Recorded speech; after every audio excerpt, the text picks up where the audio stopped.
thil so ho ka vete vang set na tu zing ngu lal le le ka khut le ke nga cha zing thei damo na ku na nei veng zing hi ka le ka hei mil zing na ka sai ngày đâm ca hiền thum mê ô pa ca y ma hi lâu cây chân này bê dấu xe hồ ta sắm cây pa ca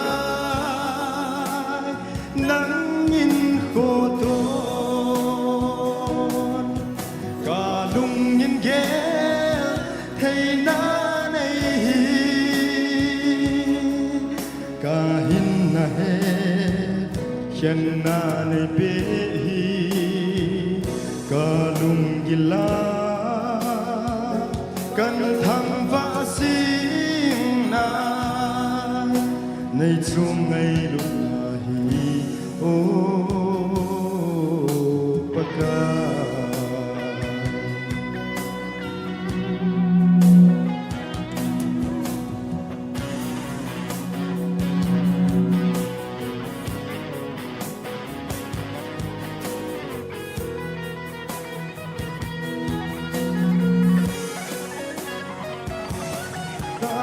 vai hộp ngã ca lên lại hi nay na pe na thu gil hin na đi cây to băng chân dia lon lâu hin na tuần số na na hinga tuần theina nàng nhìn hay mi lâu kê mi lên vai cả cho ya ne hu hình kai y ma hi lâu cây chân này bê dấu xe hồ thật sắm cây pa ca nắng nhìn khô thôn cả lung nhìn ghé thei na nei cả hinla he hinla nei be hi cả lung gila kan tham va sing na nei chung ngai lu na hi o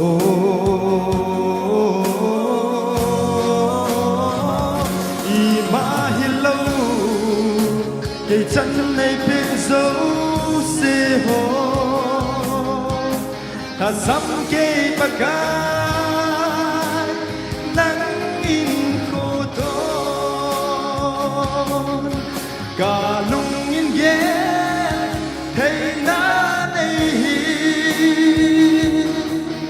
cả hinla he hinla nei be hi cả lung gila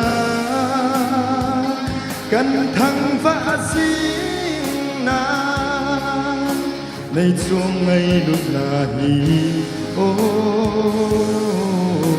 pakai lagi pa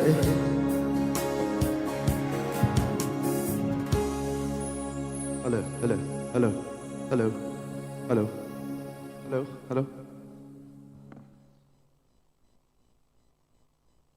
hello yeah. Good morning. Good morning. Zinka pha. Zinka pha. Ki pao me. Ita banga pha roi phat pha e pewa Pathen chu thang vai nam han lang. Tuni second round adinga ani ni chan na. Teen Star Contest 2020-21 ay mapuiba Pathen thang vai nam han lang. Tuahin program ki panuhitin. Program ikipat masanguvin kaiman tuni a contestant surviving contestant ho chakhat ve hin phong da inge. Surviving contestant Janhi chule 35 contestant la akuna chu 25 contestant aniki select-in tune ahile 25 la akuna chu 15 contestant kilakit ding hai. Yesterday, out of 35 contestants, base 25 contestants were selected, and today, 15 base contestants will be selected out of these 25 surviving contestants. Today is another opportunity to save tomorrow's music world. And dear contestant, you have your own right and you have your own responsibility to contribute in the world of music today. So your effort will determine your future and your responsibility for tomorrow's music world. Thank you.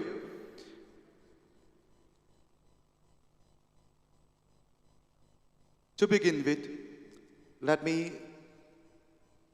read out the name of the contestants who are still with us with outstanding performance and melodious voice. Contestant number 2, Hasi Lamnihoi Guite. Please come up on the stage. Hasi Lamnihoi Guite, contestant number 2. Please come and show up your face on the stage. Next, I would like to call upon contestant number 4, Kijom Hoi Khongsai. Ladies and gentlemen, let us join our hands together for our contestants. Next, contestant number 27, Jafet S. Singson. Please come on the stage. Stand behind me.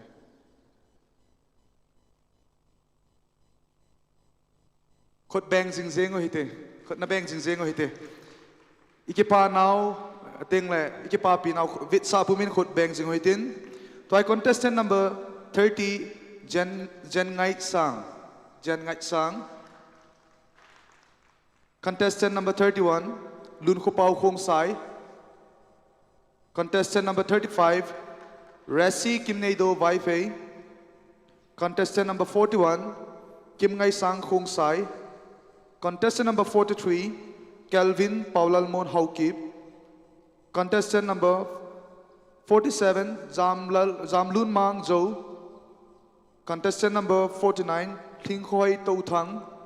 Thingkhoi Touthang. This is contestant number 41, Kim Ngai Sang. And right behind her is contestant number 49, Thingkhoi Touthang, which will be followed by contestant number 57, Negin Kipgan. Negin Kipgan. Next, I call upon contestant number 70, Ching Lian Chin. Ching Lian Chin. Next, I call upon contestant number 79, Tango Hau Khong Sai. Next, contestant number 82, Boylin Hau Kip.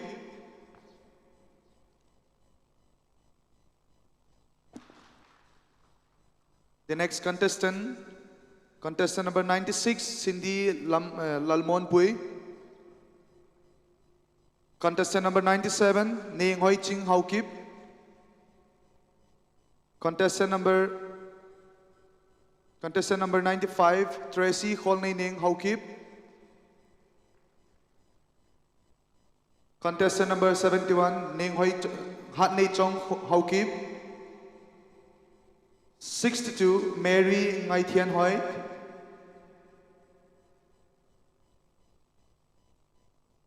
This is contestant number 71, Hatnei Chong Haukip. Contestant number 62, Mary Ngai Thian Hoi. Contestant number 58, Nei Boy Ning Kip Gan. Contestant number 58, Nei Boy Ning Kip Gan. Please be on the stage.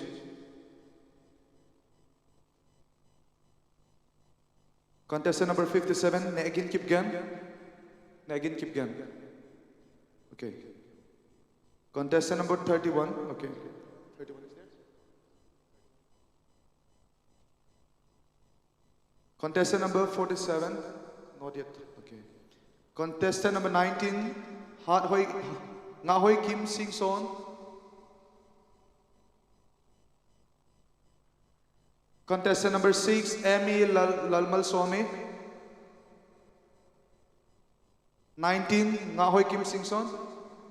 Okay.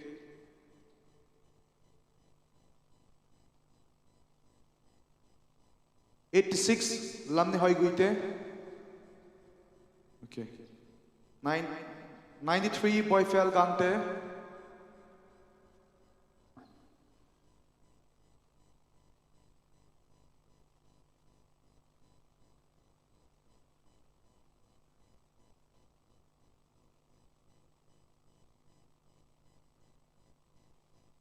So ladies and gentlemen, these are the contestants who are going to compete for today's base 15 contestant. We are going to select base 15 contestants from them. And let us wish them all the best by joining our hands together once for them. Ladies and gentlemen, thank you so much. You may go and take your time, your place. You may go. Thank you so much. Aban Salahitin, Amasa Panin, on behalf of Teen Star Contest Committee 2021, I would like to welcome each and every one of you, parents, guardians, contestants, and above all my respected jury members for this beautiful competition. And I hope you share me your great energy, enthusiasm, and all your love and patience till the end of your program. Today, tule tua live telecast I vid piwa, so piula now hozong, na hozong avelin ki pathu ki pongin, zanhia ki bol hozong hoita, ne vid pi zalavin, sukhil mihemina sukhil neo hozong, correction in bol pi zevin ka ki pauve. Ateng le hiti chan pungka asagi sungaso ki chol man lela kain bol hin hozong. Pungka asagi sung so kichol lela nei nevit pi zevin na ho chunga velin ki pathu ka phongwin tuni jong kahin bol ki dewi lungse ten ei navit pi win lang channel ong subscribe ni bol pi win lang like and comment ong nasata nei bol pi ki devin kahin te move aban chalo hitin. Secondly, I would like to congratulate their contestants, the 25 surviving contestants. Thank you so much. You really did it well. And I hope you put more effort so that you can be selected for these 15 base contestants for today again. And to your notice, I would like to bring you 2 more prizes for the day. The same prizes like yesterday and round 1. Prize number 1 will be star performance of the day. And the other one will be star of the day. I hope you strive for that, and all the best for that again. To hin program to ni kiman sa ding dan chun phonglang gating program chu hile ki patnataw hin man pi devin jury member hall a sir millin hin man pi wintin chuban chule contest ki patna dingin competition ki patna dingin tule tua emerging cooking music world emerging young artists boy can keep ganin, but in Bajay la kading sa pi wintin, suban chule competition aban bana hun chalding hitaye. Chuti chohin to hin amasa penin, Pathen hinga program Joseph phat Joseph han do dingin, sir millin haring la pilew ki pamente.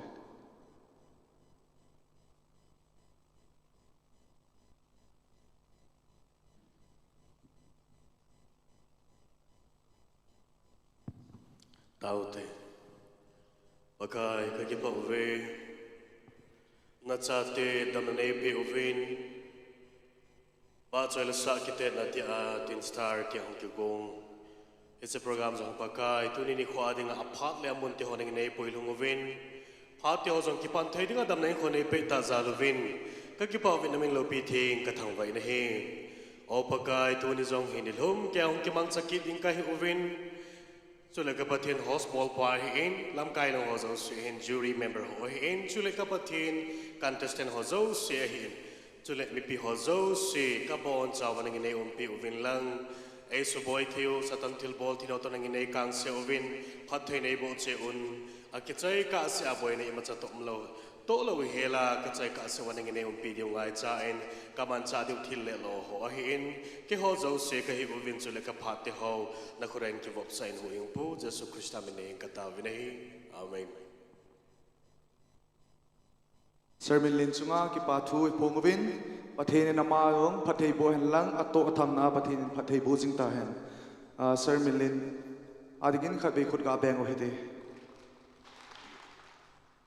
to hi wa choi la pan huitin wa choi la sa khat ngai huitin tu le tu a sei banga chu ong mel jong hoi pen a fu pen ngo jang ngo set smart pen tu le tu adinga emerging cookie young artist boykin kipgan ama phat peude. So ladies and gentlemen, let us put our hands together for a young emerging artist boykin kipgan.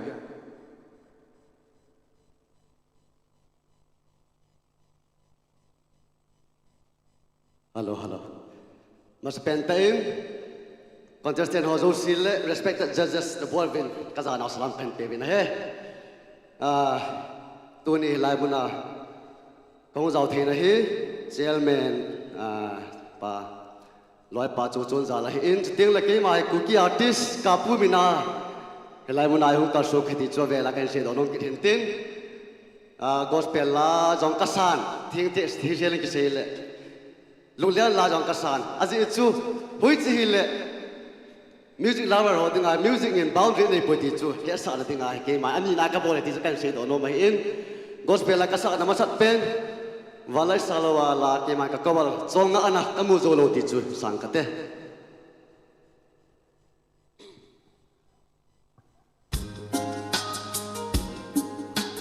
hello hello hello hello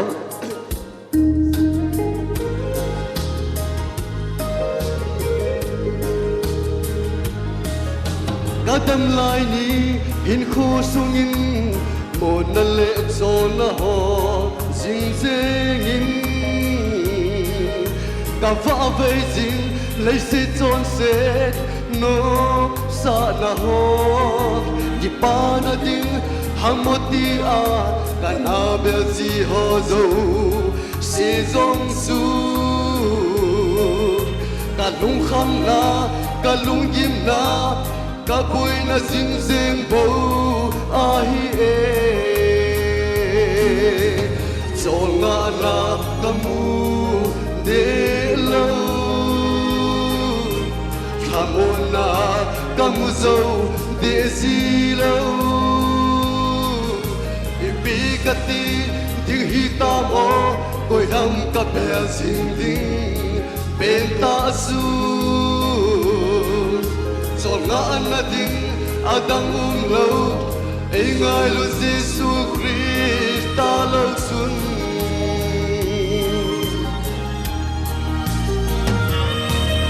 Lấy se chunga chitin nam tin mi so se ho hinga siu hitin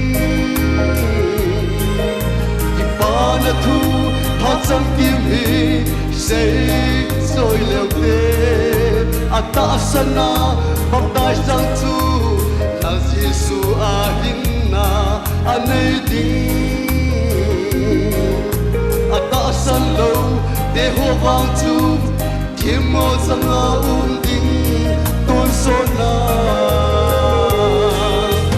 Songa na kamu de lo Hamona kamu zo de zilo Ipigati ding hitamo Koi ham ka bel sing ding Enta su Zonga na ding adang lo Ingai lo Jesu Christa lo sun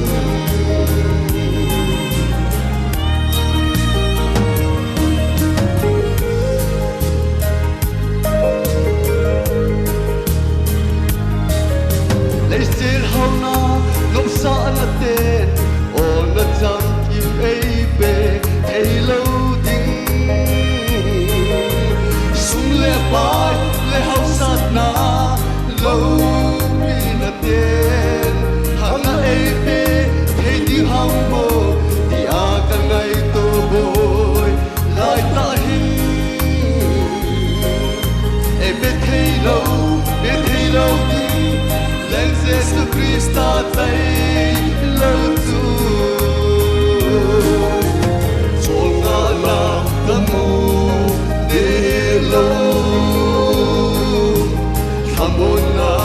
cầm dâu để xì lâu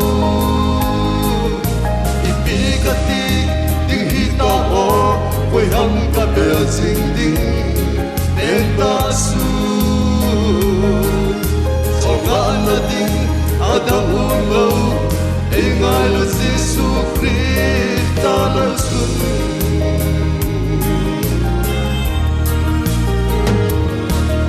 ai sẽ chung ngã chỉ tiếng nam tiếng mi dâu sẽ ho hi ngã sẽ huy tiếng ipa na thu hát trong kim hi sẽ soi leo đếch ta sana học tài sang chu là Giêsu ahin na anei ding ta sang lâu để ho vang chu kiếm một sang a un ding tôn son na chol nga na kamu de lâu hamona kamu zo để xì lâu ipi cả tiếng hít ta ho quay hâm cả bè sinh đinh đến ta su cho ngã na tiếng adam hôn lâu ai ngài là Giêsu Christ ta lâu chung cho ngã na kamu để lâu hamona kamu zo để xì lâu ipi cả tiếng hít ta ho quay hâm cả bè sinh đinh đến ta su cho ngã na tiếng adam hôn lâu ai ngài là Giêsu Christ ta lâu chung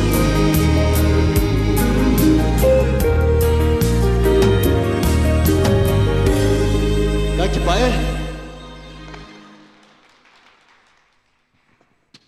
anh ấy mồm nghe na cái bảo mình tu ni ông ấy bilinguality cái điều hệ à giờ chứ contestant họ là ông ấy thà đâu bảo hết dịp lâu lại understand boldoh trong ông mình giờ chứ English ông mang mấy thế tiếng là mấy thế bảo trong Hindi trong ông kia mang mấy thế bài thế mà bảo bốn sa ông kia mang tiếng hệ giờ chứ it's all in thua nào chứ sometimes will be committing a lot of mistake grammatical error it's also in a head theme devin kahin theme về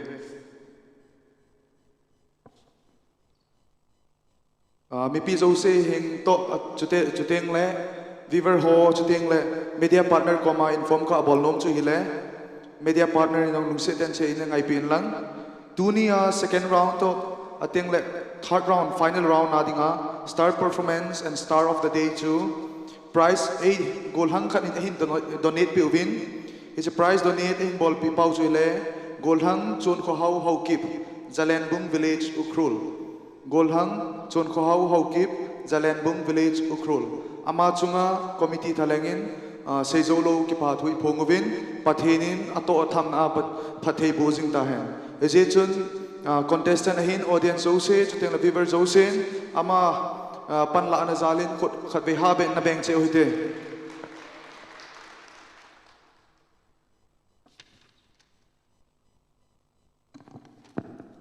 to ai le inangalil singo contest sung ki pandihitan icha dinga serial number 1 adinga kahin ko nom che hele contestant number 27 Jafet as Singson. The next contestant will be contestant number 49 Hinkhoi Touthang. Contestant number 49 Hinkhoi Touthang. Get a mic, please. Well, good morning. Good morning. So how do you feel when I call you for the first time? I feel Nervous. You were expecting to be called in the middle. yes. Yeah. So do not get nervous. This is the same stage that you were standing yesterday, and the same audience, and the same jury member as well, and the same committee member sitting over there as well. All right? Yes. We just want to, listen your beautiful song today once again. and I hope you present us the most beautiful number. All the best. Thank you. And do it well. Once again, a big hand for Zafat Singson.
Hello.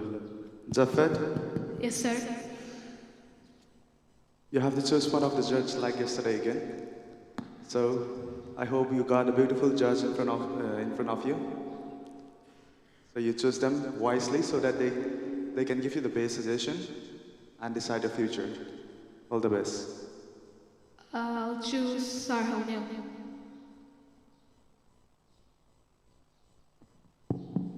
Hello. Zafat? Yes, sir. You finished the song already. Before that, I want to congratulate you to enter the round 3 of the Teen Star. Are you happy yesterday? Yes, sir. And what about today? Are you happy? Yes. A little bit not. How? Yesterday, I found him. Okay. Tuan nala satu, Zania to nala satu, round 1 nala satu. Hoi jihi, nalungna chim zon. Zania kasach. Zania nala satu. Okay then. tu nia zong chu na lungna chimbe selo mai thin tin kho point angai thong thovin Kipai. na presentation na expression jong hoi ka savin ka nui nui win akip thane kitilala chapang lang hilowin na hoi dan chu na some style na Kipai. na dress jong hoi mong Kipai, sir. lung se tein sound ke ho jan swa hi nei tha pi jing ovin lang ke hon ka dei phan le on off ka kichip theu ham to ding ka nei jivin ti chu request ka ga bol he sound engineering operator holanga kona the fact now 2 round pa hin eliminate hi khalajun what you feel ipinagel them Kalung chu hang hi intinai banga. Kalung chu hang hi intinai banga ka kipa thau thau. okay Round 2 chang ka hin jong chu ka kipa.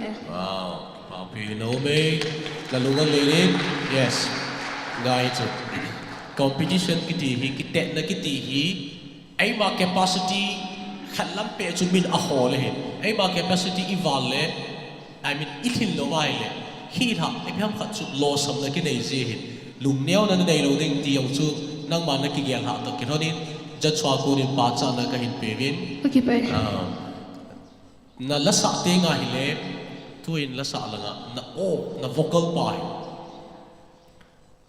pai hai ta piti se da mi pawin concentration na pi ngai chu na lung lut ta na ga bui bi ngai chu na ga bui bi tu chen khat se sa jong pe boy the ja chu na rhythm tu pawin ki sai le biting tiu te na rhythm pa hi ne khat tu la na sa kun chun a boy o min zo ting le sim phat theu na ha sim phat be ding in ka hin hat sain ka ki pa in aban ting le try kum som le 3 yes kum som la thup na hin la in na stage na ma holding sound tam la in tuai with the round 3 nang lu thei mi hi za la out of the 100 contestant nang nang lu thei na chi sang the te chu the future are there ka sai pi no na hin Kipai, sir. god bless you Thank you.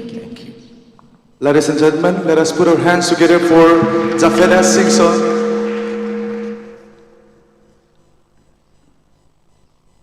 Contestant how koma kan say nom chu le laya microphone la na sa chai ting leo na microphone pa hi you should always put on the ground like this. Don't let the microphone face. Okay? Okay. So naban chalu hitin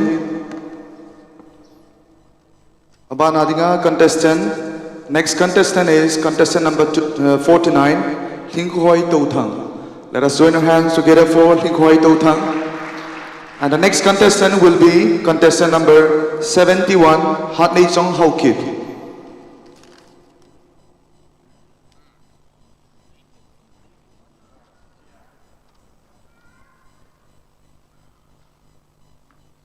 How are you feeling? I'm feeling good. Nom nam. Kipaw me. Preparation ita bang nam. Preparation kahung kigin Magiging bestseller. Okay, I hope we. But I hope you present your, song at the best and all the best, and try to win the heart of the audience and the heart of the jury member. All the best.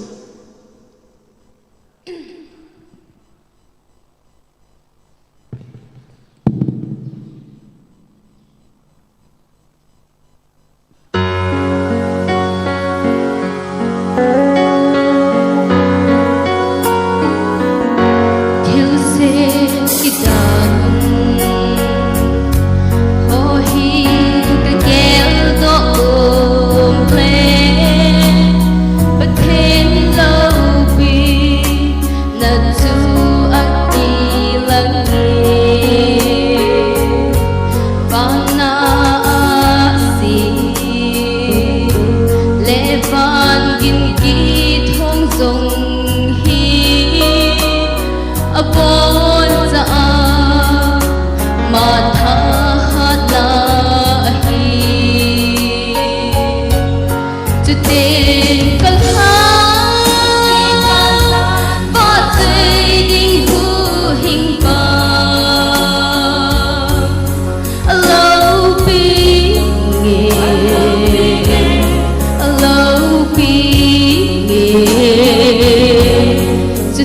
tình con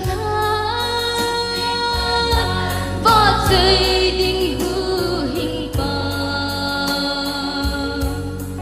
lâu bị nghe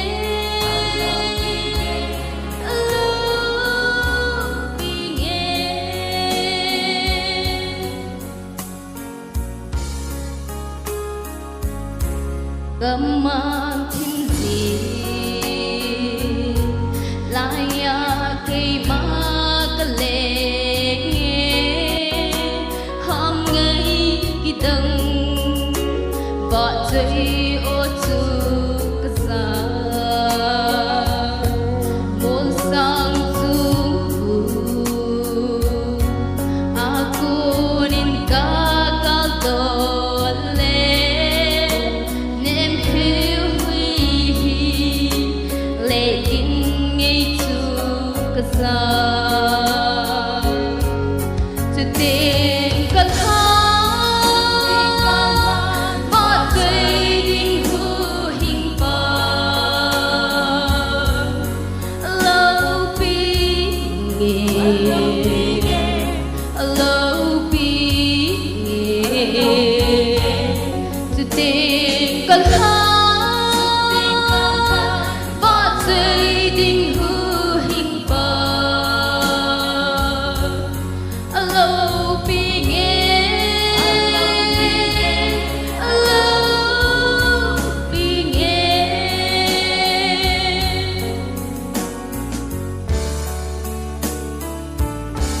Pathen sẽ đi đằng chu cái hệ na cho ba chang ha lấy xin ahin son ha on mo lovin kalpari cross nga sun keton se apu mang su ta to tình con và dây đình hư hình ba lâu bị nghe lâu bị nghe to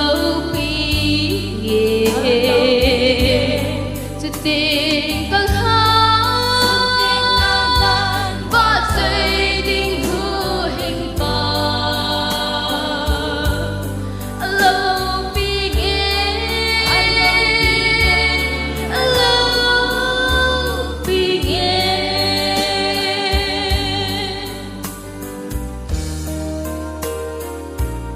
lâu bị ta pakai tu ahong deng le ahin bia ai ui tâu đi deng tu le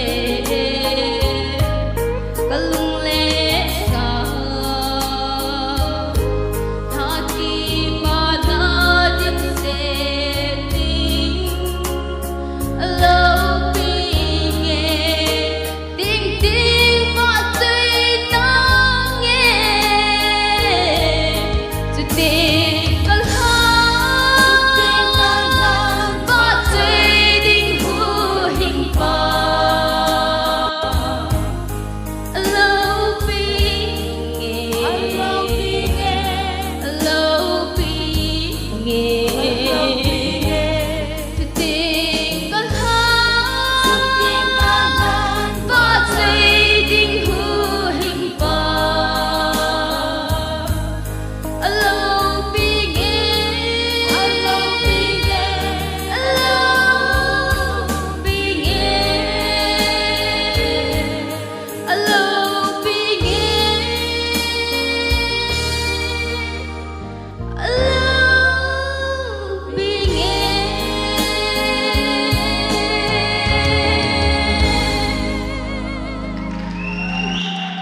Hello.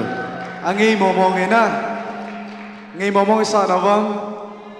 Ken jong ka ngai no momongin. Pathen wa choi la hin sa chu. Iti hum leu jing ina.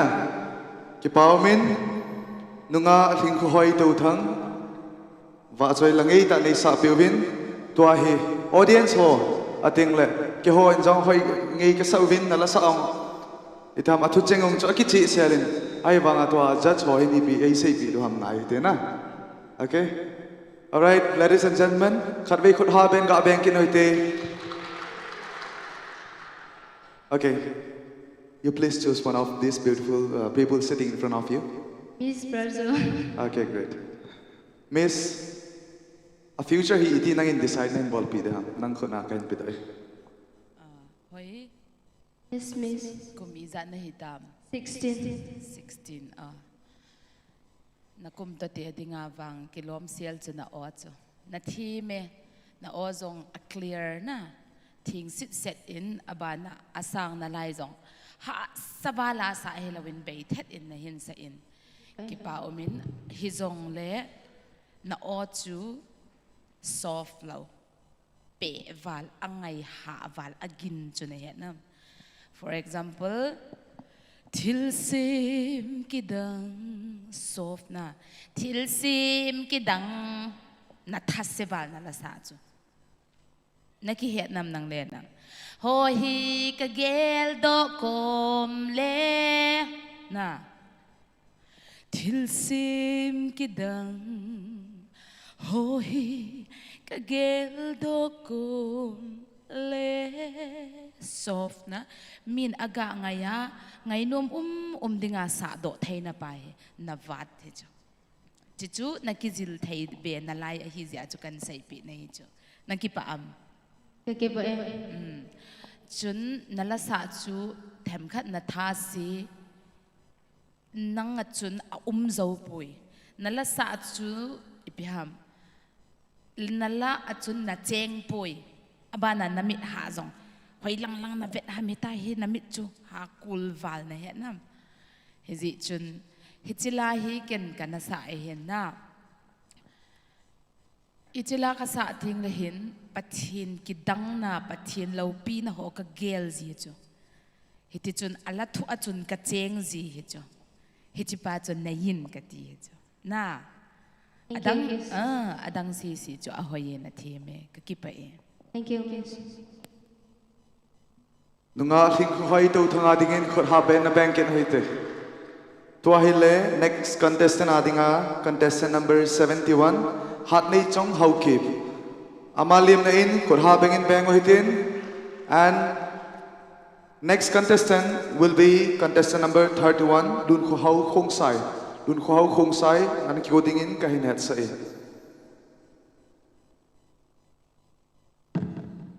Zanhi nong kibon na azat chomin tuniaw nong kibon na azat chomin aki khit na chu tuni wangi na pun ve aki khitai na azem heta na ti na aile na pun ve azem chu I peham ateng la koi pun ham ti chu mi pi ho le judge ho ateng la na loi contestant ho ko maga sai Kapun ve hi ahile khamtang thanglang jem ahi in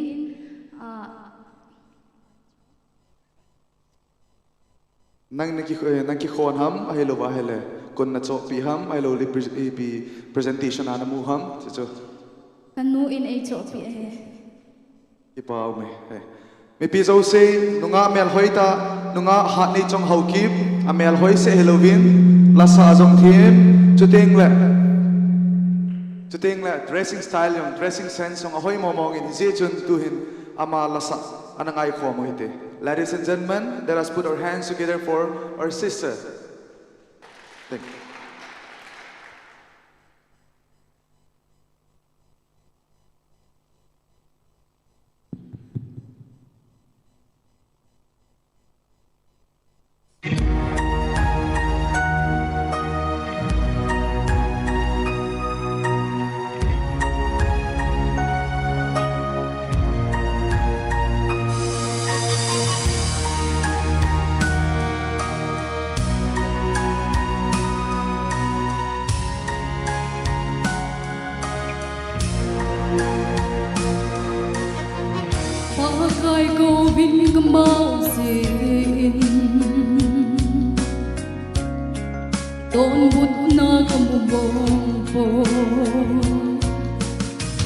có lẽ bỏ cõi cái đến xin khi lấy lung đồn ca na mệt đi ta lâu na gam chu hun ca gã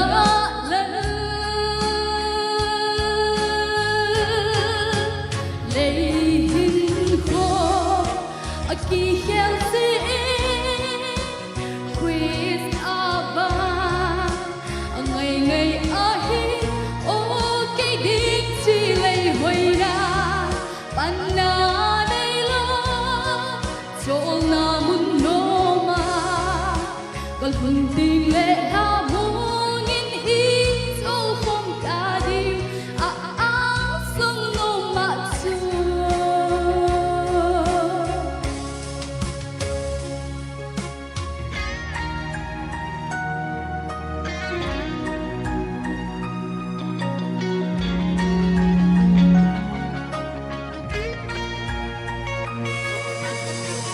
lung đôn lung xin hôn ego chỉ là đinh mong hello vin ô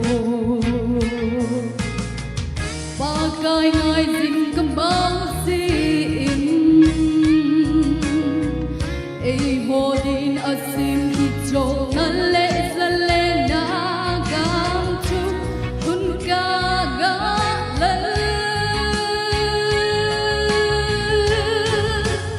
lấy hình khó aki heo si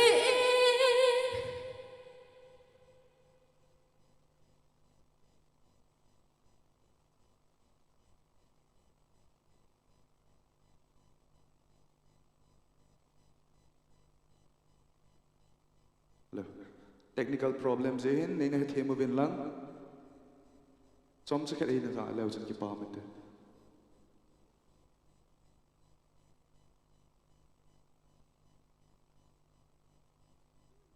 hilanga audio track ahong ki sem license announcement khan nei nomin tuni audience on nele chai nei wa hele dustbin adung langa khun ki koin lungse ten adung langa ne the ho so in koi pi di bin ka hin te me.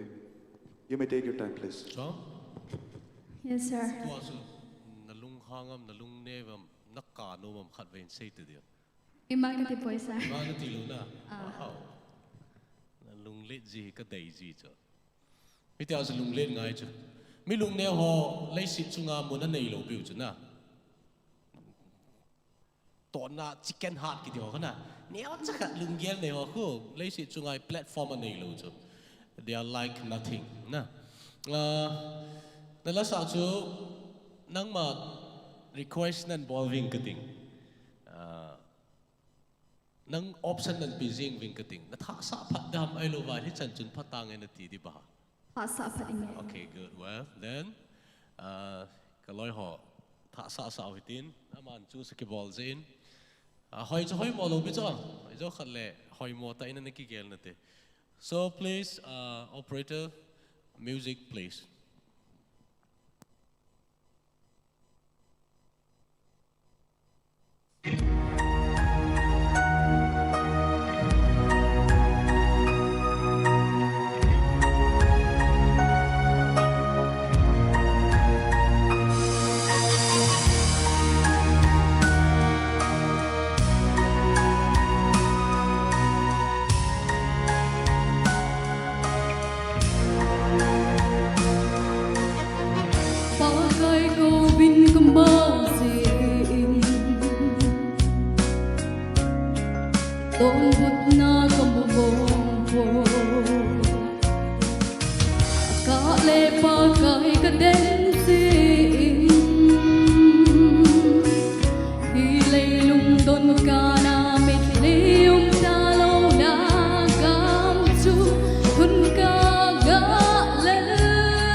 na ding mong Halloween Bagay ngay dinh ka magsin Ay ho din asin ichol na le sa le na gam chu thun ka galan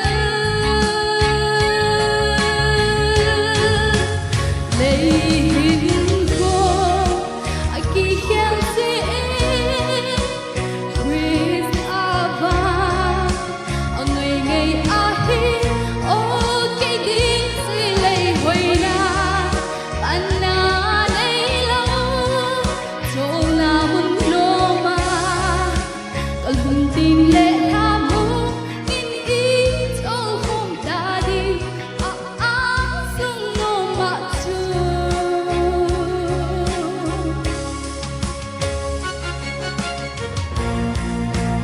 Dilay po silhi sutay Loupina kibolna Let quick the bepma hoy na chun Tun sot kimanna nay sa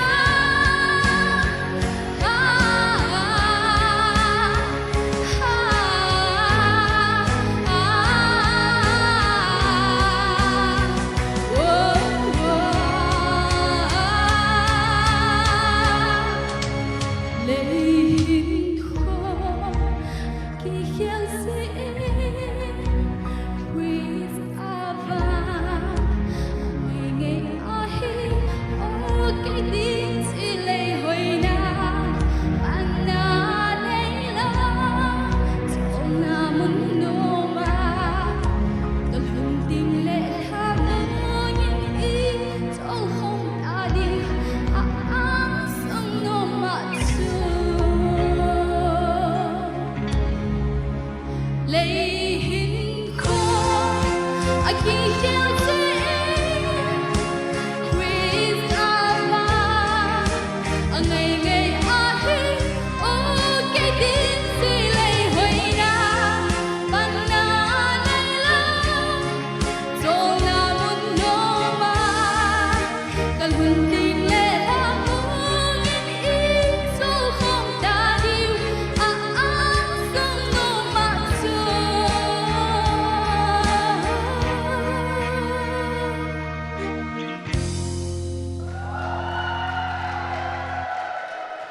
Sound audio track nêu chỉ khát hong boy gì bố cho hin ai vang an sa sa lệ nghi mò mò nghe na ki pao me tua hin khát về hạt này trong hậu ki ma dingin khát về khut ga beng kin hoi din tua hi ama supporters zo se ama support le ama fans zo se make some noise for her amazing tua hi next level ga akal sautin let us see what our jury member puts in their hand about her future. So if you have to choose one of them, who's your favorite judge? Sir Honel Sir Honel. Okay, great. So Sir Honel, Yeah, Wilson. Yeah. I think you have a lot of words to give her and a lot of precision, and maybe, if I'm not mistaken, you might be having a lot of, correction, and a lot of mistake might be, noticed when she was performing. Yeah. Anyway, let us hear out from you. I'm really delighted to get some words from you. Okay. Please, sir. Thank you. Jong nalasa chung chang hin sei masang kating aban ting le chom chakhat an ki holi mo te na. Wilson na phal na chana. Palma ama. Okay, good. Na phalai le pantau te thu sim chu ki panta ni. Jong nalasa chu na lung thei sella na sa thain ka gelin ole epitium. Alhay bepma sir Thei ve boy hoi lai ta chu na lung thei lo na omam. Alas chorus la cho Last chorus key change.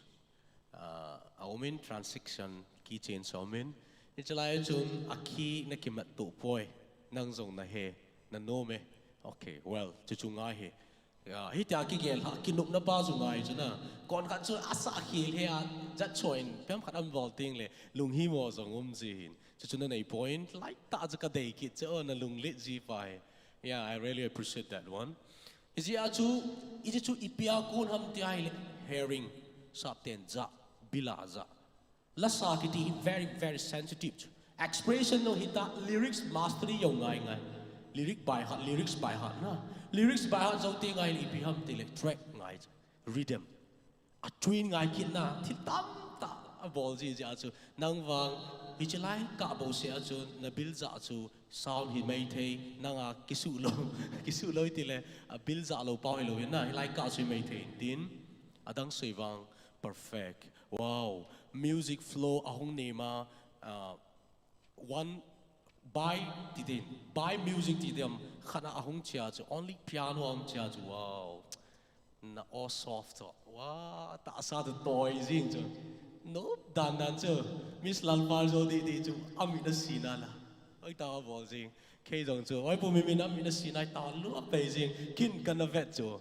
I reaction chu ptm katin apain adang kaya konin na comment nang chunga comment kapi nom chu aumen ai wangin hi chi herring kitipa chu ne khan na bui pi ding ka dei ja chu ka sei ma bongin sang tai chi tingai le sound hoi mo ta lai sa na zo mai the practice ball ting le sound all cha ging zo mai the hi a chu very sensitive hi ngai chu ka sei no min la ai la nan sa ting vai le koi chu koi na hi wa mong ke he do pan tain now kin mang ka ngai sang loi khat na hi in ai la sala English also le pau chu mai ta na aga thip nam nan tin icha khu na ka sei be la binom ki chui pham tai le the pronunciation neu khat Mary YPA ngai le tu chun thim na sa de dan chu ai ba ala chang thei chu amal thei ta ki bong lo khat ani am ja ka sei alung yong na comment pi mai thei hin tin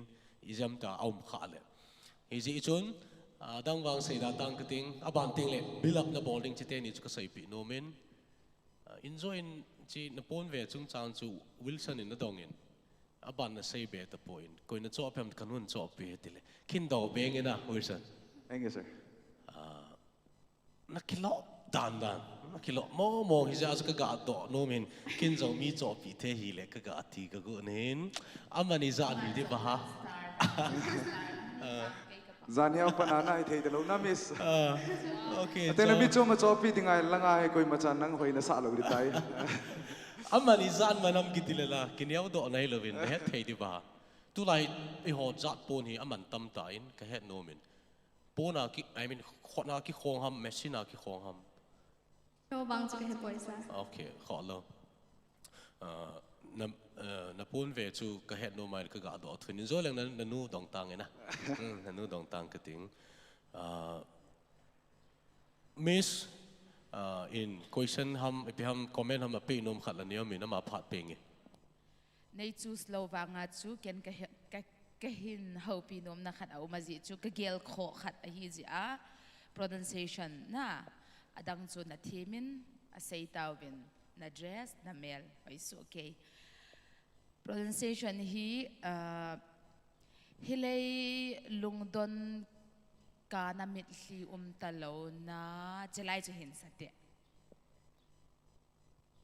chang khat na last line Hilei lungdon ka na mit hli talo na sabay pa ita gam chu chelai chu ka dei lo gam ipi ham gam mit hli talo na gam chu ti theina gam na ti le nal talo chu o ei bawa gam chu ipi ha azai chu ka sei de English la sa war vai le pronunciation gam aleng do ai vet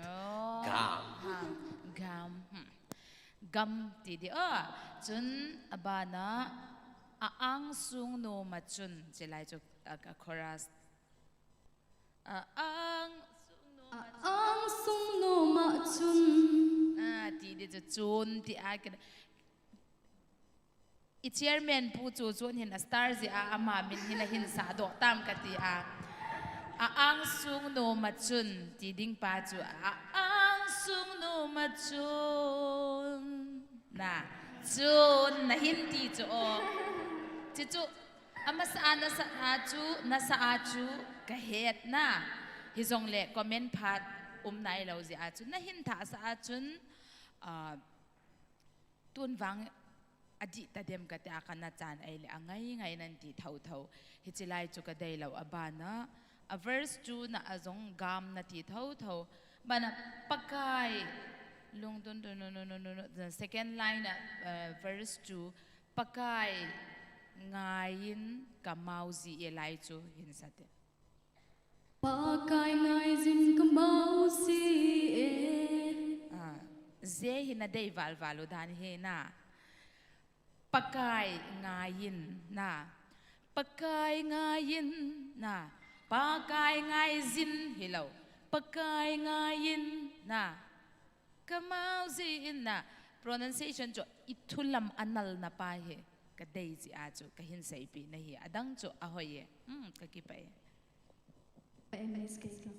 Audience so no ni pi commendable nomvam nangai dom che nawam ating la satisfy ni nawam jury hon comment ein pe chu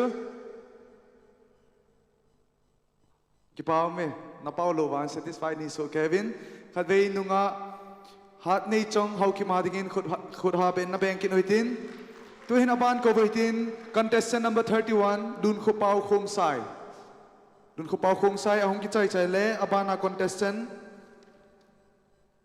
number 97 Aini ki utpi divin kain teme.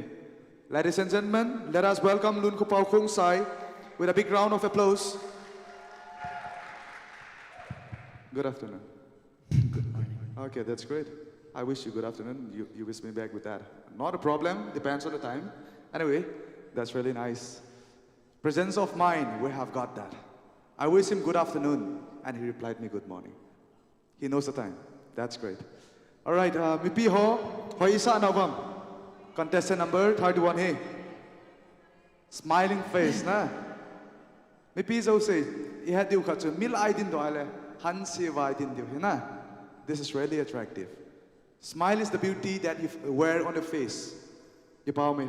All the best and do well. Thank you. Khatvei khurhaben ka benkin hoite.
Sang sala bagay lungto alung theina mi alhome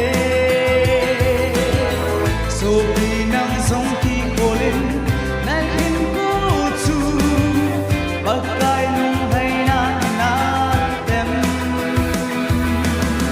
bagay ko asang me sin na chu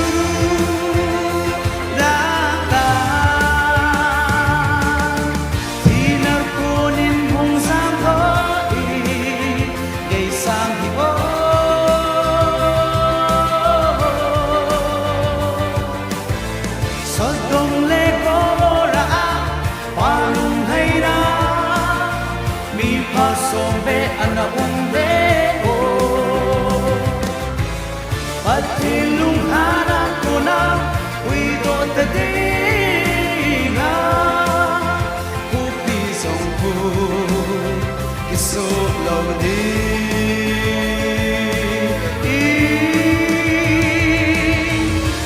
pitunin yeling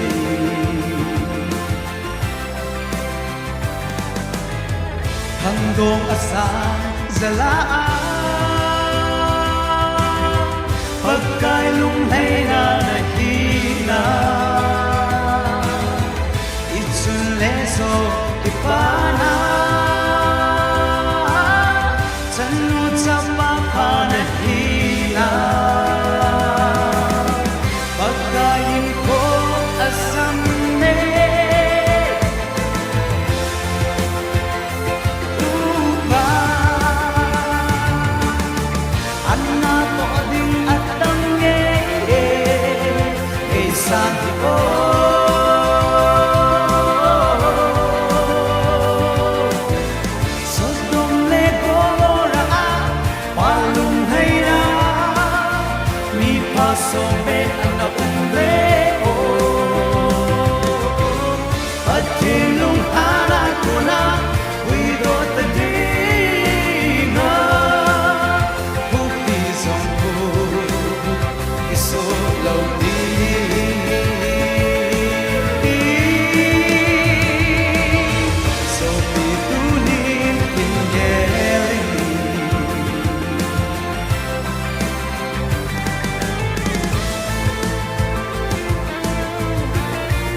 You know what?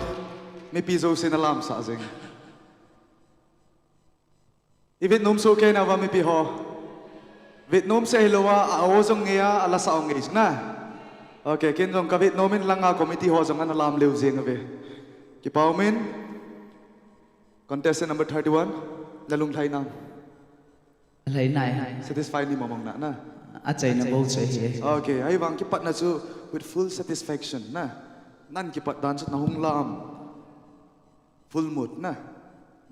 Hiti nga sa kong kitil mo mong Ita pa nga sa kitil nga eh. Contestant ng hozong, ita pa nga sa nakitilu nga eh. Performance hoy ta nabit sa diw. Ting na, ongay ta ala na sa diw si Pacho eh. Tun, la na sa chay kichai po eh na. Tayo ipi, na boldoh na kaya na. kasay siya na wajat sa Oh, yeah. Sir, akihat to la na. Ching eh. Meeting kiti choy bham tale amasanga hulung ding til predictable thei na vision ne. Ating le mi pi ki pasa athei mi hai. Okay. Tu hin jury member hola ahoy penong tipunge ahoy mo penong tipunge. Nangin na day pen khat kilhenin lang ki olimpio na future ding tu. Yesterday achu sar honel to ke hohin dunia hi sar minlin to ka ke honomen jing phat ka nei na lai hala miss no to ke hon Good lai bang bang ite mi pi zo se. Ki pao me sir min len.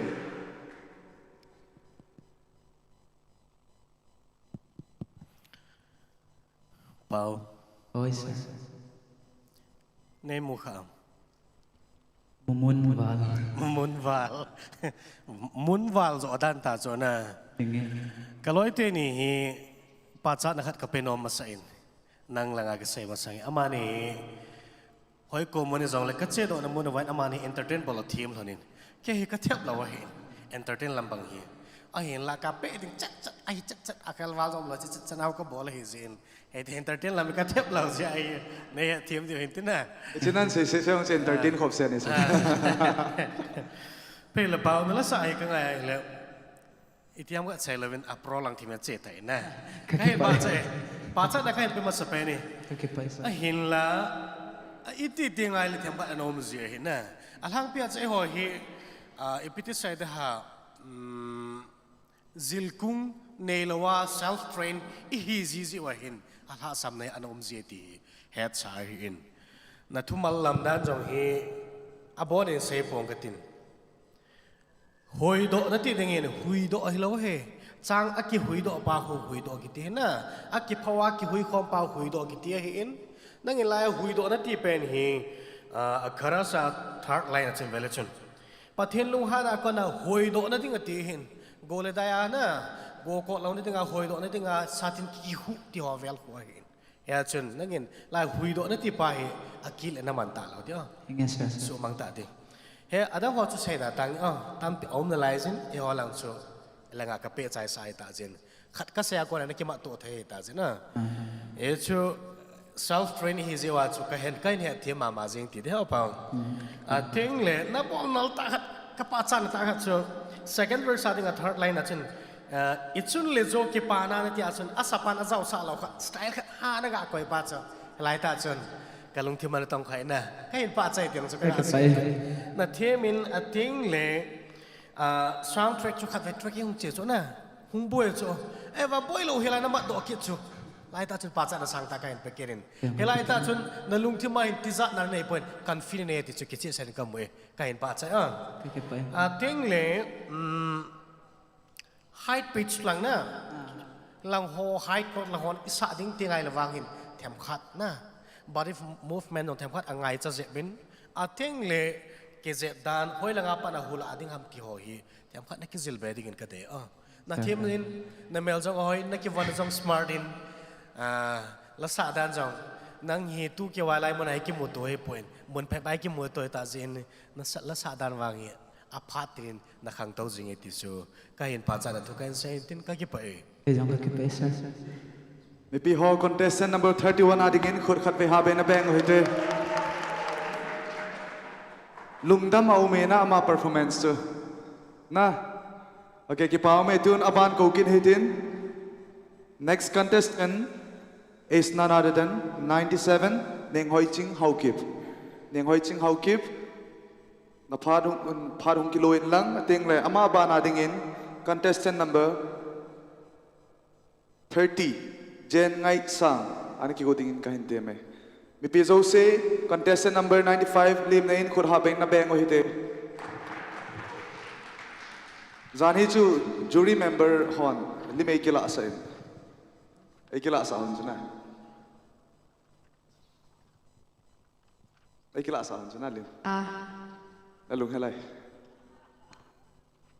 alung hel thau kyong kalung hel zap zinga tuni ong ka kila pi kit no ma hi wanga comment lim kila su comment ipi hungai tidan su mam lo acha ai la kila ki thei tho nai na san ki pa me tu ni preparation nong ki go dan hi confident nei ta nong ki go to na mo hi lo le preparation ki bol man point na tiam ipi na tiam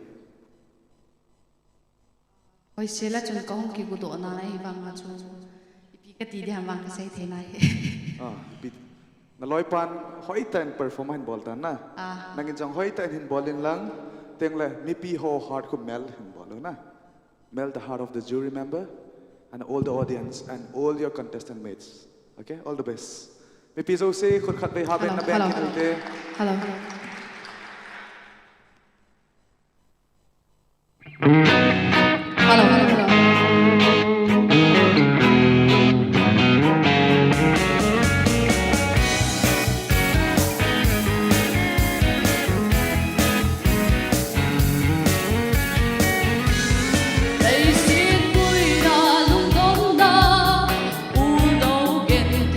So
mong na mi piho. Ngay sana. Kipao me. Contestant number 97. Ngay no mo mongin. Zan hilim na kilapi siya wang chukom angi kati po na. Ngay mo mong siya angi kanti. Kipao min tuahe. Aban ga achal khomitin. La mel hoi li teng eleven tum teng ito ki hu khom na. Nahi te. Okay. You have to choose one of them. Bora giling theina. Abonan. Acha. Khat bu kilen sai tin nangin abonan hen bu do. Abon vaza chum pe ji van ka thiam ngona ho. Holop hi ta. Holop na lo. Sai no pon chawan na zau no mam la ki hu na he. Eki kanong mo be. Acha. Kasi achum ding ama na chum ding. Mimi na chum din na. Ladies first and easy add to get. Okay, that's great. All right. Ipitikan chingboy de de ham ning hoi ching hizana minju. Chingboy. Na. Boy. Chingboy. Na hong ki bondan ju ka vetle. Ala bi uzlai na ti de ham kati a. Na la sa ju hingi na thime. Kaloi nu lam nei hlingen. Thim ta na sa do hiza. Ama bol lo be. A ending a chun. Na hin boldoh in. Azad achu min hoi ka sa in hizong le. Na pol ngal lai le. Lungnat sim ta na ga apen de su ka thei. Ki phat lam hi wa na ga bol bi chu. Chu biham ka dei ki lau na. Abana Pathen wa choi la sadinga chu. Na hong ki von dan chu. Kilom ka sa lau. He thima? Kin khat ka nei ja chu ko hong ki bon pe. Ni ham ai lau le ipiham na song khol chul ham be chu hung he de kilom di da van kam ai na sa jeans the text na ti le nal be lau chi ti chu chu ga sai no min na bana na o chu ga chang kang that na a unique na pa chu lau he chu lam nei thlengin asa dan sa nga na sa so in sa dol le chun kanop phi za na mit mo na lai lui hi kei ka na ho la hi mi phalo jong nei ti mai thayu hi na ti am ti lo na hingi adang chu a hoi nai tu hin ka bo nu ba nei ki ho pi num ji chun e ni bo ki ho sa nga chu sar hau neu pe do tang ye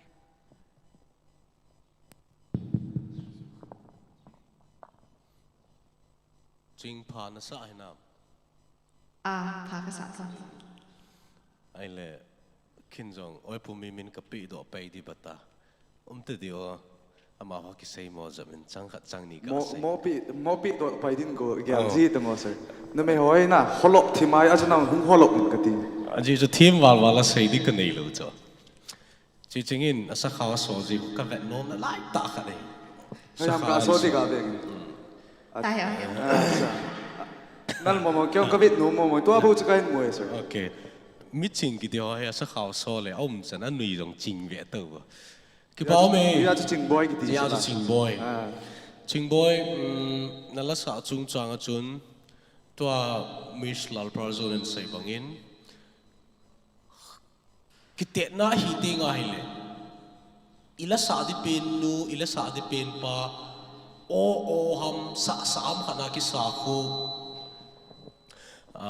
ipiha normal o mahin kite na hiti ngai le mi khan asa khelam pe asa do pa hu ha jila na ki zildiu all the contestant of the teen star na bon chkeva mi la o na ko pi sang chun ama khelam pen ki zil la chun to a khat create nan bol pa cho hoya hoi ka gui chun ball be la chun da la han mi you have to melt the hearts of the judges na chi chu hungai chu hi ja chu ban ting jong na ball be ting a ka dei sa hin tin na la sa hi koi sim ham koi sa ham na sai thei di ba Asa choi le nu lam nei ling ho ki behin asim wang ka hela.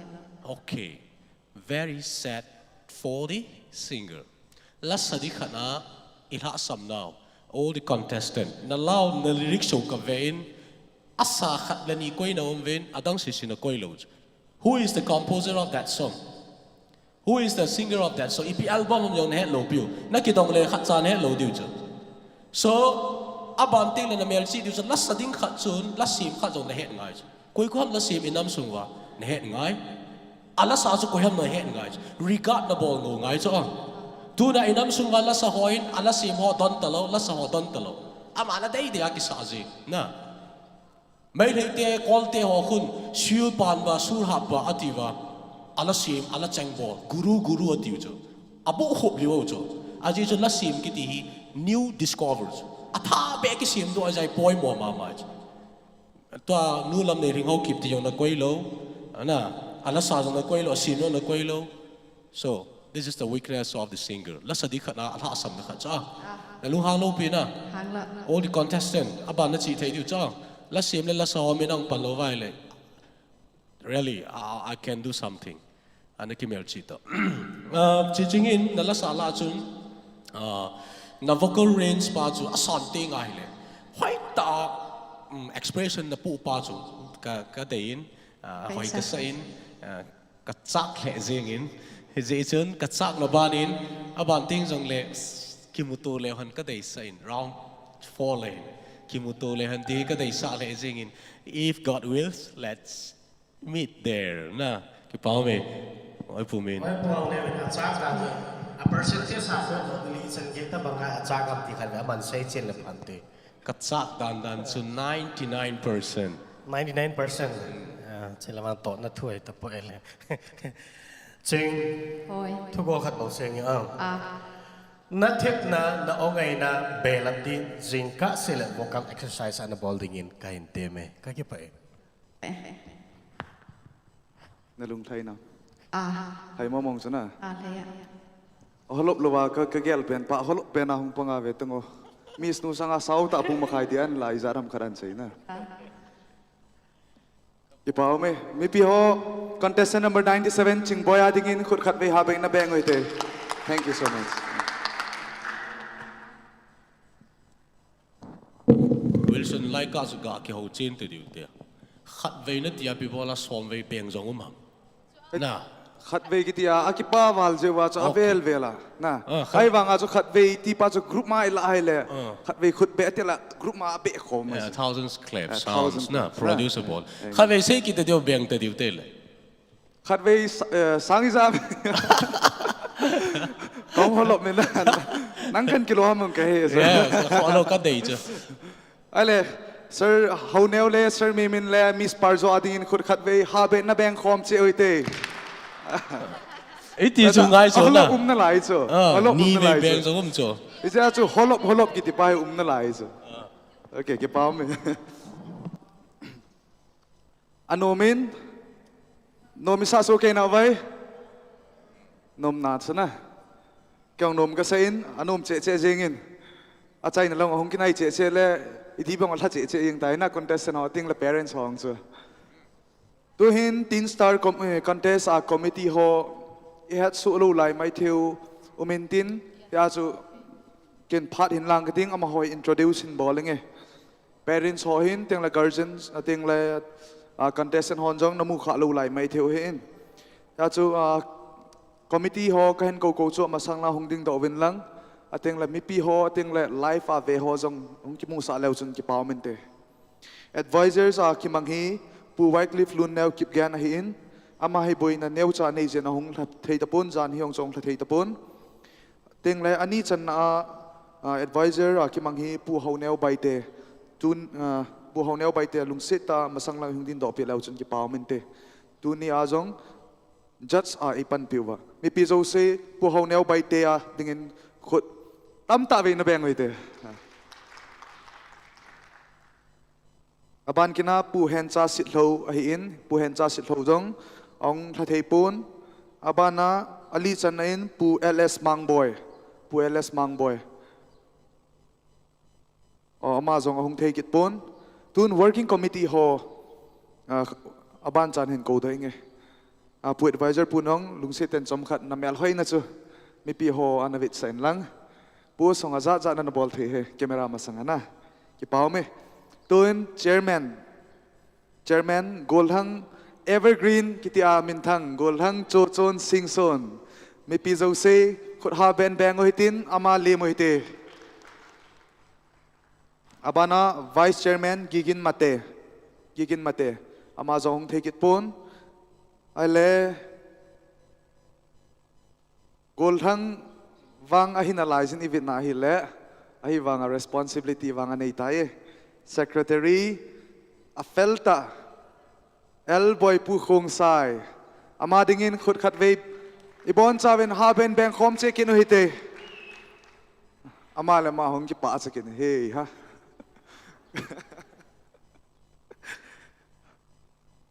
abanin cho thum la hin koi pen hi hoi pen am ngin sei tiam bo ke bang koi pen hoi pen sao vai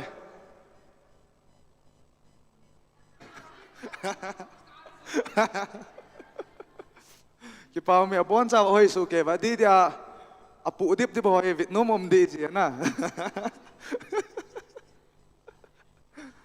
evergreen no alaya khatin evin ki pau min Kabana finance golhang santos lungsit ilang ahin hung din pila sun ki pau min tin na mel hoi na santos golhang santos anong langa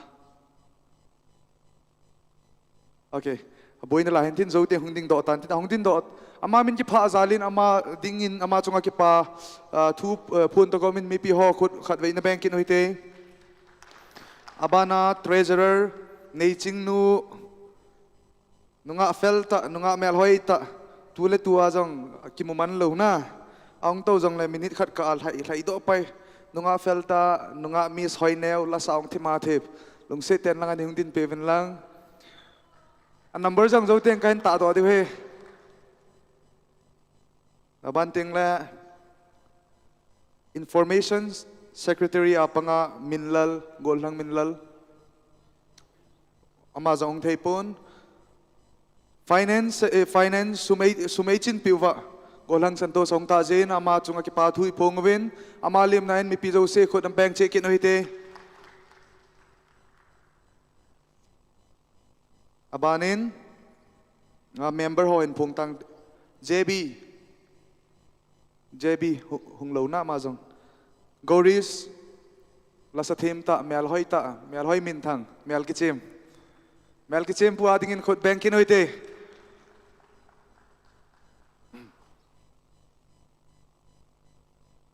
abanin golhang Robert amazon hung ket lo na okay abana nunga mel hoi ta mel sang ta zong thalo na man thei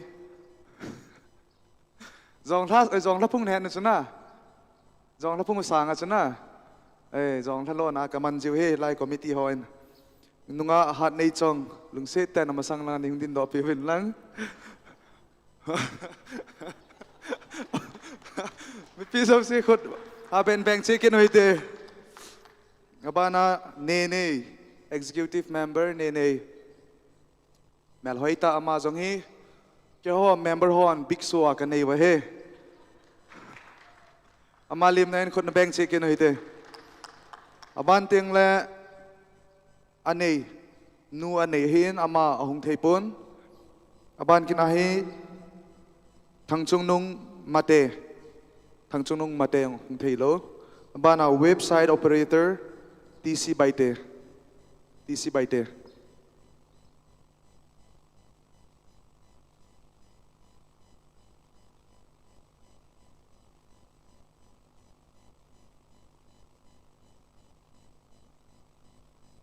ipiong so mi disturb le ni na aban jakin phunga phung hai didan dana to hin a felta ka treasurer nu sanga fel che khat kane win na nunga boy kim lungseta masang lan hung din peven lang me pi zo se zan hi ako naung sa ki pay na mu deu hin ki pay to ze nga hin nook and corner of the hall ateng la pam lang dukan lang hui lang jong la ma il hai pi hin ama chunga vel ki pa thui phongobin chlai hi mel hoi zat kan gol doi khat ni thum li nga groups ram music na ne ai operator lungseta ram music na ne ai nei lo gom le ma hoi mel hoi naw na ram walk in ball hen nang lai ông kia leo cái tì hiện, nó vang vào xe, nó bol sa nôm vam, bol sa nom jong sekhat bi hai wan hu ya bu koi mai ông pui ti ve bol sa tao te na le last round ting la bol sa tao te ki pau me ama ho chang hi hong ki pe na wa ting le nam sung in sung khan tu na dinga youth te a dinga opportunity platform khat ichlaya teen star contest ahin gon jewin ama ho chunga vel ki pa thui phongwin e chun mi pi zo se ama ho jana le ama ho chunga ki pa pi vi sanan khut bank cheu hite namel hoi the win chisanga hoi che me thil dang daw hin bol win lang pathen na bo jing taw hen ki pau me na chi thewi tai wala na din nom na layo hai na din nom lang na din thew chu a hoi dan na ki pau me tun aban chalu hitin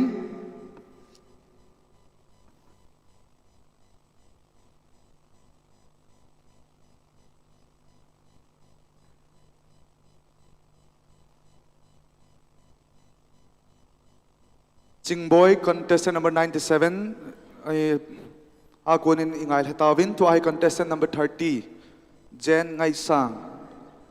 The next contestant is contestant number 30 Jen Ngai Sang. So ladies and gentlemen, let us welcome her with a big round of applause.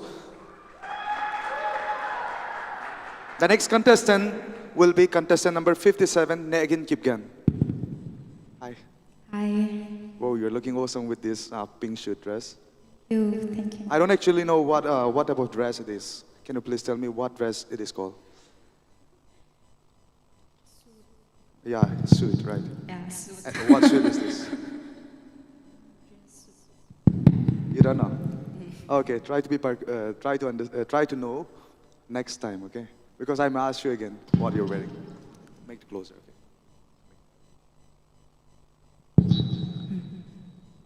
Okay. So you are in the second day of this round. So all the best. Do it well. Thank you. And try to melt the heart of these three beautiful people who is sitting in front of you. You know what? They were acting as if their heart are like stone. Their hearts are like stone, okay? Actually, honestly, I'm telling to you, okay? Their hearts are like, eyes only. Once you put outside, it will melt, okay? Just bring the heat in this hole, okay? Yes, All the best. Thank you. Once again, a big round of applause, ladies and gentlemen.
Nang bang thu piang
Hello. I was actually asking you to mail their heart, and you actually mailed mine. What will you do now? Thank you. You know, sir, she literally melted my heart. So teach me in your dialect how to say I like you. Thank you so much. Wait. Please learn that dialect. No, she said that to me. Yeah. Once again, you have to learn how to pronounce kan dot where kan dei. Guan. Okay, please. Guan de lua. No, it's wrong, right? Wrong. Say once again. Guan. Kon lua. Guan de lua. No. Please once again. Guan de lua. Wow. Oh. Good hit. Thank you so much for teaching me such a beautiful line in your dialect. Okay, now let us go ahead meeting these beautiful people once again and let them decide our future together. I think since you teach me one of the line, I think I'm a part of you, so let me join you. What do you say? You welcome me? Yes, of course. Okay, sir, I'm coming along with her so that you can decide our future. So we want to choose, whom shall we choose? Sir Hao Neo. Sir Hao Neo. Okay, I think he's going to give us the best future for us, right? Okay, sir, we are hoping something good from you for us. I hope so. I think some of the audience are getting jealous, especially those who are sitting there, no? Do you see? Yeah, okay. Okay. But, like today, nowadays, they usually use the blah, blah, blah, blah. Blah, blah, yeah. Okay, Let's forget about their blah, blah, blah. Blah, blah, blah. Now will be something else. Zen Ngai Sang, right? Yes. Is it correct how I pronounce? Yes. Okay. Zen. What is your good name? They call me Sangi. Sangi. Yes. Wow. It's so sweet. I love it. Thank you. I love it. Sangi, I love the way how you sing and how you smile and how you present, how you act. About your singing, let me say, do you learn some vocal exercise or training or something about vocal training? Do you take? No, I learned them by myself. Okay, you learn by yourself. I practice by myself. Okay. Do you watch some clips from the YouTube or somewhere? No, I never watched them. Wow, so great. Thank you. Without practice, without training, means without any tutor, without any teachers, this much you reach it. So I believe and I hope that you will become more higher than this platform or this now today.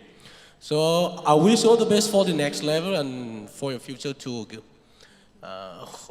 Whom you admire, whom you admire among the Tado cookie singers? To whom you admire? Koi na ngay sangam namin sang sangi.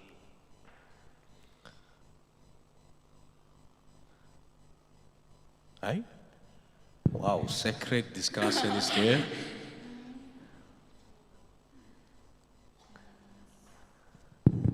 Koi na ngay sangam ka teacher.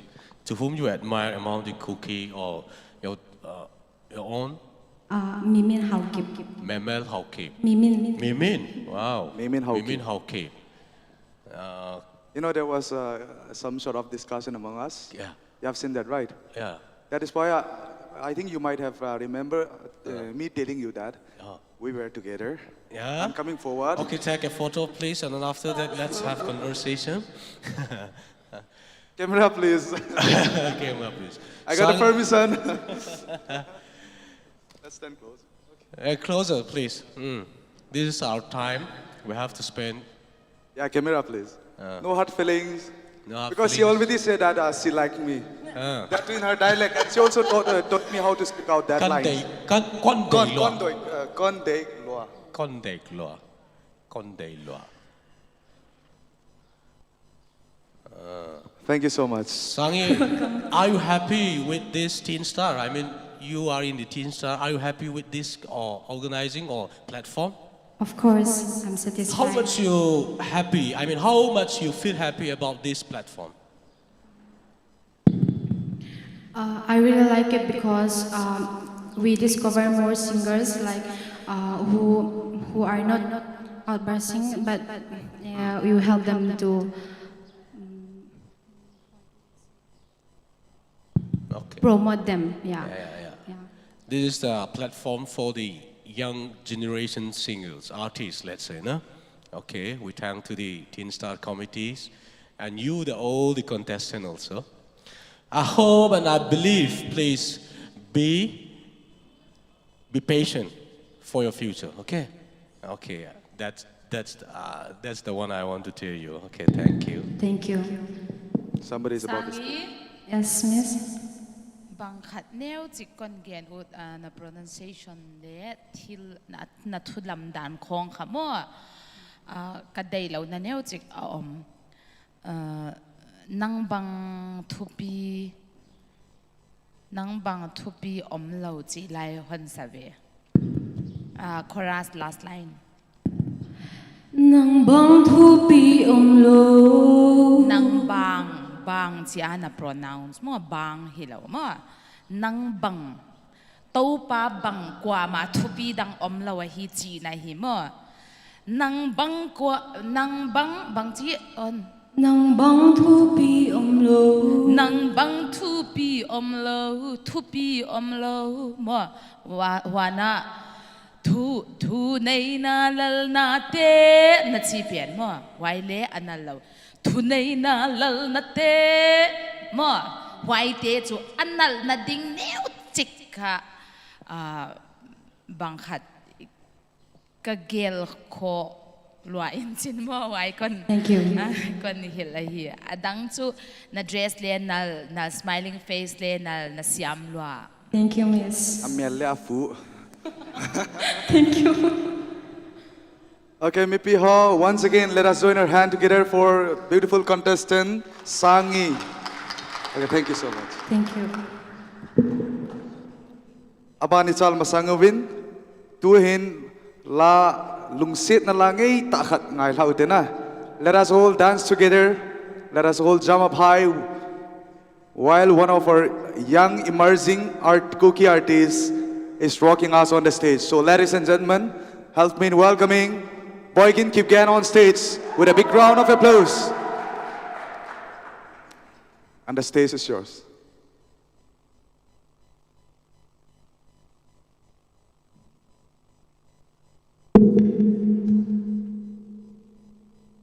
Ole, avelin, tu hiện là rock tàu thế na, xuân trăng đuôi tai rong là làm hoa bên thế tí chơi ngay hè, ta sẽ thu thật là gạo thui chỉ cộng ngay hin na, là gạo thui ăn ra quỳ máy khang tu lâu hè tí chứ, avel lại cái gì đó nôm kia rồi hey, music please.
vậy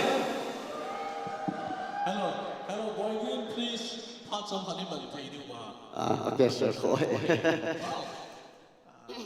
anh lục đàn chứ music thì chỗ thật gì nắng tạ dùng nát chùa vào thì các tổ team thấy từ lời I really enjoy cái thằng ông này sẽ in nâng chân sẽ đi nhau cả hết luôn chứ chứ cái hồ limo thì cái tiền Wilson ok sir khỏi Eh, sorry. okay thank you game nâng cái hết khi nó vai này pu vào lối sai nó vai nó sao bây giờ ấy bảo vào chú cái hết point ama chú thiên lu bây giờ chú kunนั่นเลยกิโลก็ใส่น่าสาขนาด cái zol ngã nó khu zol ngã nó bố khoai hệ sir โซลงานระบบอินจอยน่าสาขนาด hay nghe sự cái nàyข้างในน้องแหล่เจงินน้ำเมลจงอินจอยวิลสันนี่น่าใส่มาบงอินห้อยแหล่เจงินลุงอ่ะหอกิทันนี่เตะที่จงนี่ก็ใส่งาเมอาจจะจุดที่ขายที่หอเตะเสียนะมาเลยที่อากิทันที่หออันนี้ก็ตาเสด็จ please ตัวข้างทางหอจะปังมันละสาวหิม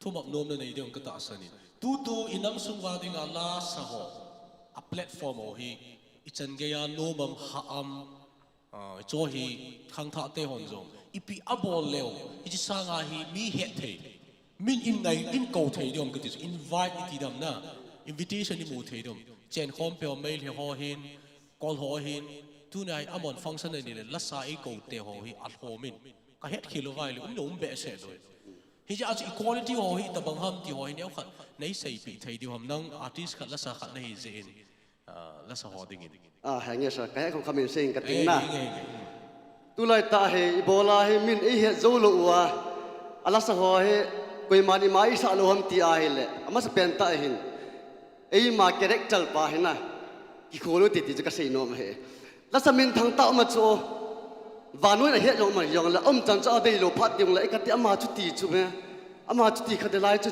tì ai là coi mà là sợ này cái giờ tôi là mà ông chẳng cho vẹn vài là coi mà program mà cổ đồng lội thì cho cái gì đó nó mày phải là sao cái thì hi tạ sa đam thấy nó giống ngay nè là chọn character giống ngay thì chú imudo oven cái bám thế riêng in voi gin hi hỏi là sao oven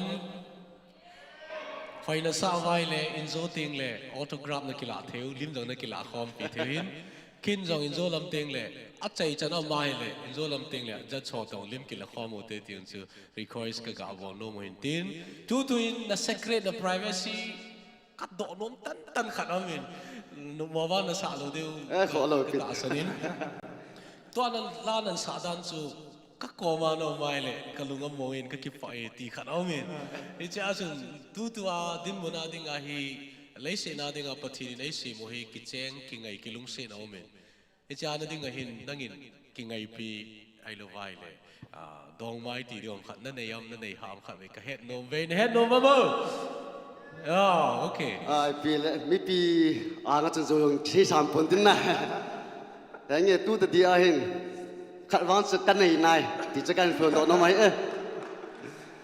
áp phải cái bao mày thì họ hi til ít cái độ tiếng vai lệ aza cha giống cái kiom zin mi zum so ta banga gel giống cái kiom zin mi dang te vang a free lệ a frank da no khu hoi ta cái dong tu ziu cái bảo lệ zingin dong ma na nei hi sa hoi đi dong cái cal muin cái bảo lệ zingin kin your wish can ball in for your future okay sir cái bảo này Pathen nên bộ te hẳn nó anh nghe cái bảo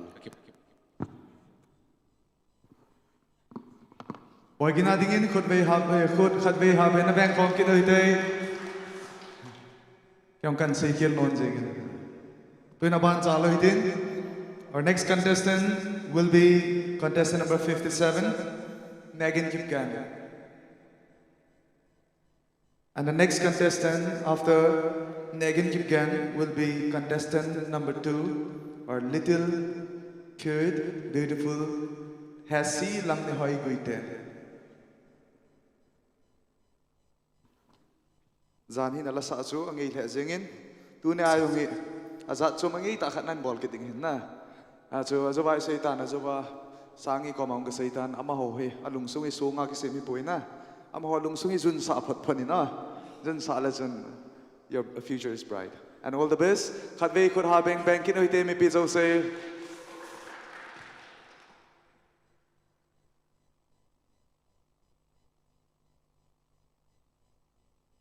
5-7.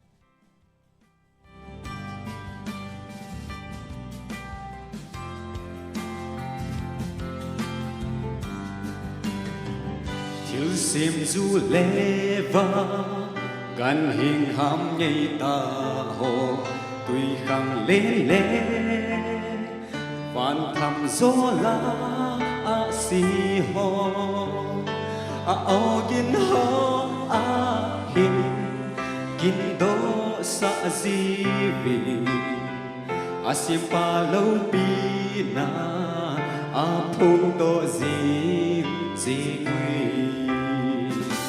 tông số nhây bakaya dia tông số nhây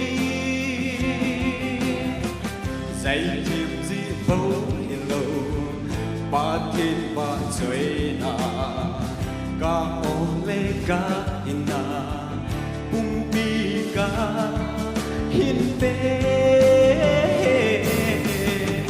bakaya dia tông số nhây bên hi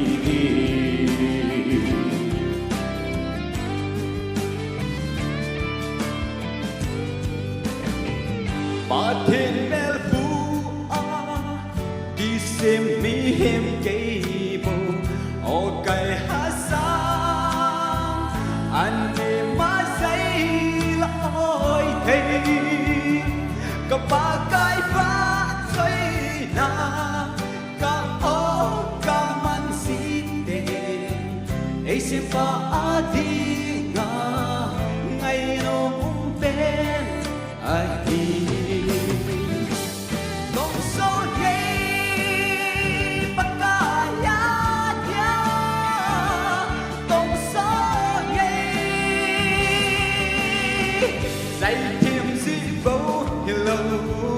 Pathen và theina ka ole ka hinla pumma ka hinpe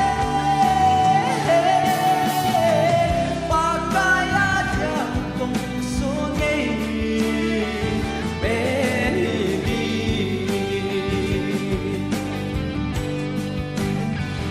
đây là diễn hinla thu pa căng đam em gió tông số nhảy ta aza pa sâu sẽ dia lên vai te lu o na la se dia kibolna lung hang te lung dang sa lung la dia ki net na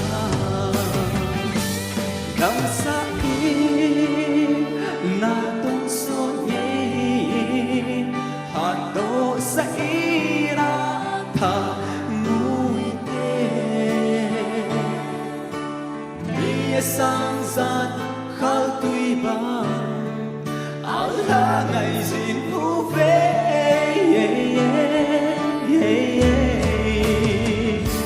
nắng cô na dày đắm tông số nhây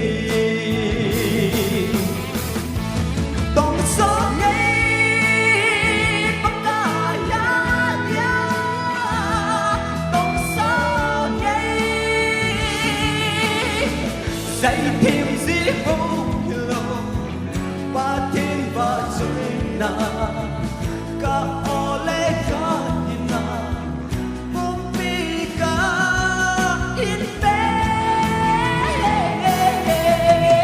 bakaya dia tong số nhây bên hi bakaya dia tong số nhây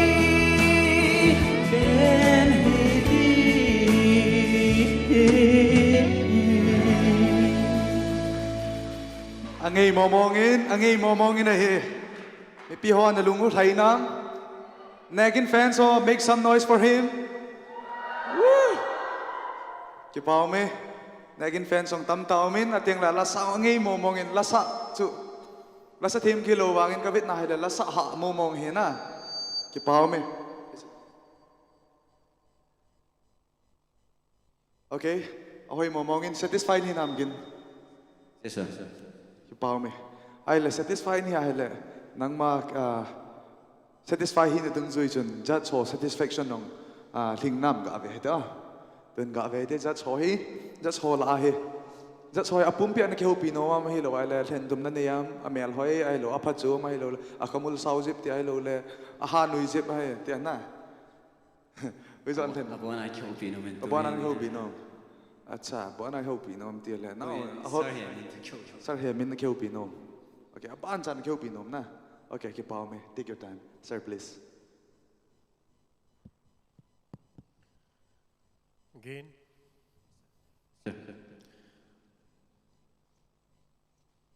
Ka ginza hialam panga na ona boldoh zin kapatsa na tukain pumma sa pene. Paisa. Eso na hi na vocal range pas ka ven hele hichan gya sang chu nom tanin sa do zin chu ka ven ai la chu ka ma pa cha lo na.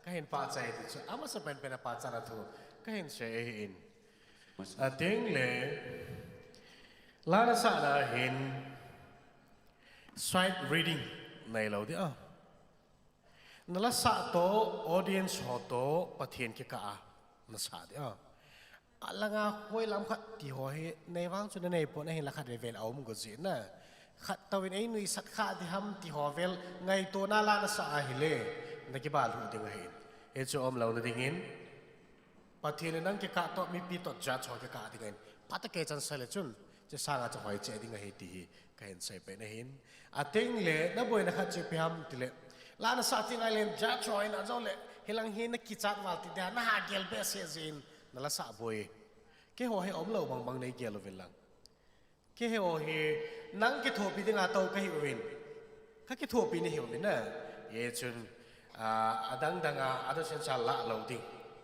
amo ke fan se tin lai lang sale chun a cham la wa kholang chang ge na ge ding ai tai ti chuka a sai tin loi ten jong he itiam khat sai lo wa he ve leo chun amu phun ti sadi ma ma hin zin na saw sai dai ga ting amani la mai thama gang chale le lu tang ga te ke la ma tin pa cha na ka hin pen ahin height range height page ai lo wai le silang height no do na sa ting ting ai le wang tam khat na kizil je ben ti tam ka se pe ben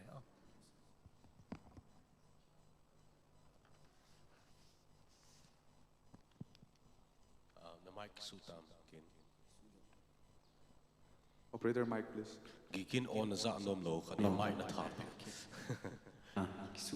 again na lasa chu a hoin sang ta na kaya na zo ho chu kapa sa le jing ovin hi cho ta bang chu mi thanup na ai pe win ja cho jong ka thao nom do jing in really we are searching na we want to find that person, that kind of person. It's all about music. The hall no in normal ala sa hovang so kichim mo ta to thinga sa ya cho. Ichi khalam pe a thil kidang dang hin pudo o kidang dang hin mang he voice control la ipilam pi zong je. It's all about so king ai sang hi in tunin nang in zong sang ta la nan sign pau go la le voice in asa ahi in ichi khalam pe a o zong hoi ta na hin pudo ovin pa cha na ka hin pi vena mabana zong ba cha jing in lang ichia ko na chu ka sei nom chu na expression na lung kim tabang khanin ka he in ipi boina na nei ham ka sei the ham izam ta privacy ahi valbe sel sei da in nang khuti lo wa normal thima hi le na boina mai hin sei jingo kinjong ka hen no min injoa limik ka wa phara chun tension khat ta bona nei jing ke nung sei ta nei sei pi le chun ki pa min te Paisa. Tui le ke kania wa konin miza cha sina mila ding do ngam lo mi tong ki ho be si lo min thu an seong le en serva thei lo ka hin ahin la sa ho hi kong din do ne na ka thanu wal ji na la sa kania wa ko na ta ka na sa ya ko hong din do hin chỉ ngâm nè lệ ta hàng sân này sáng tận cái này thì lại thì ahi cái mèo thì tiam xuân lệ mèo bút gì hin Wilson atu sei Kijom na sir kavit na hele suan del mel ati hele ahum di thu be put lo chana son lal mel put lo chana ma he ata ta hang san ha le Kijom jo ata sai bit le apunan na suan del mel apupoya hi wanga hi amai ga vit na hele tham face rate ga bol le chun na tham khat thim ji ejia cho ba sir pa na sai tai na thil chom aga bit le ji pa cho eye contact tiu tin na eye contact pa chu walang na vet na le ki holding ai mit kang na le ta chu walang na vet pe le ki holding ai mit kang aji chu nim langa ka to ji vai mit kang na le ta kilo ta chu okay anyway cho si ma cha hi be se point la sa khating around chu every nook and corner around chu a hoy ngai ti ka sei nom chu kin bia tua Janin Nigerian army hotel na kilo vekatin tunin ta chapa mo ta nong kilo kitain mi bang ka za cha sin ka newa pat mila dingam lo ka hiatia tuna na la sa hovel chu ba bare kanga me ti le chin tham ho nei lo ti dan ta ho ngam lo lai na la sa chu chan ge ya san the ai le okay ka pa cha na sang ta ka hin pe lu chi sang jing o gin phat thei ka hin bo na hai yes sir ole kipai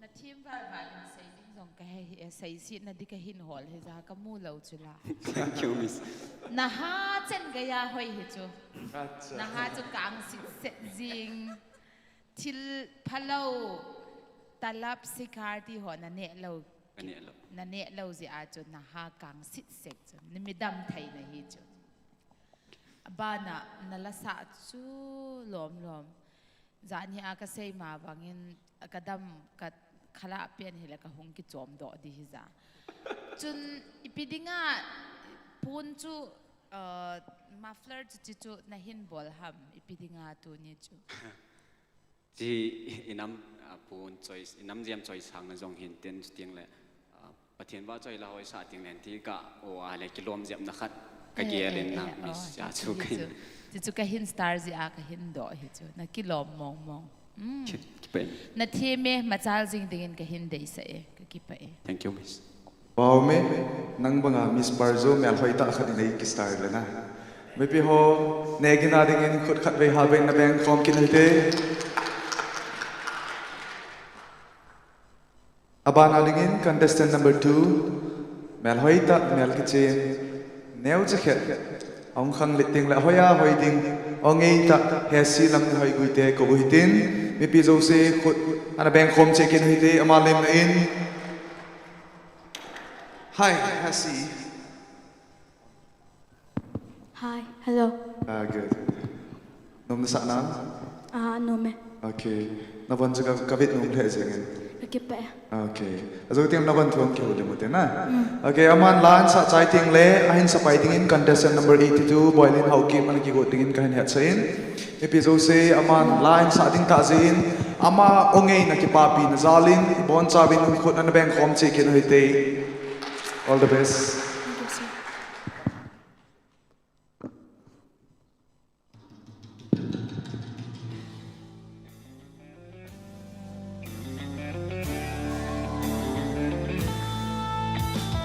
Lung ki pa thanu bin ipui na dana pagai va choi na la sao te lung ki pa thanu bin ipui na dana pagai va choi na la sao te lung ki pa thanu bin ipui na dana pagai va choi na la sao te nang le ke ading chu pagai na so ke na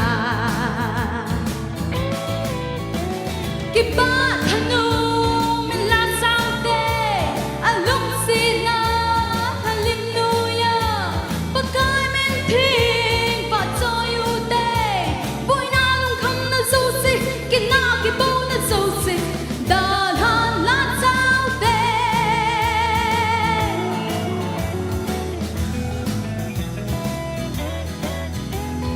lung ke ba thanum te phat theina chang ding kimanna pakai sala lung ke ba thanum te phat theina chang ding kimanna pakai sala lung ke ba thanum te phat theina chang ding kimanna pakai sala ka pakai chu kai da kamuna le ka sel na ku pe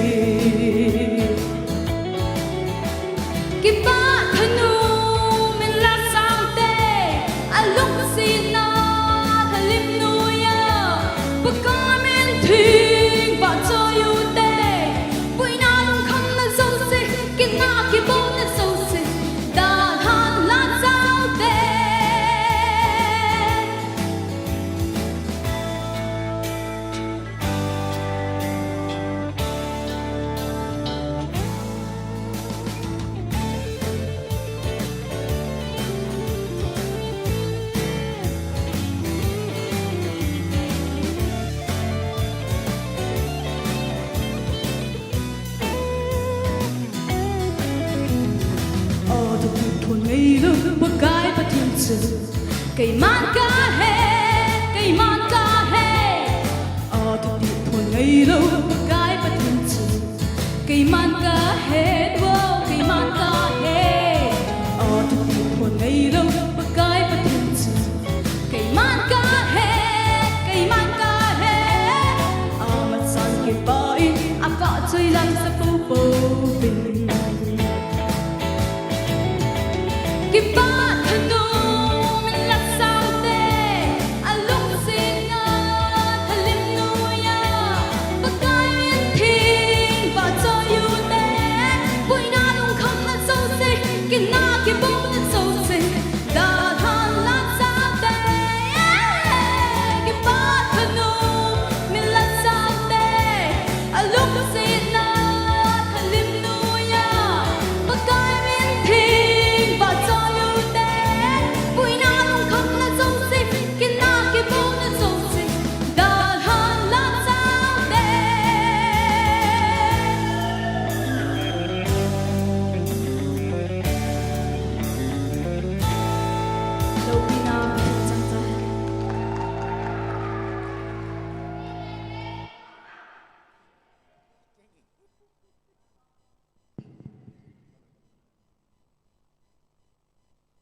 Amel jong hoi jin ateng le performance jong hoin awa jong ngei mo ngina me pi ho khatve ama dingin ama ki papi na le athil bol ho hoi ki papi na zalin ko khatve ana peng khom che kin hoite ilanga aning langa ong hi them khat jong no them khat kabulin ama ho adei wal seven ke ei solvin salam ei bol so ma ho thelenga salam bol hite namo tawa ki pau me tun aban chal hitin aban chal ding hi satisfied hi na that performance nang nang nei momong ai le to hin let us try to hear out from our judges, okay? So let us go ahead. With whom would you want to talk to? With an Chopino, ma'am? Abon over. Now no holop to be. Kaya kam tam se sam giti so apon sana ki ho pino mala na kam tam hin ang na kam tam ang ki hop dom dom di phai la khala koi pen kheu pi masat pen no mam ki ko masat ing na Miss lar parso miss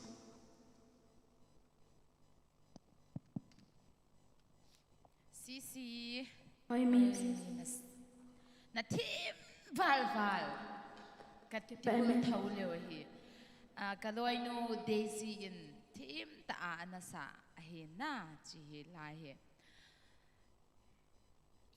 chi ho ta bang lai he mihlam ki tile mihlam means artist zo si na sa do thai lo hi chu o sang zong asang in ba na hong nim kit in na hita umitain ala tung zui na hong perform kit na hong vakul na hong chi zal pa cho kain star mo nge na thimi sei sin na di ka hepoi macha sing dingin ka hindai se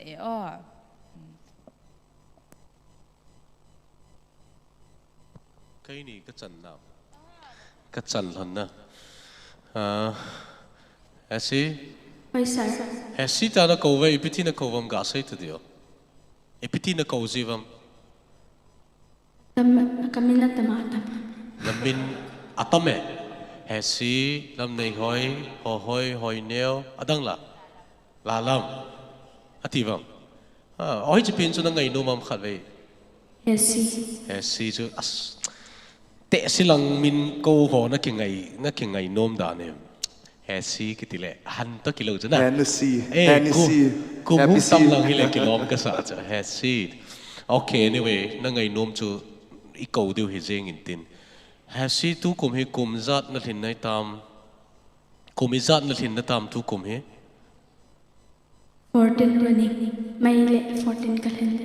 May 14 na thin ding sorry 14 running din athai lam kam hi na thei len 14 running chu thei di dan cha thei di dan kibom he jing in Hesi nala sahi Miss Larperson and say bangin they shi khombung na amai na sahi in kipamin a o pilhing ta mi pilhing thowai ta na ma jong a sahi in a kilomo point nangin an sahi na lim to na kum to vet dinga chu kilomo mo lo ta chu ipija kilom poi ka tiam tele nang sanga kum tam hon hin sale hung kilom di chu a o na pu do dan chu nang mel to kilom ta lo galain panin na o se ki zai la chinu wang hu kum som ni la thum be ve ta kiti di chu na o appeal hin dan chu a mutual dan na appeal hin dan chu ka pa cha nom ne kzi ang chun na satain stage na kal sangin tu in jong round 3 nang lut kitain pathin pa sa round 4 na lut mai thei na ke view da na ka sein izam ta na lut lo jong le ke mit mo hello in jat soin ma ka pi dung zui hi vin tin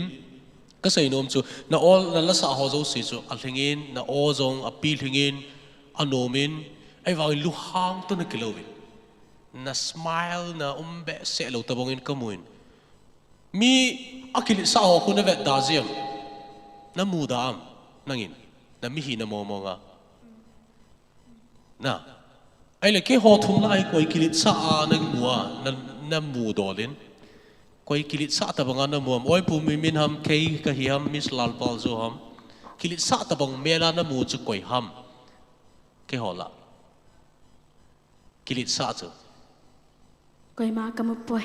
okay ke ho wang ka kilit sa po ve ti in ka ki gel thawin nang in zo nei gel thawin ki pamin nang zong ana kilit sa hi to nang in na muda banga chu na kilit sa kha la chu min na muda de na theina chu na toy kum som na thum na hin aba na hung chal di khu sao ta na lai mun tin gam tin pan nan la ding izam ta mun khana thil khana na hung kilit sa pau ngai mo nan man te ngai le min lam nei hoi he si pathin la sa gospel la sai lo vai la sa khat nam sunga he the khat nan ti diu hi chu ka ga ven pi nei chu mel so yo ngai pau dan zong ngai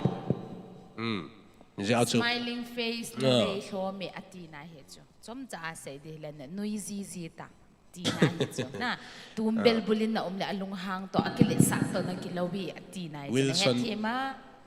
Wilson di ga smile ti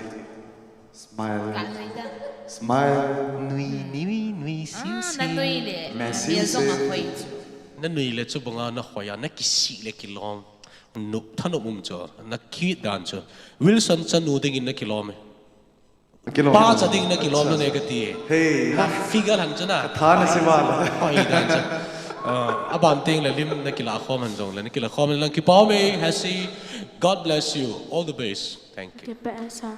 Hesi Oi, sir. chom sa ne ke ho pi the ni ham ane open him in sunga dingai oh ka gen mo aba na mel jang hoi sil selin na min jong Hesi in kanu tiaw kha jong Hesi khat omin nang Hesi ka ti tela kanu chu ka gel do azin hele kanu melin na hin mo jeng ka ting ahin la chom khat kyaw khom ti an na hin khwa ding ani ki pa na pen khat ga sai ti mo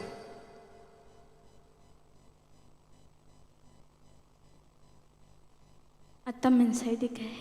a pen ka ti sula na hin khwa na ki pa na ho ka ti la na ki pa na pen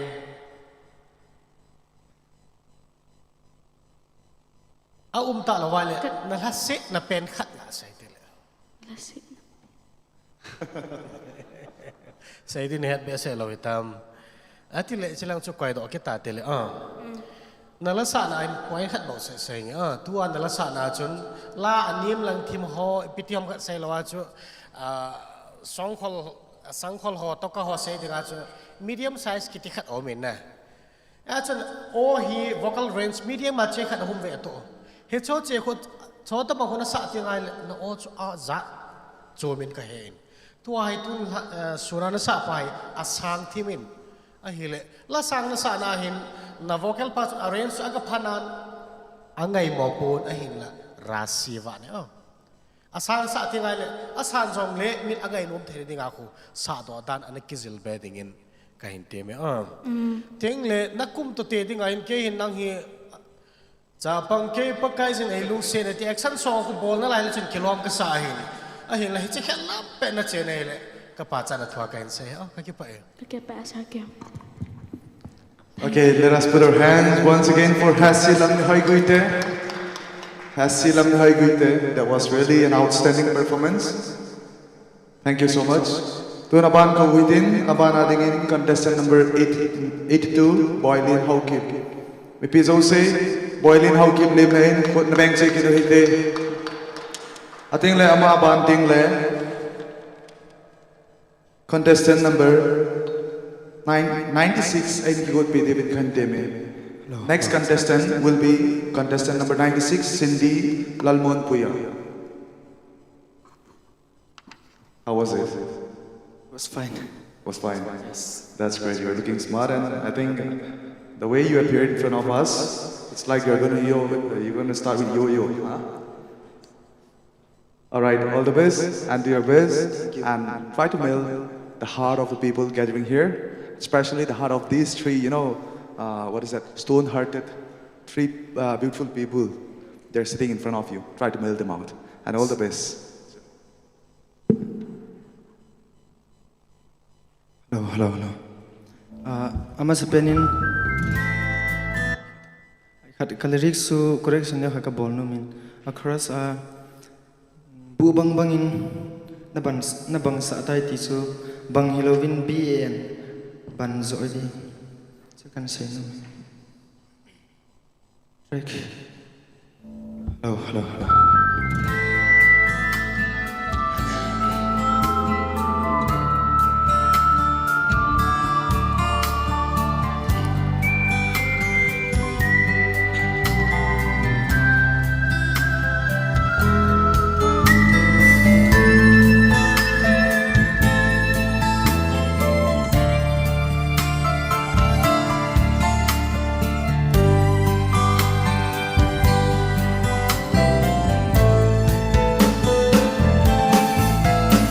Nidina ka hilna ay ngay dam singa Jesu nadinga ka hinlal na le kalhasam na hohi ay dam ka thume pagay o pagay na ngay damin kahung kune na keng bulla na anga hung kilhani nay ngay damin Jesu ka chom sitna nay ngay damin Jesu ka hinlal na ho dun so hin kem lo na nay pe tai hallelujah hallelujah tin va chơi riêng nghe ka chom sitna thi san bang in san du dòng lệ vu bang bang in na ban sa tai sora na cha tia nei sem ka ki pa e pa kai hallelujah tin va chơi riêng nghe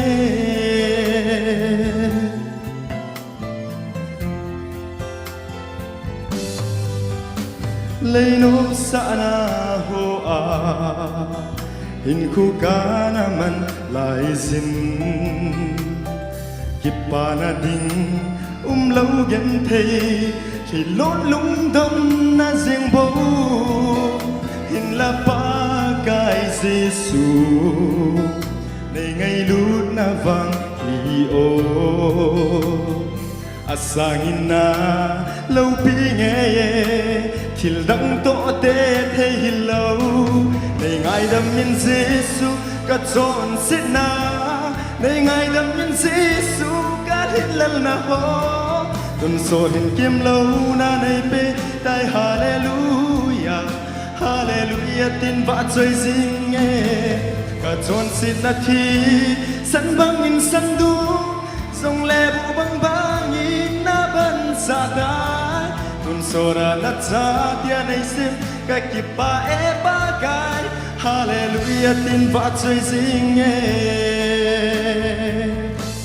nei ngai da min Giêsu ka chon sit nei ngai da min Giêsu ka lên na ho tun so hin kim lo na nei pe dai hallelujah hallelujah tin va chơi zing e ka chon sit na thi san bang in san du song le bu bang bang in na ban sa dai tun so ra na cha tia nei sim ka ki pa e ba kai hallelujah tin va chơi zing e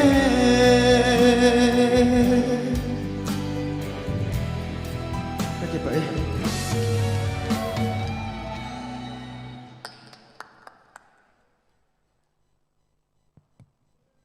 lung thai pun ate na lung thai sella lung thai đâu lung thai sella okay cái bao mấy cái chân là lung thai lâu thầm cái tiền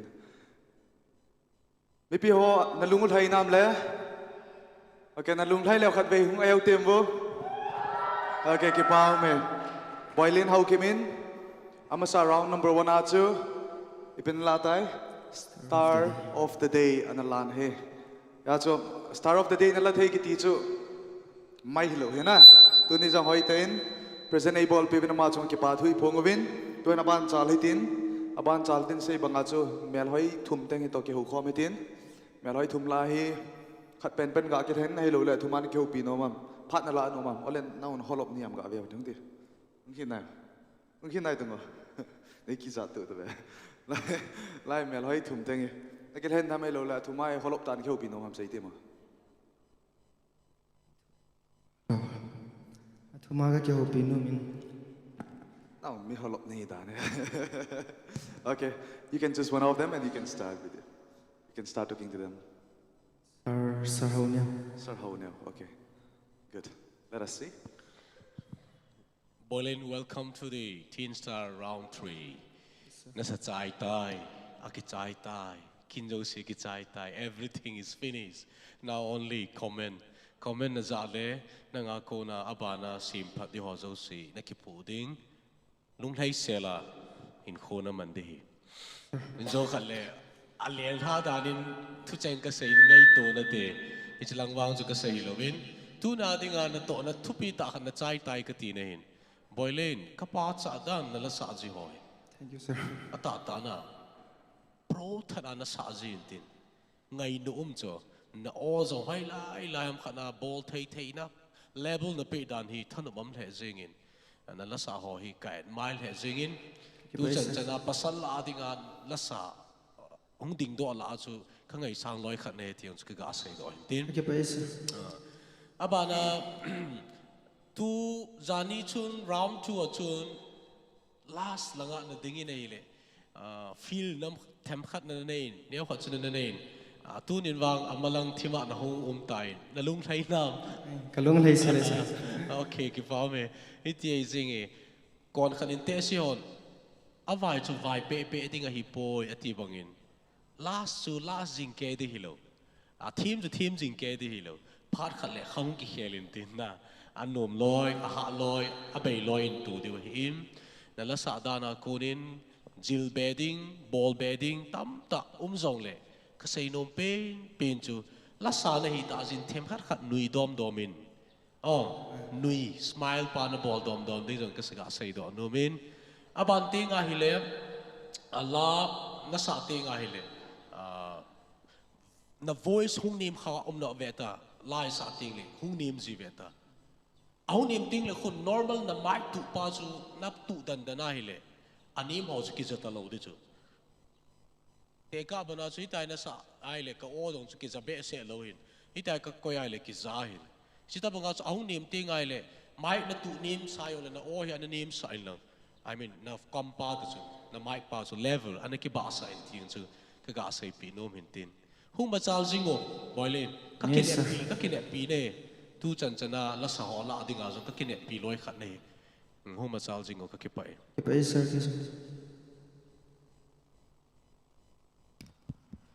Boilin. Yes sir.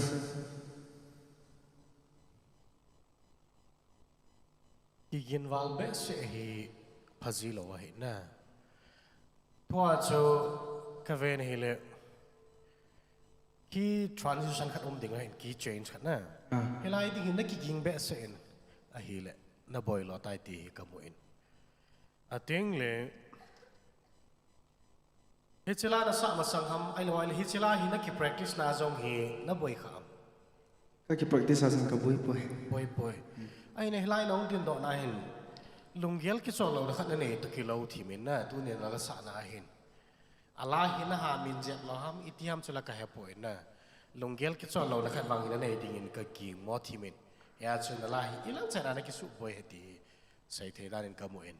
Yes na olam pa wang suen angai ti le se be di um lo he na. Ha ngai na ngai ki ti zong le all na ngai ki to angai chu thakat hi jing in. Ye chun na ovang ngai la saw na themin ka hin pa cha in mai la ma ding in wis kain bole. Paisa.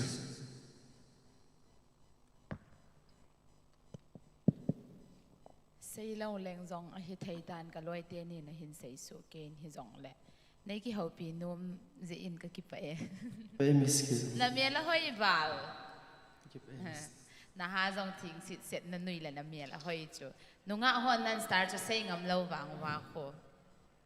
Na num na sa am tu chung chilai na hong zao he. Num ka sa emis. Nala sa chu a hoi selen hi zong le tua ka masanga sei pa bangin ki change lai chu. Niao khat na mat tu thai lo sound system zi ham pi ham chilai chu. O gen to hile music pa ki zalo. Ham. O kho ka sa le zi nge chilai chu. Wow ka thi thai na ding chu. Hong do zau ta lo chu o chilai zi a chu ka long han dan pamai val na ya na. Hi zong le Pathen in na mapuin tin hi sa nga na khan tau be dingin ka hin dei sa in na o ahoy val o hoi ta pe pa Pathen thang wa jing dingin ka hin dei sa ka kipai. Kipai miski. Ladies and gentlemen, let us put our hands together for contestant number 82. Okay, up next we have contestant number 96, Cindy Lalmonpui, which will be followed by contestant number 95, Tracy Holnaining Hauki. Maybe ho Cindy stage lang hong kal tonin amalim na in khot na bang khom cheu te.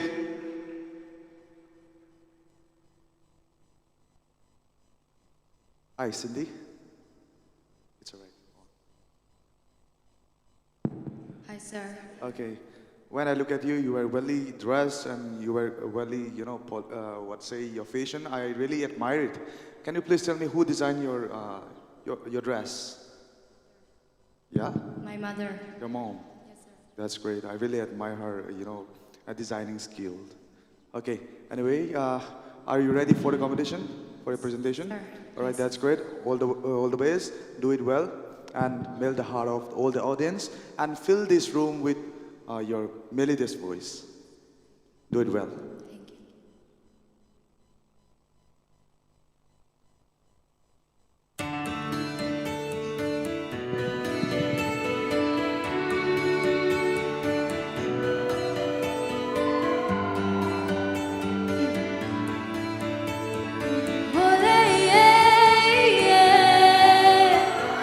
Hey,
Nei ru sum le pai zong nga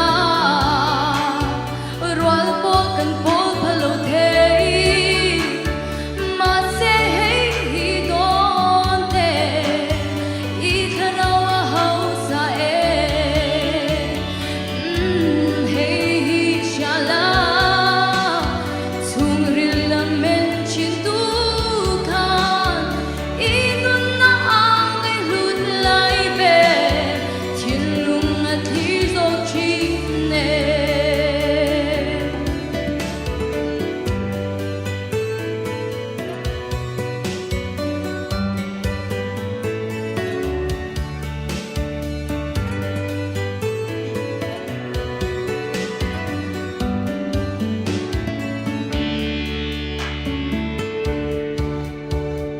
Dom tóc cần thiên đêm thế cần sen lệ truy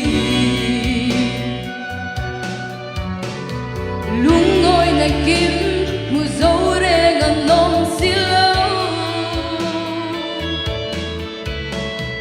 du sao ai à tâm bộ này mà xa la anh khá rê ngoan thầy lâu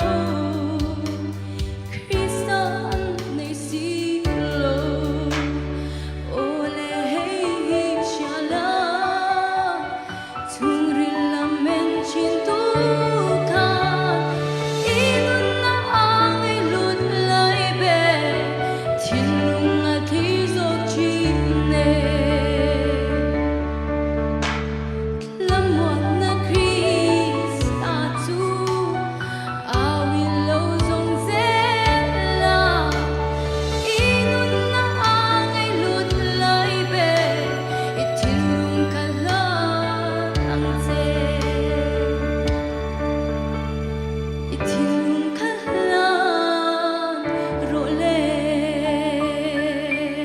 Dal pan loupina chang lo se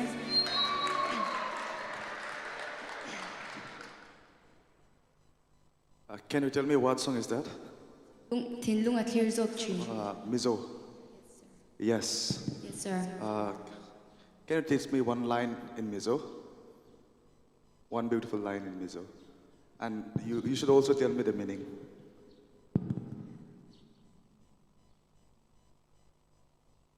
Just tell me one beautiful line so that I can. I want to know everything. I just want to know what you want to let me know.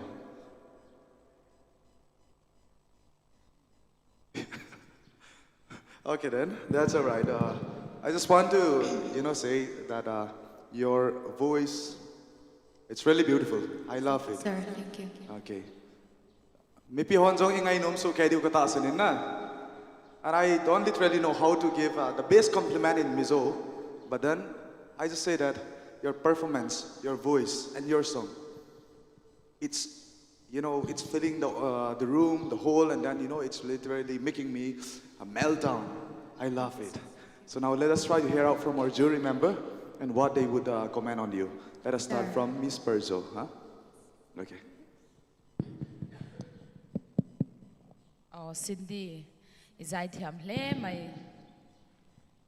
I alian cha chuan I thulam te pawh a fia tha I kha a fai mo angai nom top I hmel le I kum le inge I pum ai khan I kha a pui tling zo ka a tha top ma se performance lampang kha I thiam lo I intive en Not smiling. ajan chu I mikhat I ching na salut tuk mo ajan la reng chu a langui la rok kan sak chang te oma chuan a thu azira kan vachet chua khanen mi mit mu a khanen en nom kan hlo thina ni chu mo performance a poi mo tu ka he lai hi sailovan he thiam lu tukin ngai nom lu tu ka lo sak to nia mei chia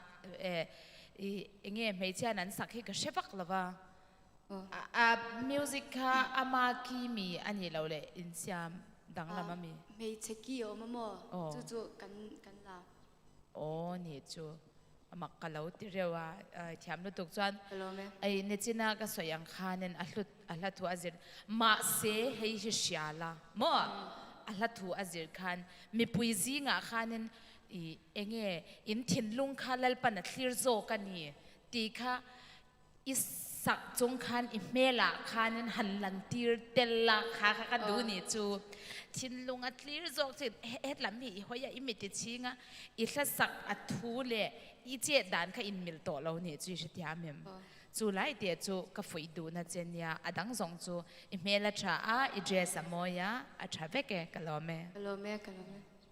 Is there anything you would like to add?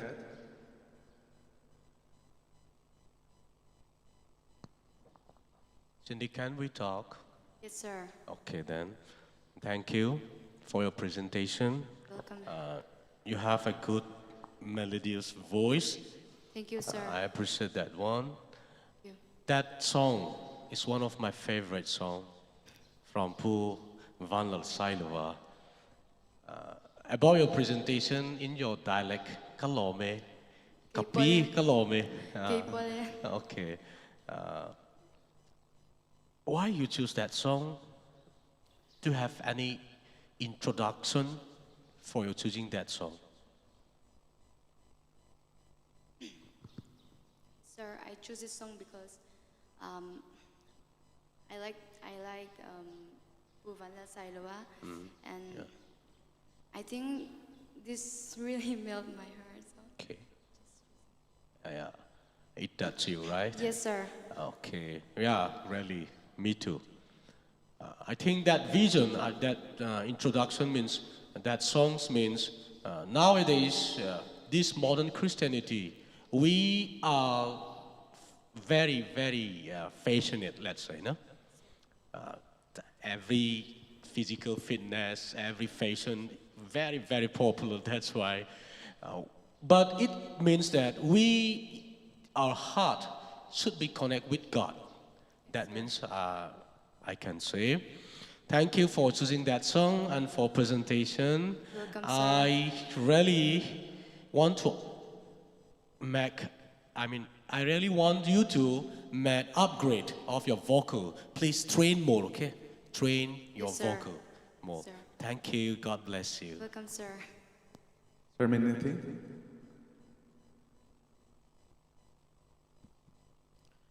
Email atha Thank you, sir. itiam lutuga address le amoya Thank you, sir. kanlome. Kibol. Thank you. Welcome, sir. Cindy, email atra. What more, sir? Email atra. Hello me. Dress le moya. Hello me. Okay. Siam lutuga Sam lutuka.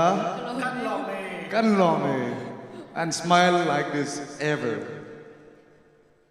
Yeah. Okay, one. Ladies and gentlemen, once again, let us join our hand for Cindy Lalmonpui. Okay, next, let us call upon contestant number 95, Tracy Holneining Haukip. Right after her, we will be witnessing contestant number 41, Kim Ngai Sang Kung Sai. Once again, she's on the stage, so let us welcome her with a big round of applause, ladies and gentlemen. Foot bang with it. Tracy. Yes, sir. Hoy ten lahin sa lang na. Ngay ta inso na. Kana mizo silung sungin tong na. All the best and do it well. Thank you, sir.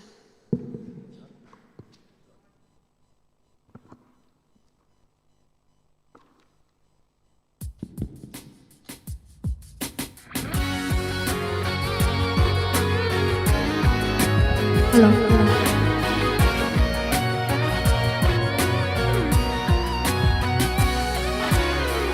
Ito banga pa hitam pakai chu pate muhitin vete muhite pagaya kise sing mi ho wang chu an nong sung nung ahin ve pagaya kine sing mi ho wang chu at house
ngay na sana ba mi piho angay mo mo ngay na Tracy amasayin sa ibang ubin zani la dedicate kibol chen het sana ipila tay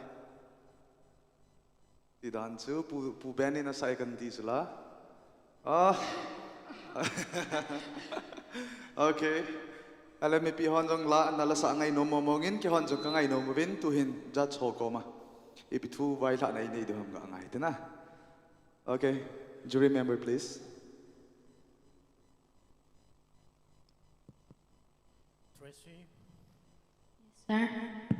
Yes, sir. khát về cùng lệ na mit na sing gì in khát về cùng lệ na hạ gì in ahin là cái hồ làm hin nei về bộ về na cái hồ lang se khát cha nei vết ngam lâu cho cái kia lại lệ cái lại hoàn này cái phần nào về thì cho cái pin na thua cái hình sẽ có sao được hình tin na sa vang cho là thiên min ahin là is do I say bằng vin asang lang na hin sa ti ngai le na va quality thêm ngạn na mang gì hết cho thêm ngạn kỹ tiếng lệ hết chắc cái xe đó nó mà chỉ phải là sa cái gì là anh phat nó bị đào hòm sẽ bị tiệt cái chuyện này hết chun kỹ nó cái chỗ nào hiện là sa nó cái tiêu nó anh phat nó bị dẹp lại chun tu asang ta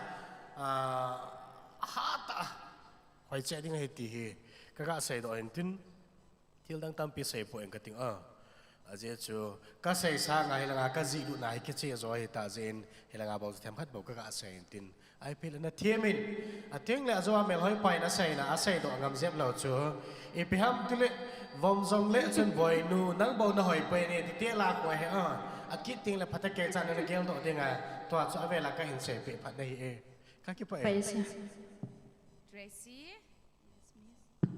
Yes, miss. na song khol chu na kilom bal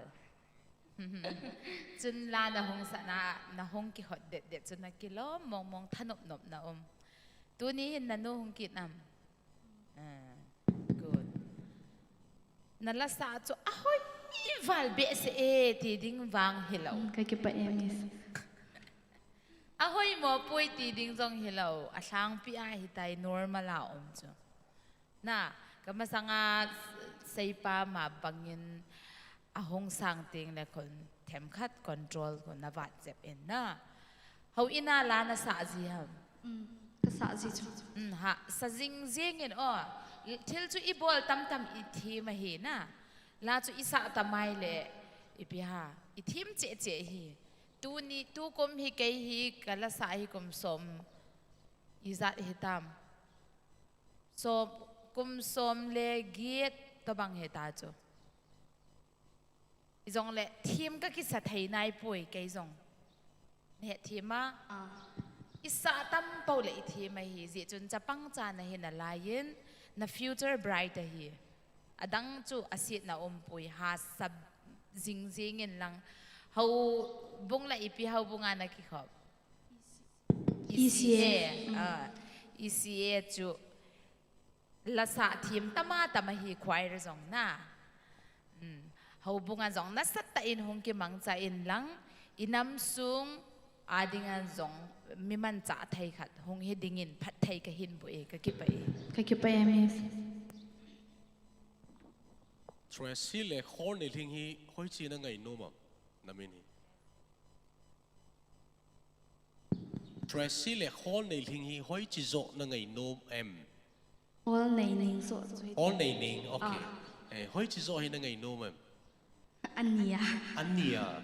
okay ki pau me Tracy hi mi te pau hi nickname na ki ko ya hi in ai ho pa ha khor nei ning wow ngai ka sa dan ki pau men khor nei ning boy ning si ne nei ai pi hi zong le na la sa chu khoi ka sa in ka ki pa le zengin lunglut ta in na sa in enjoy oi pu min in asai bangin khat vei wang nei hin veleu chun ka ki pa di do lo hin hi zong le na la ana na lunglut wala ne hai mi lo hin tin ho poi ho ka sa po ve mi I ha vet be se zong le aum chano ki muzia le ila sa boy zi chana ahin wang la ito isa tinga hi le het dinga poi mo chu Allah dung zuya presentation bol ngai chu Allah dung zuya po do pi ngai chu na mit sin ku mum ding kipa kom nui kom gavale kom lam kom di iso jong chuna bolding in kadai sa in nang hi tu chan chana lanan sa na hi kum iza na vela na lanan sa panam kum iza na hi tam tu kum hi somle tu kum le som langa ka hi di October 7 le October 7 wow October kumana October ha na pinda ne na keizo October ha ka hi in same month aku tile kum iza vela lanan sa panam kaneu ka khu he ti la hi lo le kum thum kum li ti la hi la sa hi ka thanu min to ni ngai nei thing ko ka li pha le ka ti di he kan ti si ka thei kham khamin kan saban panin tu chan ge ti hen la lam pang hen ka hung ke man okay good ka de hi ji a chu ka do lo na chu ka het nom khanu min ti na la cheng thei chu thing set to clarity na nei chu hi ji a chu nu ngai ni thing ti tau te tuin khat jinei hi ta je na nu ngai ni thing o yong khu i vet na hi i ngai ya hi le lung thai thei chu thing set in lai ve ta hi chi chu chu tua na in jong den ko pi chu lai ta jong chu ka hin ki pa pi ka hin ba chai ai ke pa esa dam sel in lang o lo thing jing in lang go lang ho wang ki thi sa hi be in kum iza ting le jinei dinga na ki guna khat be in sei te dio na lu ke kum iza vel le jinei dinga na ki guna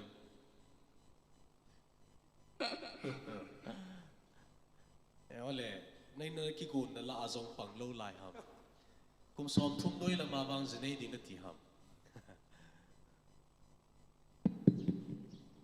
ka gial nan jang apang nai hen hi le jong chom khat hi khang don la ya he pathina ko na imu la sa theni chom khat be ki mang chang ka te ka tien aban le jinei lam pang mang chu ka gial na jang za di chu gel zong gel na hi ta izam ta khat la ni khulai leng a hu zong le nung so jing nung so le lang ka pha nei nai boy ti jing ta pathini na ma puin tin hung lo ling jing ole ka ki pa esa Dress sitting in, khut ana bank home check in hute me pizo se.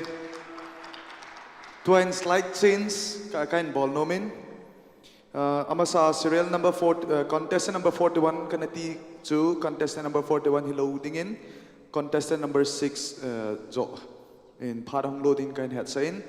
I have proclaimed that contestant number 41 Kim Ngai Sang Kum Sai will be taking up the time right now, but there should be a slight changes, and instead of 41 I would like to call upon contestant number 6 Ami Lalmal Swami. Ami Lalmal Swami, contestant number 6. Yeah, you may come and take your time please. So ladies and gentlemen, let us put our hand once again together to welcome contestant number 6 on the stage. Contestant number 6 ahung lai sein announcement khat ka bol nom chu hile pung thum chet khole Churachandpur se helwa Manipur se helwa Northeast se helwa India sunga jong ahung min thangdan We Dance Academy 10 laya hi special appearance special performance ahung nei deu hi jechun mi pi zo se ananga hat se uite. You may take the mic please. Yeah, Amy, it's a right song. Hello. Okay, you are looking beautiful. I like your fashion, I like your style. Thank you so much. All right, with a beautiful smile and with a beautiful dress and fashion, I hope you are going to give us the best performance ever. And all the best. And I hope you melt the heart of each and every one of us. Do it well.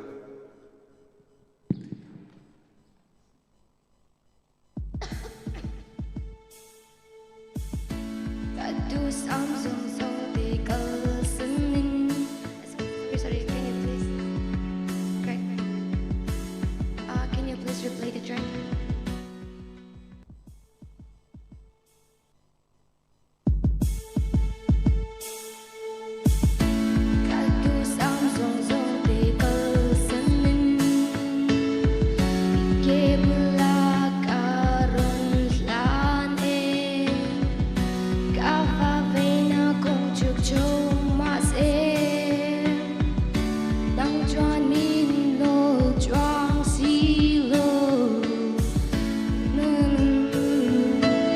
I'm really sorry, but can you please reflect?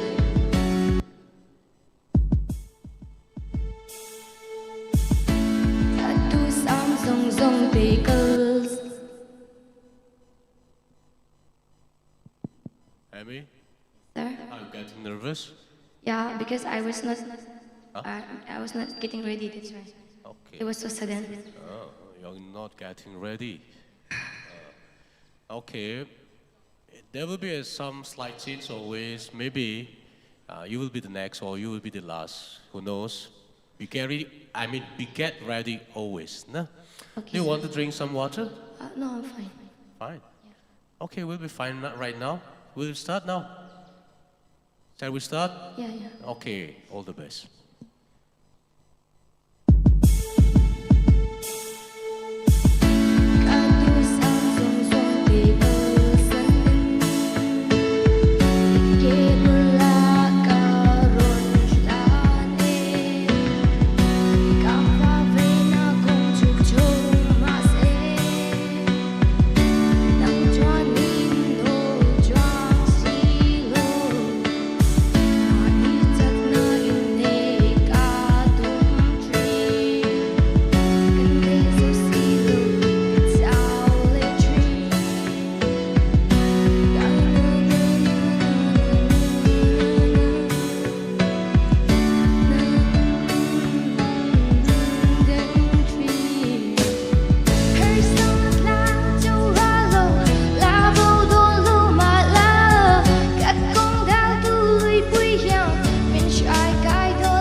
Oh, Amy, I'm really in love with your voice. Thank you so much. You have got really a beautiful performance for us. Thank you so much. Thank you. Amy, adingin khut anabeng kom check in mi pizo se angay momongin. Okay, let us go ahead and let us meet these beautiful people sitting in front of us, who's going to decide our future. So, with whom would you want to talk to? Today, I would like to choose 3 of them. 3 of them, okay. Yeah. All right, let us go ahead with them, with your choice. Yes? I would love to go with Miss Miss Barzo first, okay. Emmy? Yes, Miss. Isamka anal top ka star. Juan skin anal mo figure le in chai dan te kha anal vek i o po anal acute lutuk i o kha ma se nga tinge ka thinarim ka lo tang na sat te reng nen ka base angin i ron perform thei lo hi ka ril ru na se thia mem nga tinge i by heart lo mi ka by heart ma se klimti ka nervous do like tunge zaka hetla ya yan tu ber hinge zak nila kami lo ko mo sala mo ka kalau indring lo jadi ma apoi ka titak zetani poi lutuk ka hey sang dewe invertura ka lo dar shim chani chumo ma se poi na I perform kha ka base anganit talo khamo poi ka til tu ka ni chu ma se chan sila na yan ya o chadewin zai chho zel turin ka du sak che achan chu I o kha I thlua ka tha ka ti nang ma o chia net si lo khan mi o va copy kha I thiam ani chu se thiamem hey je por de wa sak na chi de po iti thayang sang de po iti thayani nang ma khanin in ring zo ro I zamani kha I ril ru kha ania matin ni kha se thiamem chu wang chuan na sat de wa tanga enge I pathian fak na ni se nam kan ram kan ham tan pwa mi tang kai tak ni thei turin pathianin shrai zel che ro se kalome o kalome ke pole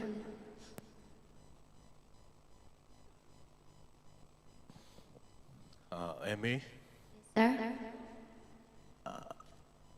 are you satisfied with that song? not that much Okay, not that much. Every human being has mistakes, right? No need to bother about that one. Being a singer, let's say, artist, we have to focus every nook and corner, let's say. There's lots of things to focus on that. That one, you did twice or thrice mistake about the lyrics or music track. First one is the music track, right? And the second and the third one is the lyrics, right? You forgot that lyrics or you just changed the lyrics or what? You forgot? yes sir Yeah, you forgot that, okay. Okay, right, let it be. I like your voice. Do you have any fever or some cough? yeah I have cold Oh, cool, okay. Let it be. You have sweet and melodious voice. Thank you, sir. I like your voice. Do you think or do you believe you may go through the next round? I have no idea about it. Okay. I don't think so. If God wills, let's say. Yeah. All the best for your future. God bless you. Please try to make your voice clarity, okay? Yes, sir. That is very important for a singer. So clarity is need to be improved for you. Okay, thank you. God bless you. Sir. Okay, thank you, Amy. Ladies and gentlemen, let us put our hand once again for Amy Lalmal Swami, contestant number 6. Abani chal masangwin 5 minutes tabang break kelhautin. It's a break sungahin golhang melhoi ta melhoi minthang mel kichim golhang boygin kip ganin wa choi la katin lungsit na la ay hung su hallew ki paw minte mi pi zo se boygin adingin khut ana beng khom kin utin ama ringin khatwe ha evin ga ayawe te mi pi zo se golhang boygin. It's a golhang boygin line sa chai ting le.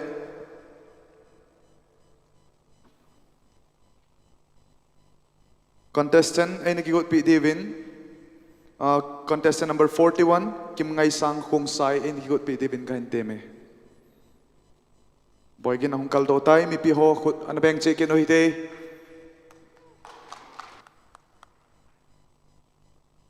alo khu sung khát là viên sung khát tiêu tiêu lệ sung trăng rồi là ta dùng là màu màu đi vậy nghe full moon gian bả sa đi vậy nghe sao rồi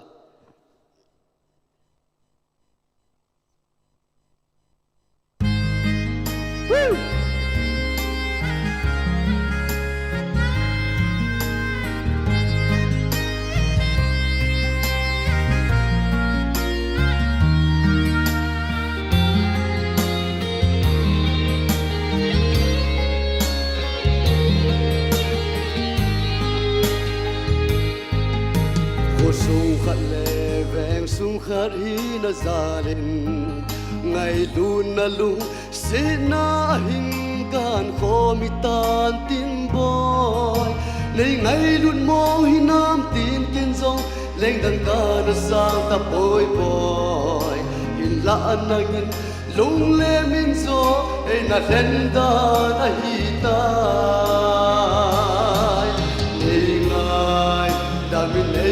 sang ki seng to kam mo zein sei dil ki lo he them hi zong leng mi pile za pi nui sat be min hin hu mang zong len ka lung si na mi thin vang na zui jing na la ye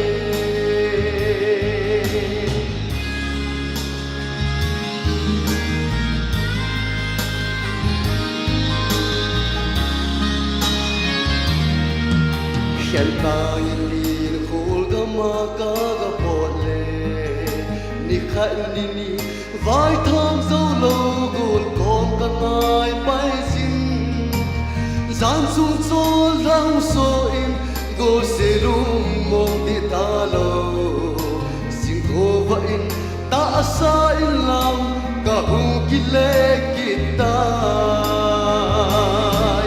nei ngai ta mi nei sang seng to kam mo zein sei dil ki lo he them hi zong leng mi pile za pi nui sat be min hin ko mang zong len ka lung se na mi thin va na zui jing na la ye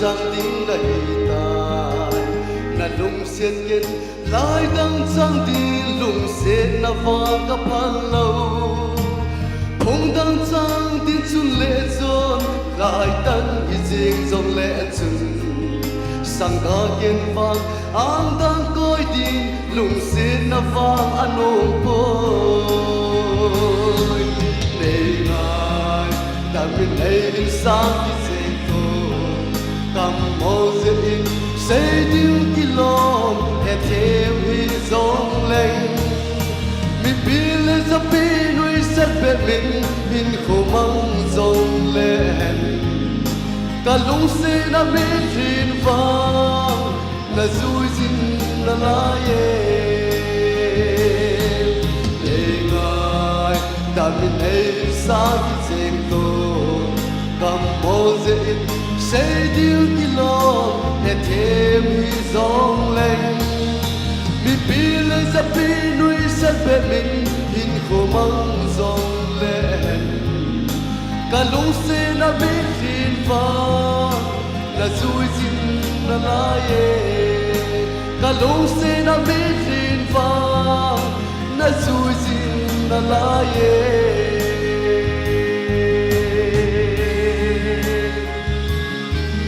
Gaki pae.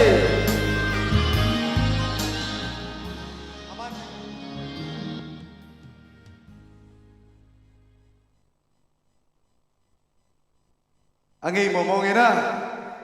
Ki pao me tun Atha ben ihal kawin jury member hon jong asit hung kilo tantin contestant hong chulung sit ai hung to nai jik kitabo na che gam tawin then the parents hong lung sit guardian hong masang nai hung to nai pi lau chung ki pa min te hung ki chai pai di tai parents and guardians lung sit ta masang lang din nai pi wo ating le contestant ko hile pam langa jong chu pam langa se se hung lu no bo contestant ho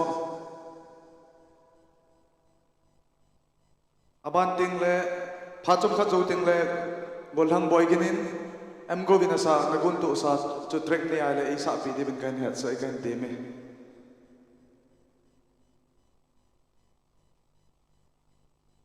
okay tu na ban chalu hitin as I have mentioned, let us now call contestant number 41 Kim Ngai Sang Kung Sai, and up next, I would like to call upon contestant number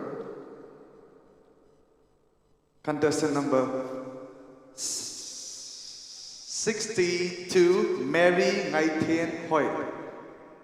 Okay, ladies and gentlemen, we have contestant number 41. Let us welcome her with a big round of applause. Please get the mic. Hello. Okay, great. Yeah.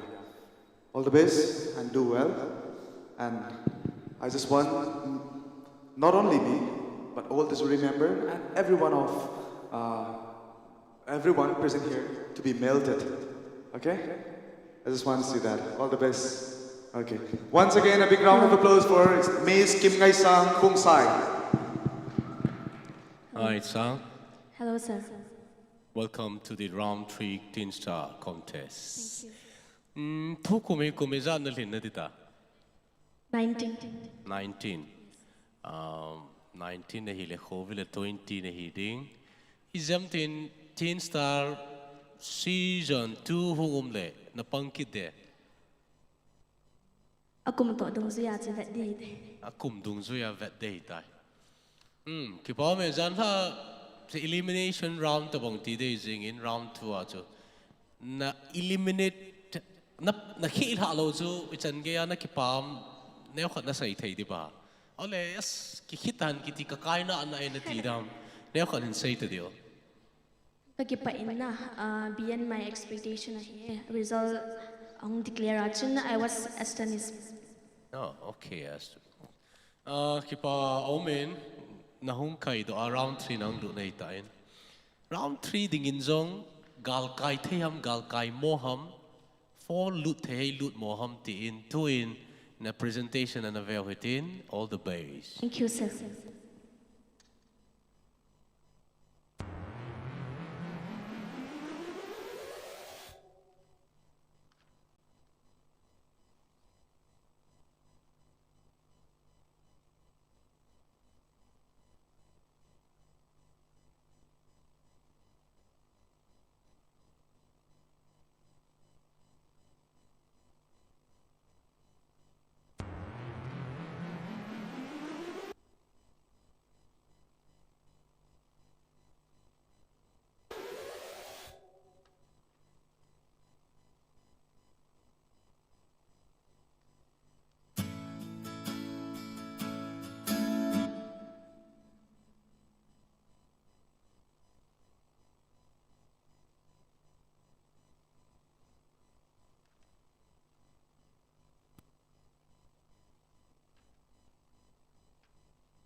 tin vai bi và chơi yun bắc cái chú si tin nam tin xoay ya nun bắc cái chú anh tin chú ai hát ya anh lúc xin lòng lo mà hi bắc cái kita ta ai ti a hình si người hi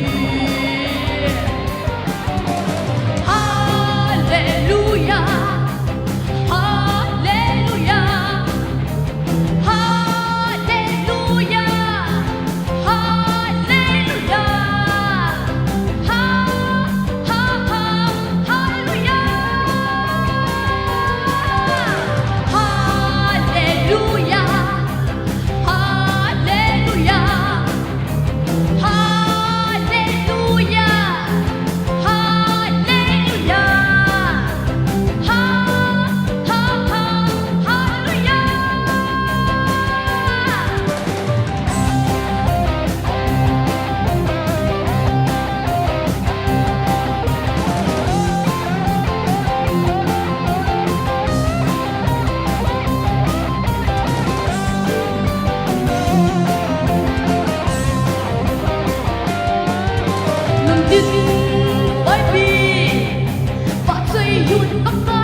Angi momongin, anal momongin, ting le, ama jang amel hoi momonge.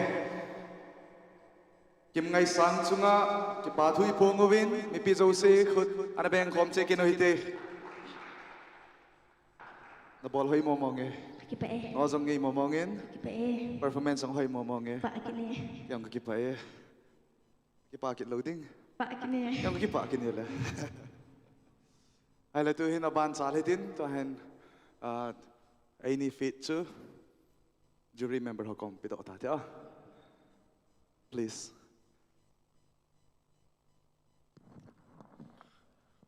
Kim ngày sang na pi mini piam.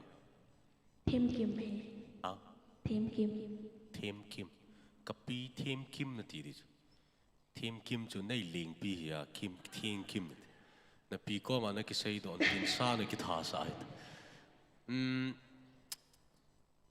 Na la sa chu na lung thei mai thei ka gin cha do la na. Na lung thei nam. Nghe thầy. À. La chu heavy langa chin heavy langa chi ji chun nang jong na heavy thovin heavy taina sa thovin ai wangin na o nga jap ka sai ala to ala sa ding dol khat chu kati dan chu na o to te ding chun na o chu nga jap ka sai apil hing jap poi kati no men aban ting le la chila mo chu na sa ding ting ale na nung jong na nung sa lo mai the maybe na sa ding khai le na o hi pi deu dol diwana na kizil de jo hallelujah ti lo ding hallelujah taw na sa pi le angai di na o chu ana dol de ding I ho te hi vocal exercise ball be se lo te hi bin thang pya se dingin la mo sa album sim te hi ji chun music ahung chole I o mang ji ta ki pala ji ta ki khala ji ta I vocal ani ki control ji ta lo ti kha jong aumen hi chu nang chunga aume ka ti nei lovin al hang pya ka sei hi ji a chu music ahung heavy thing rock thing ai le I o jong rock sa ding hoi mo lovin hoi chu nang man label hoi ta na bola na sa pi chu ka ki pa pi chu ai wangin ingai ti ngai le ne cha khat chu lung thei na pa cha va ja me ti chu ka ga sei do hin ngai wang a ngai in thim jong ka sa in na lim ta lom lovin na rock thanin cái hình lăng ngôi sa jing ke ya ka ngai to na hin la sang heavy lang rock lang nan sa ne le ki lom mo ka sa ti dam surprise na wow ti da ne ki pa me sang pathen na boin tin ban hung ma chal ben lang hung lolhing jing in ti ka sei pi no me Do you remember how non-starring? I think like audience on non-starry. Sibang ma chukin on kan-star ne. Triple star ti didan tai na.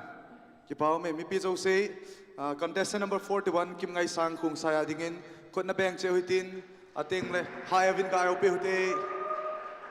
Tun aban ko hitin contestant number 62 Mary ngai thian hoi ki go na hele ama phat mun hung kilo din ka hin te me. Ama banin contestant number 93 Boyfel Gangte Kigodin Kahinteme. So ladies and gentlemen, let us welcome contestant number 62 on stage.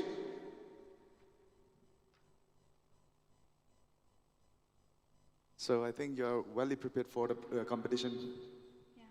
Yeah. Check your mic, yeah. All right. All the best. Do well, okay? Thank you. Once again, let us give a big round of applause. It's round number 62.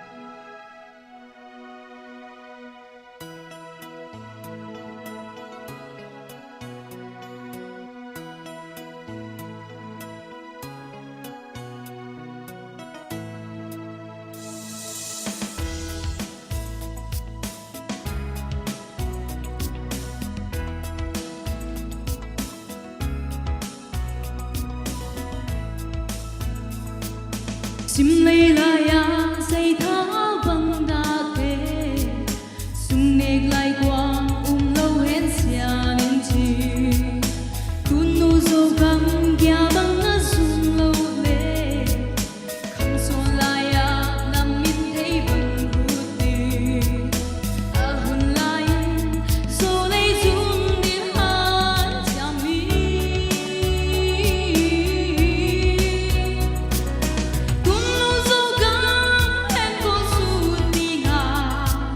Sambang sundi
Mary, Yes, sir.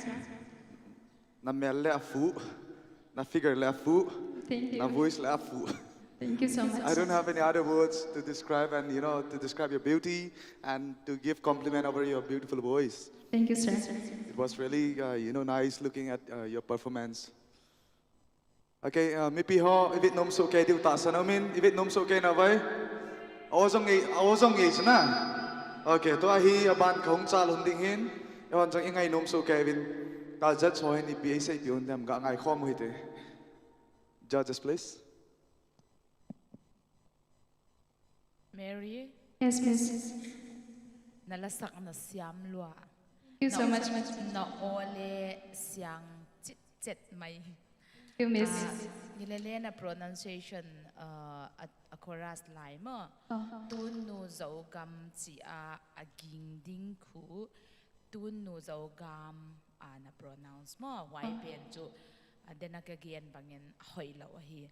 Zau gam ahi. Zau gam ahi mo. Zau gam na chi a. Wai ju napil na dinga ko han thei sak ahin. Adang ju na voice hi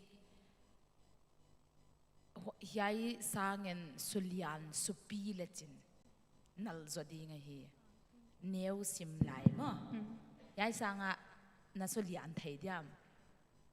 I hope so. Good. Tunu zogam mo neu chik hiel lai lechin adang teng cho ahoy na siam lo. Thank you so much, miss. Welcome. Okay, thank you so much, Miss, and thank you so much, Miss Mary. Maybe Jose khot na bang che hitin. Tun aban ko hitin, aban contestant chule contestant number 93, Boyfel Gangte. And the next contestant after Boyfel Gangte will be contestant number 58, Nei Boining Kipgan. Let us welcome Boyfel Gangte on stage with a big round of applause, ladies and gentlemen. Boyfel Gangte. Hi. Ready? Ready to rock the dance floor? Ready to rock the stage? Yes. Okay, that's great. That's really beautiful. All the best and do well. Thank you. Once again, a big round of applause for Boyfel Gangte. Hello.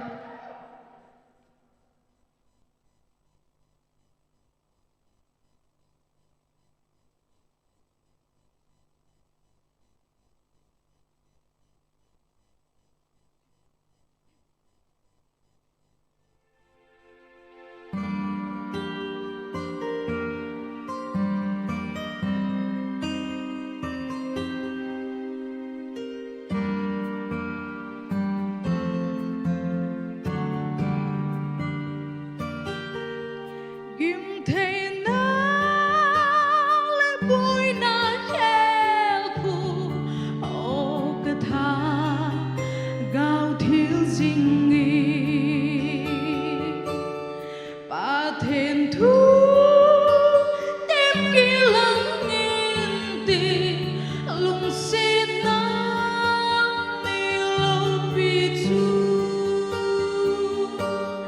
van su bili na ni lâu bi hung so kha van su bili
mel gang te angi momongin na the momongi mi pi ho i vit nom so ke no chuna steng le a o jong angi thein teng le laung cho sangin a ha le jengin anal le jengin ke chun an kai lel ji dham da deep cha ta kanom he ning langa he ai wanga chu it was really nice, you did it well. Okay, let us go ahead to our jury member and let us see what they told us. Mi pi ho boy fela dingin khat vei tip chen no mutin jury member han ipi ai sei pi bam nangai che hoite. Wow, I was not expecting that much for you. Boy, fell val na lom lom. Vocal exercise, vocal training kiti hoi practice na boljem. No. You did it by yourself, no? Okay then. Kum izat hovel mihu pasal ziding anadem. Sorry? Pasal kum izat ho khu ziding anadem. Kum 28 to 30. 28 to 30 between. Okay, wow. Kay le oi pu mi min kapang tapoy. Sorry. Ke yung kapan zo. We are access. Lachu, who is the composer and who is the lyricist or who is the singer? Koi saham, koi simam tin he na michilachu. Hong Labua or Christian Labua. Okay. Nana vet it's all. In the thing le ho bung la hymners ahi wangin koi same ham maybe iradi sanki may take koi komi may take and a vein lang koi ham na mel cheating in kaday saying, do you love your mom? Do you love? Yeah, sure. Can you describe 1 or 2 lines about your mom? Can you describe about your mom? She is hardworking and patient. She's great. Enough? That much, right? Okay then. And I love her. Yeah, you love her. I think she loves too. That being a singer, let's say artist, being an artist, musician, maybe in lines of the music. Koi tabang ho hu nangai sangam means music line nanga chi sang nangai sangam I love artist singer nangai sangam composer nangai sangam lyricist nangai sangam. Which one? Musician. Musician. Do you play some musical instrument? A bit guitar. Guitar. What about piano? Violin? No? Okay, good. You play guitar. Do you know about that flute? Flute. Oh, you can't play, huh? Okay. Maybe. Follow musician. I mean, let's say guitar, drum, violin, piano, you have to touch. That's too hard, okay. Na chi sang na ding ahin, vocal yung chom ta, presentation yung chom ta. It's all those things, so you have to learn a little bit basic course or bit head ngai. Anyway, kapasain na o hoin na vocal range yung sangin na lasa wow hizinga. Abulak. Thank you. I was not expecting that much. Na kataasan lo hilin. Wow. God bless you. Thank you so much. Hello. Mipi ho khatwei boy fela dingin khot bang cheutin. Thank you so much boy fel for a wonderful performance. Okay, tunaban adin kobutin contestant number 58 nei boy ning kipgan. Right after her, I would like to call contestant number 19 Nga Hoi Kim Sing Son. So let us welcome contestant number 58 on the stage with a big round of applause, ladies and gentlemen. Okay, please get a mic. Okay, you have changed your dressing style today. It's really impressive. You're looking beautiful. Thank you. Okay. Hoi ten, insa in lang ngay ten. Ating la. Performance hoi ta David sabo na. We're expecting the best from you. All the best and do your best. Once again, a big round of applause for Nei Boining Kipgan, ladies and gentlemen.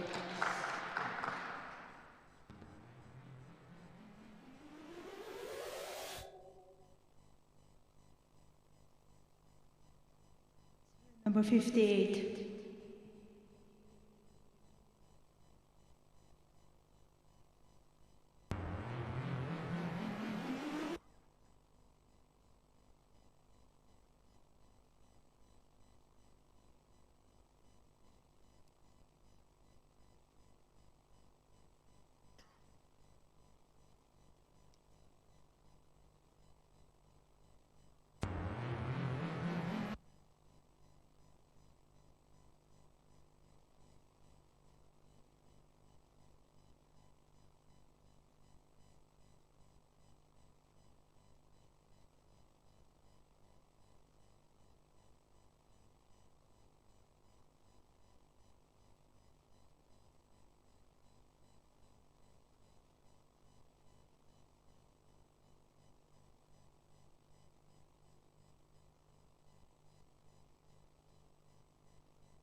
Sol lại đam. Morning. Ngã tự có mình. Tu lại ít là sao hồ giống. Mi ngã năng ngã sao hi zin. Music track ngã tự có mình anh ấy kêu limited.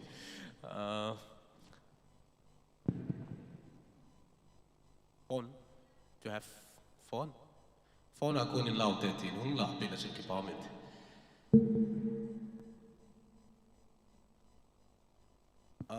Hichila chun, hichika la chun, mai ka saying kilom be se hi zong le.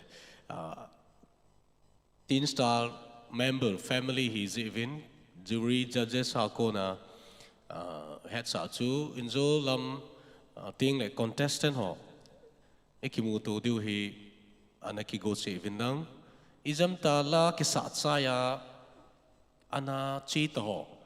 Next round na Kijom le chun, next round ting le na hira te tai. Iki muto diu, mark izat na muam, ichangea practice na ball be ham, iki holim diu. La nong sa anang guest artist dana na kivamang ke ka hevin ka zawin, ya chu jet soy to iki muto diu, iki holim diu, contestant ho kan het sa vin, inzolam ting le.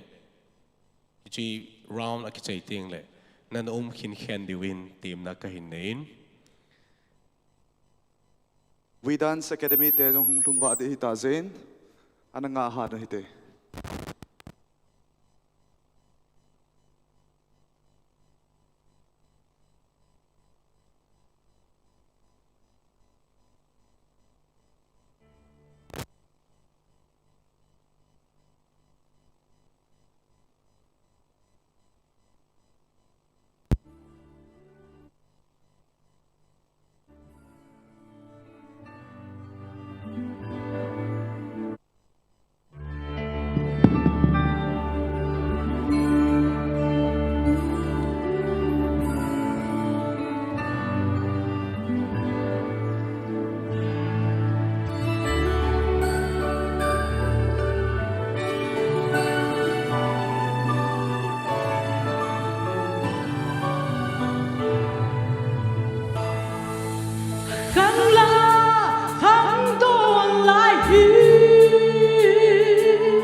Achai nong cho nal momong ina.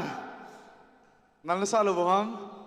Anal al khat ve make some noise for boining kipgan. Anal momong e.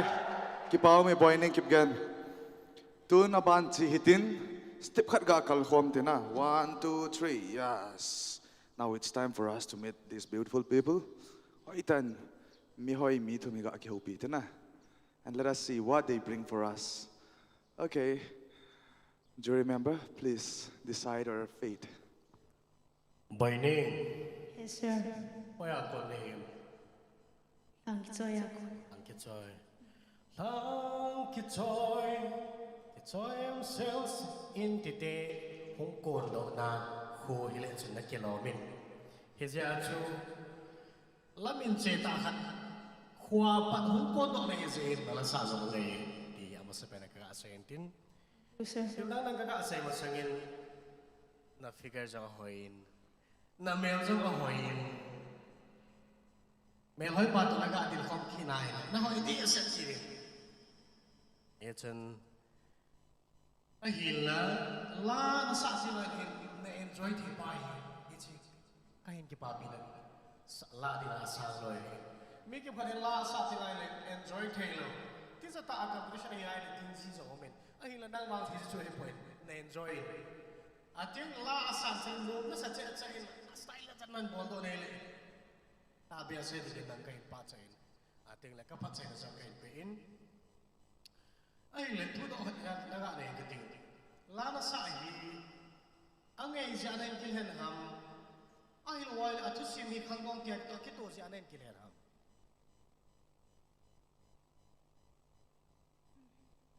Ragan lendo na chu hi aile competition kana izau ta ai aile la mi to min asa aku ka ve in amon asa hian ama sa te di magtia la ga ki ho la he Di pa bete na ba ay niya asa ka hiyan lampe ahol si ahin.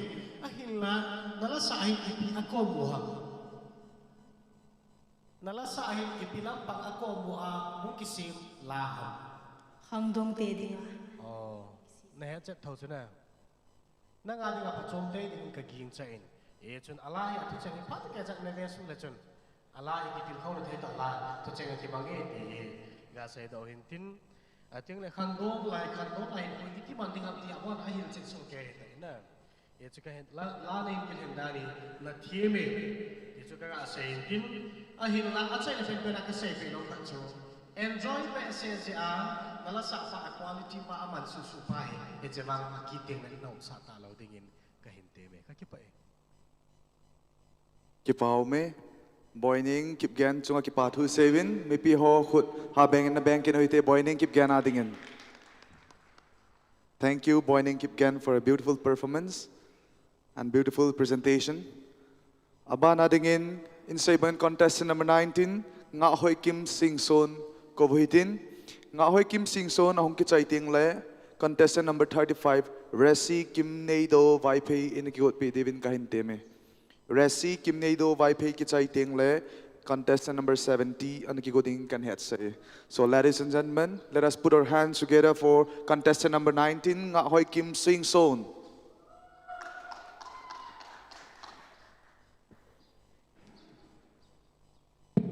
Are you happy with the timing I'm calling you? yeah That's great. I hope you rock the stage, and I hope you melt the heart of all these beautiful people out there. Enjoy, all the best, and do well. thank you Once again, a big hand for contestant number 19.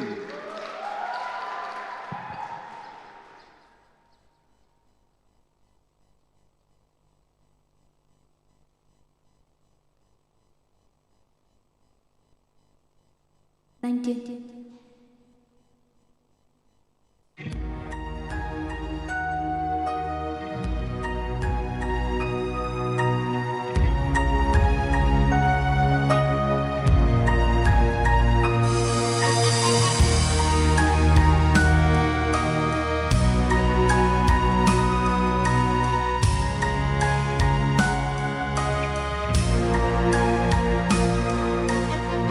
Ba kai câu vin cầm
What do you say about this, sir? Jury, sir? What do you say about this? Repetition or shall we go ahead with the judgment? It's okay? No repetition? Okay. Satisfied with it? Yeah, but the ending? It's all right, okay. Ladies and gentlemen, I was on theina. It's okay. Timing nag-aaboy si ato nung sit na bal ko kasali zingin na ahoy hi. Ahoy ta patinin na hinpi na Kim katidiha. Kim. Hoy Kim na to ting sit set zing a clear na hizong like class lo cho. Ngayon na unique pa ko mata lo si ato. Ibiham avat na is it voice exercise halain lang asan na lay na opi ding dan ho na aba na anim laya na o na sulin ding dan ho titu mila sa team ko ila sa team na sa pian ha iwa ting lang mi ahin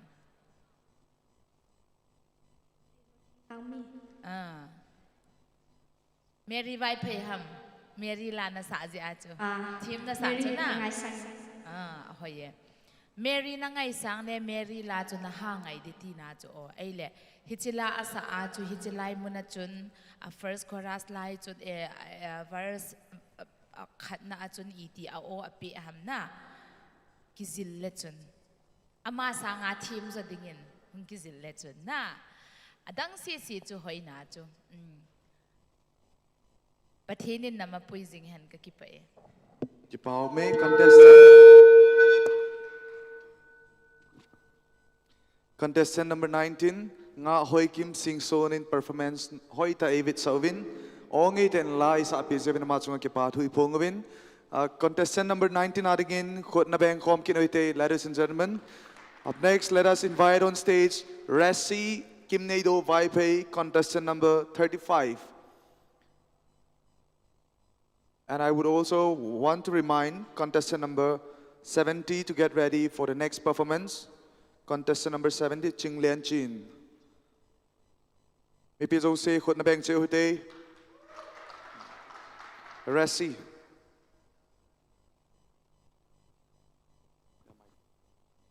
Hello. Okay. I heard that you came from exam. Yes. How are you feeling? Feeling nervous or quite tense? Yeah, somehow feeling nervous. Okay, no problem. Just relax up. Look at the people and give them a big smile and say hi to them. Hi. That's great. You got a beautiful people out there supporting you. Okay. Okay. So don't be disheartened. Just you have got people supporting out there.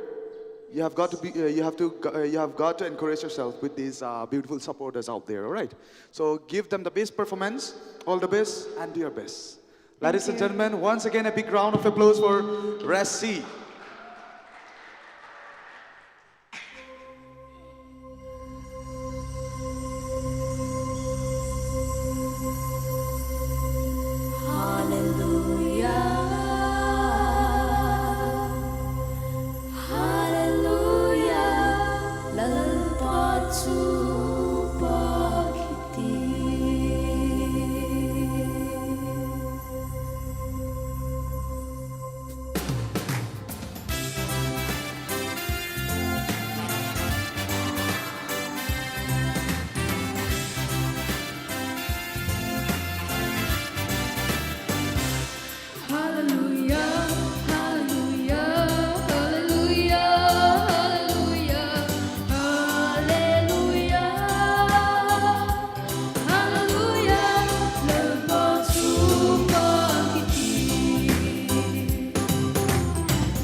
Kibolna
Rassi, it was really nice looking at your performance. Thank you so And much. you know, we were filled with love while listening your beautiful and, you know, melodious voice.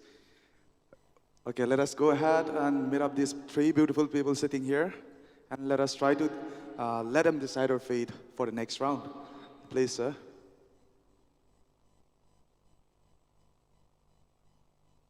Rasi, Yes, sir. you have Rasi. Thank you have you. Rasi in your voice.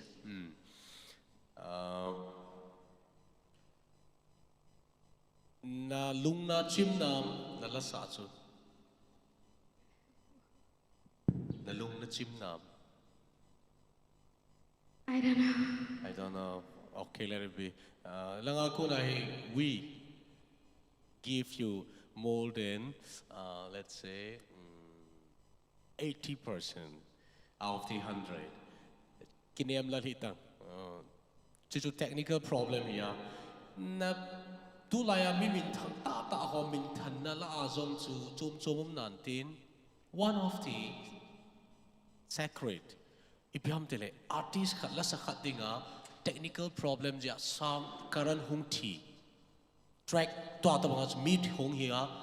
Ahung ki play kina sado chu. Yes. Hoi dan nan chu like ka chu collide na collide them perfect them collide them na hoi chu chu back up the ball pa chu hiti chu ngai chu tu lai mi min thang ta on artist on min than na hi cho cho nei musician pang lo wa zong ao a couple la ki sa zingo nang zo tip chana na ma lungkim ta nam ham ka ti le music ahung kin ki la you just follow continue the ball kid so na okay well keep it up. I appreciate that moment na like ka chu ka pa chal he zingin Zania chu award na sanam which award that award na sanam Zania chu bang award ma Hello? Star performance. star performance okay congratulations ka in pin Kijom ta round 4 na lutkina zong le star performance of the day ai lo vai le star khan pin na mu ding in zong wish ka hin bolin tu na he koi to na hungam with whom you are here I'm coming with my mom. with your mom okay to I here I mean how old are you 13 12 Yes, 13 na o hingai ka sa chu Rasi Rasi ti thei chana Rasi chu Rasi ti thei chu na o chu Rasi ka nei ka dei okay tu hin na vocal pa hi English lan sa ting ai le you have much potential ka ti dam ai lan sa ting ai le potential nei ding lan ki hen ngai cha tha le jung pu do liwa sa ding lan ki hen ngai cha a hoi mo in a ngai mo ka ti ne lovin ki te na dinga competition dinga you have to choose appropriate song na to in wish you all the best for your future. God bless you. Thank you, sir. Okay, let us give thanks to. Let us give a big round of applause for Rasi for her beautiful performance. We really thank you for a beautiful performance, Rasi. Okay, once again, let us go ahead to the next contestant. As I've mentioned, let us call on stage contestant number 70, Jing Lian Chin. Right after her, the performer will be contestant number 43, Calvin Paul Almon Haukip. Mipizo se, Kot na bang cheute, Chi Chin, welcome nan. Hi. Hello. Okay, that's great. How do you feel standing on the stage today? That's better. It's better. You understand the next round? Of course. Oh, okay. But that depends on how you perform today. All the best, do well, and win the heart of the audience, especially the heart of these beautiful people sitting in front of you. All the best. Once again, a big round of applause for contestant number 70. Hello. Check.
nâng kia để hy sinh lại lần nu cause one day cause young tụt khô đi cùng sốt lâu bóng tư khô đi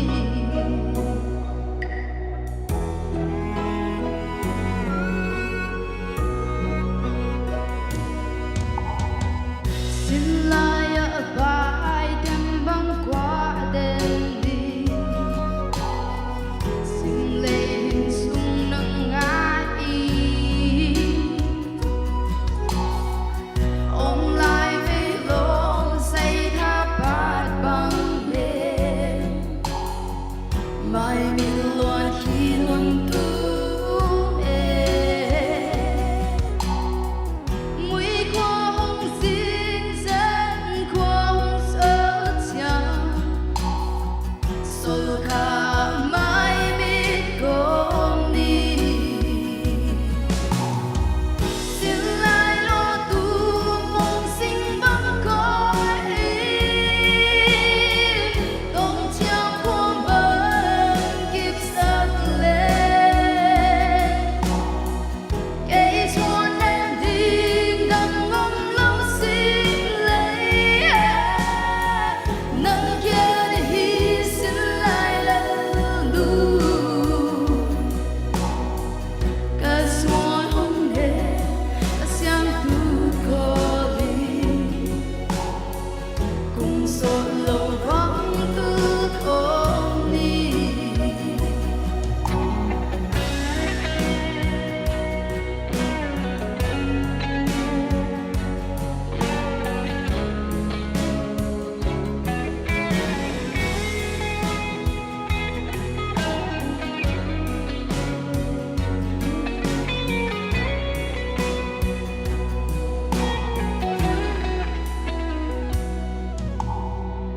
xin lâu hết sống nắng ngày băng môi xin lại nôn ghé sáng nhà ina quang băng kibolna no kin nông min sang thô no ngày lâu lại im hin mà ông ngay đầu kiên nô sun sớt hôn về luôn lùi ngày lâu xin đã lâu lung xoan băng mong ngày kim xin hơn phố lia ninh sa lệ kỳ ngày băng mỏi bọn sao non lần nở ngại ngại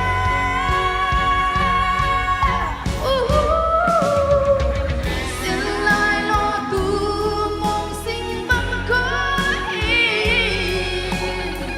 ôm chiếc khoang băng kiếp sắc lên cây xuân em đình đằng ngóng lâu xin lấy nâng kia để hy sinh lại lần nu cause one day cause young tụt khô đi cùng sốt lâu vắng tư khô đi cùng sốt lâu vắng tư khô đi. Thank you. What we call a nightingale voice you have got. It was really nice. That's great. All right. Ladies and gentlemen, ingay nom so kay na vai. Ngay momong chuna. Okay, now we are moving ahead to another step again. Come on, come close to me. As if you're afraid of me. Don't be scared of me. I'm so good, okay? So let us hear out from our jury members.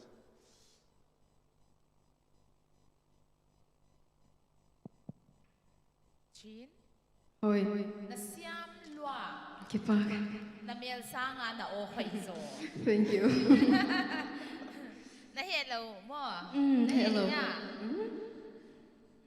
cái chun kana expect sanga hoi zo an hong sa mo na siam lo na taksa sangin le na o sang zo he mo na thei mo dik na sa ya koi lak ya na veng na kwa tua zain venga ka ong zai on venga ko chu sing tang lama teng sing tang lam koi lam buk pi lam mo nga lam sing at lam tu ni na in kwan te hong ya nang kya mo kalom nu to nalom nu to nga le ki pak thui ge na hi mo pathianin o hoi tak na hon pya hi mo kon ki pak pi lwa malamale mabana le success tauzel dingin kon dei sak a hi tau pan hon kwa zol hen ka ki pa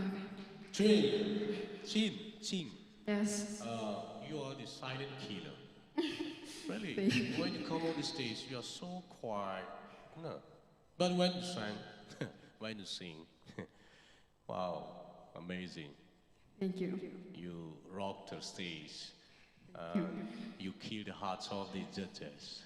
thank you so much Really, I'm not kidding, okay? When you come on the stage, you act like a baby, a kid, no?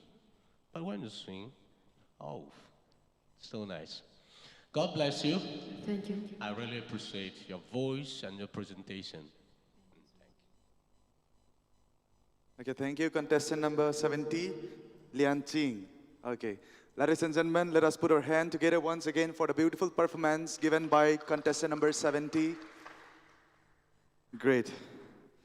Moving ahead, let us call contestant number 43, Calvin Paulalmon Haukip.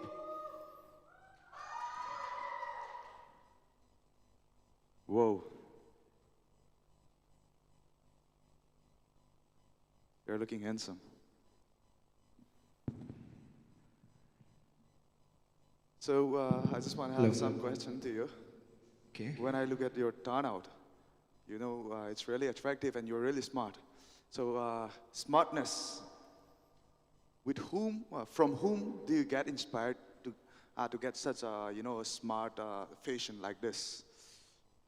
Any actor, any Bollywood or any Korean actor or any Bollywood actor? Well, speaking of that, fashion-wise, yeah, sometimes I look up to celebrities and models, but That's great. most importantly, my dad, he has a very good sense of fashion and he really dresses decent. So Like maybe Father, it's- like son. Yeah, like father, like So son. once again, a big round of applause for Like Father, Like Son family. Great, Paul Almon. This is real nice. So I hope you're coming with a you know, with a bass performance, so to say. We're expecting the bass performance from you, and I hope you're giving us that Yeah, one. unfortunately today, My goodness, why is that unfortunate? Why is that? I'm not going to be singing bass songs. Bass song, okay. Kind of like I want to uplift my performance. That's great. All right, go ahead and all the bass. And as we have expected the bass performance from you, do well. Okay, thank you so much. Once again, a big round of applause for there's a beautiful, handsome performer here, ladies and gentlemen.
Kapagay kay di nga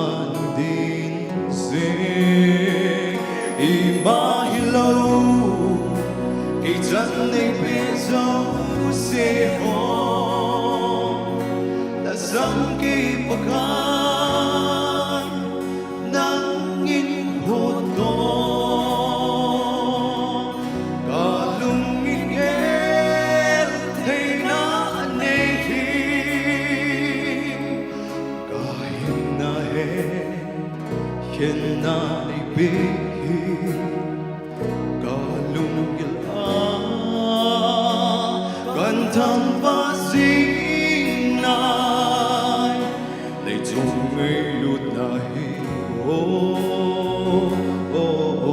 bagai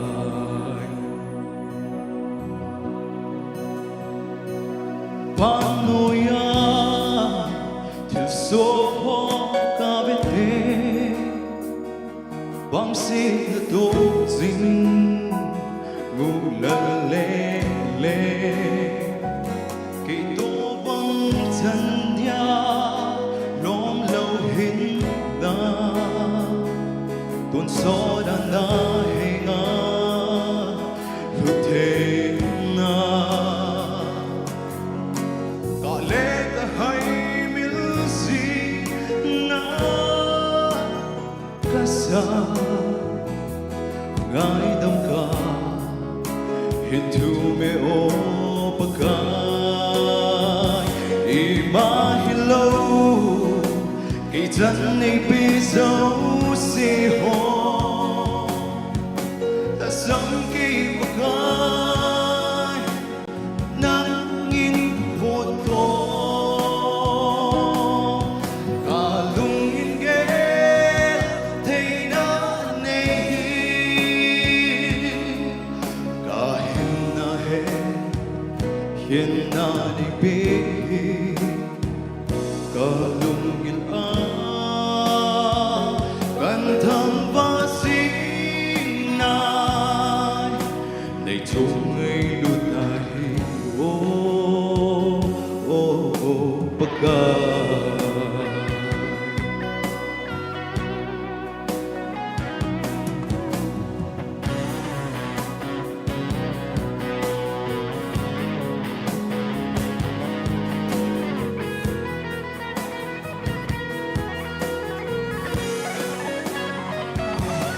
ta salva hộp na ca lên ngay hình theina pina thu il hinla đi cây to bông chân dia lom lâu hin na tôn gió đã na hay ngã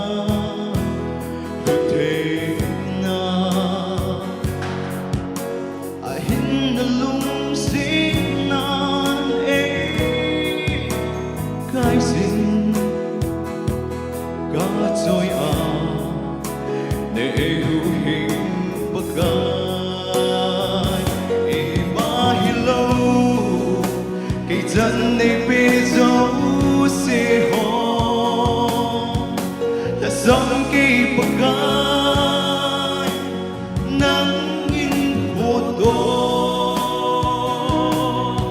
cả lung nhìn ghé thì đã này ta hiện na đi bên cả lung nhìn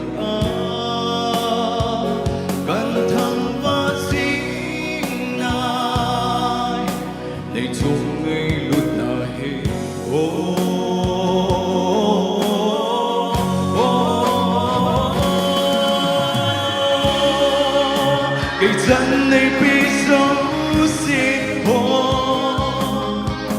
sống kỳ bậc gai nắng nhìn vô tô cả lung nhìn ghé thấy đã này na he chuyện na này bị cả lung gần thăm và xin nai để chôn ngây lụt này bạc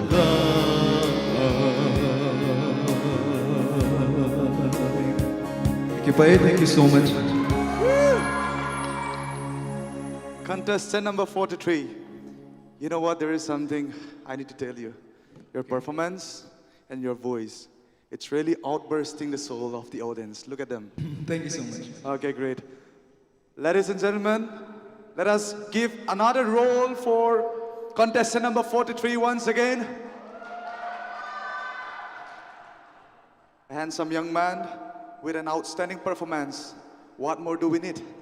So let us step ahead in front of these beautiful people sitting in front of us, and let us see how they decide our fate. Kelvin. Yes, sir. Nice to meet you in round 3. Thank you so much. Nasa saitan sa atsai nung hizong le kahin kipapiin round 3 nang dun he. Round 4 ludinga na kita asan na layam.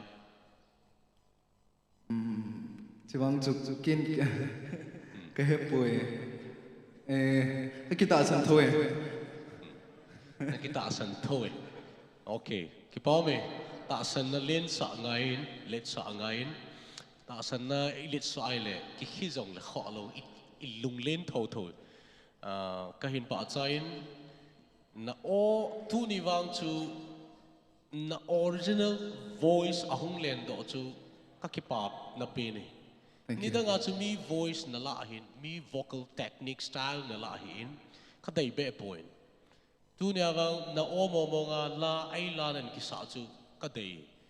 Mi kopia popular sanga, ay ma original vocal a popular zo chu day ngay sangum zoy.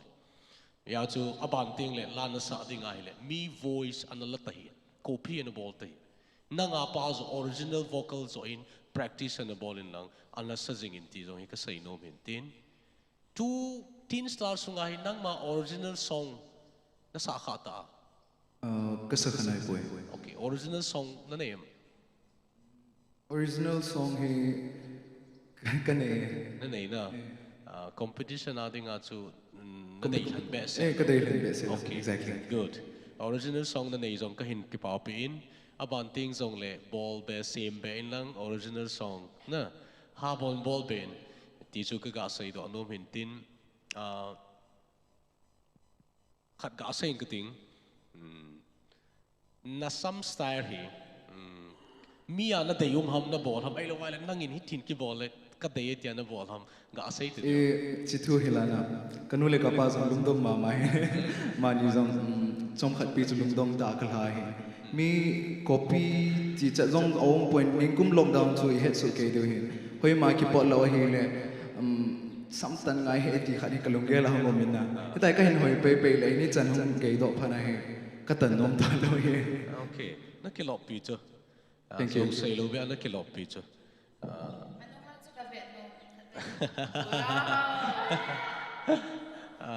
na kilop pi tin ai wang at chomai le na good na khit cho ai pi zong le ilang chu nang ma chung chang na chunga kai chung chang hi ta in kho point mo to na font to na matching valentine le te sa ja chu ga do na hin thank you ki pa me kain ki pa pin phat thei hung chang jing cái cái bao thầy tam Kelvin oh nè thầy hi le wang cho cái nè no mi ai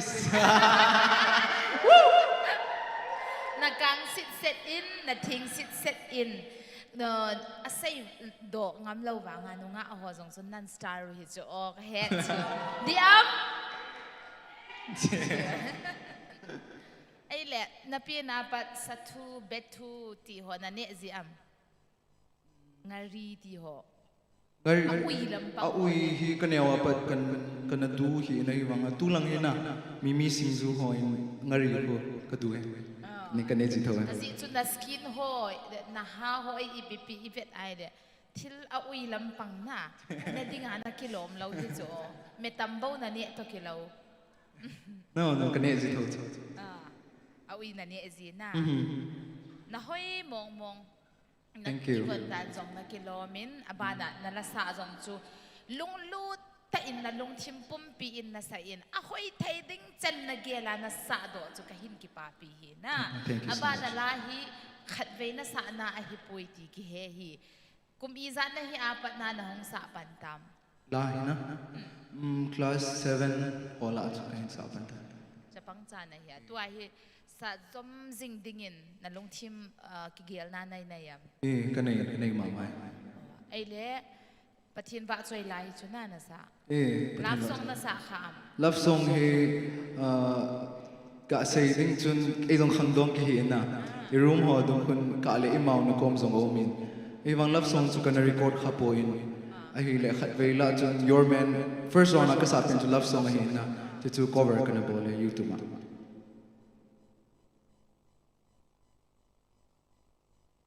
nasa dinga na day hlen pen chu gospel hi chu na di di lo na an la kai la chu thi gospel na hin love song ani nasa kop di na any genre love song hin lang gospel hin lang gam ngai la hin la hi a ka ngai no ma ka o to ki to ka sa no pha hele ka sa thoi mix le jong kho lo pi na hingi machal jing dingin na khang to jing dingin ka hin dei sa e na theme na hoye ka ki pai na min ring se ka le ga se se Paulal Mon ama sanga na koi ho anung langa na koi ho sanga sa ti Kelvin Paulal Mon how keep tunin min khat na koi per Genji Paulal Mon how keep thank you Genji Paulal Mon how keep tul tapi ka sai nom point nang hi gol hang mel hoi na hi in la sa jong na themin min ei dei cha le nom nang in na dei cha le nom na sa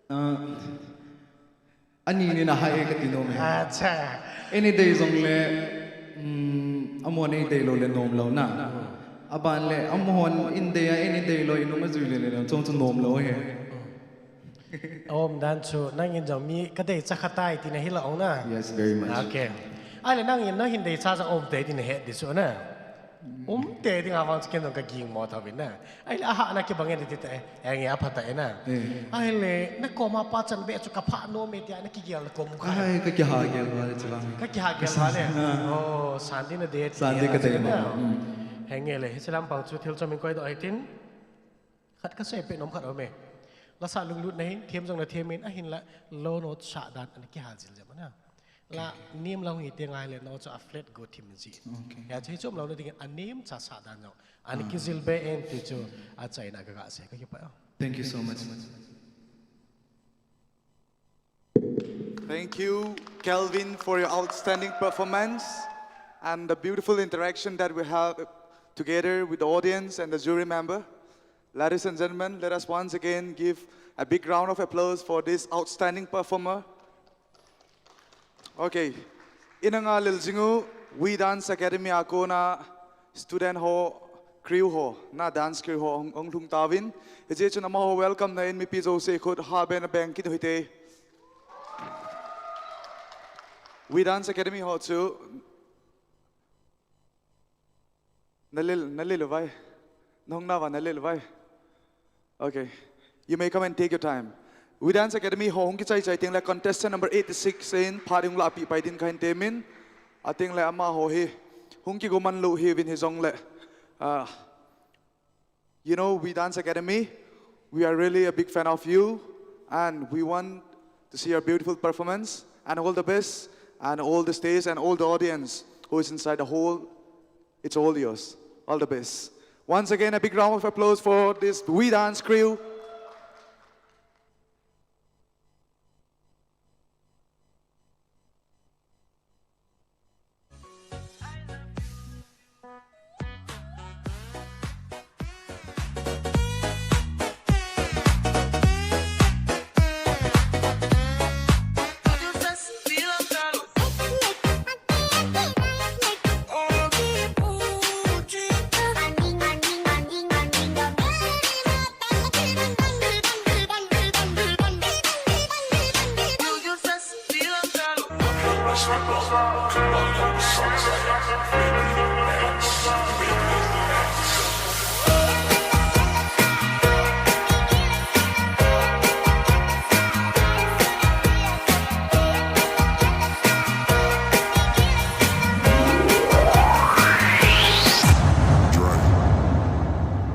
Young money, young money, young money, young money, young money, young money, young money. Love in 1,000 different flavors. I wish that I could taste them all night.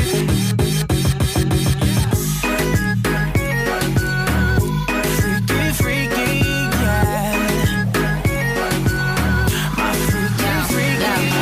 Bad girl finna swallow nothing. Word to the Dalai Lama, he know I'm a fashion killer. Word to John Galliano, he cupping that Valentino. Ain't no telling me no, I'm that bitch that he know. Like how your wife needs that, you don't get wins for that. I'm having another good year, we don't get blimps for that. Cause the gang still cold, we don't get minks for that. When I'm popping them bananas, we don't do the LeBron nuts.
Thank you, We Dance Academy crew, for giving us such a beautiful performance and also breaking out your time, your schedule for this beautiful event. We thank you so much for your beautiful performance once again. Ladies and gentlemen, let us join our hands once again for this beautiful crew.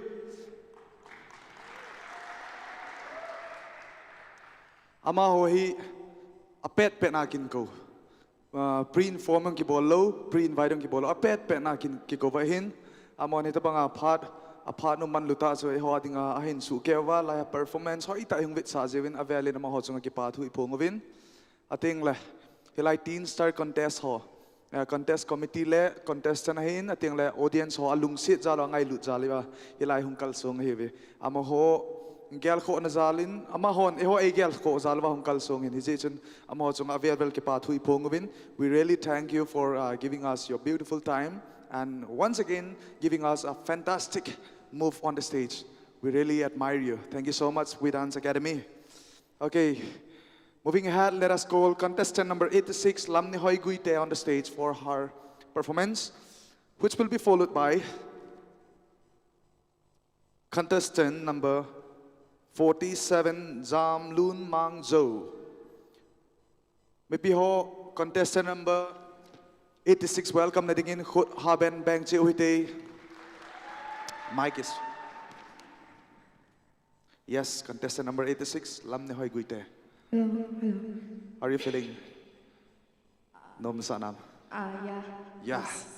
Nervous? Nervous? Nervous. No. Okay, then we really love it. We really love when somebody comes up with with the highest, confident in them. So we want to see your performance, and you know what? We are expecting the best from you, so that we can meet up in the next round. All right?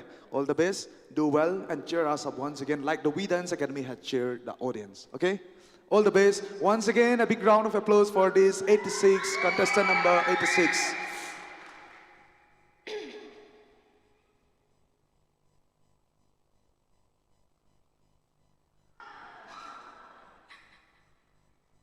Hello.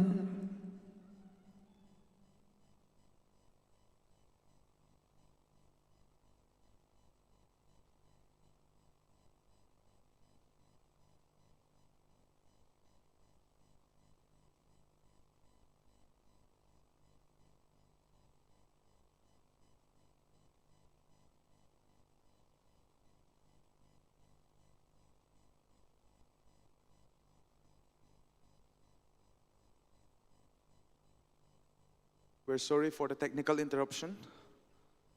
Technical interruption Jane, Naina had him moving lang. Chom Jakat say in oven lang. Just a couple of minutes, Bohung Lut Nintin. Tunia price Kijom to hin pong do kininge. You please stand with me, beautiful girl. You know what? I really enjoy when somebody beautiful, some girl beautiful stand with me. Right, sir? Every man feels that, huh? Okay. Sense of what we call romantic. Okay, good. Oh, yeah. Tunia prize Kijom to star of the day and star performance ahin. Contestant ho, star of the day, kamu de heti ana kikin chan waile khat ve hayawin ga hong ew tiam bo ka zano me. Koi ma chan kin chan lo batang. Hello, star performance mudinga kiking cha ho khat ve hayawin hong ew tiam contestant ho. Koi ma lo. Acha, azo ting we will decide it, no problem. Okay? Techo hintin ating la azoba ka announcement kana piajon kana pikelin. We will be selecting, out of 25 surviving candidates, we will be taking in only 10 candidates. In the morning I have mentioned 15 candidates to be in. But I'm sorry to tell you that only 10 candidates will be in. Contestant. Okay, if the track is ready. 86. Enjoy your time. All the best. Once again, let us give a big round of applause for contestant number 86.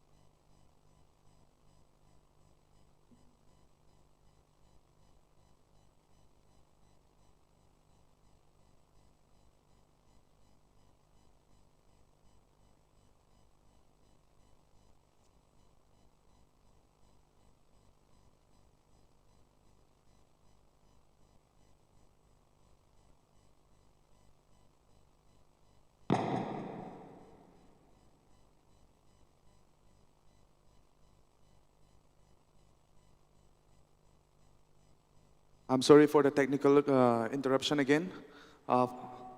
Let me call the next contestant, Paulun Mangzo, to take up time, which will be followed by contestant number 86, please.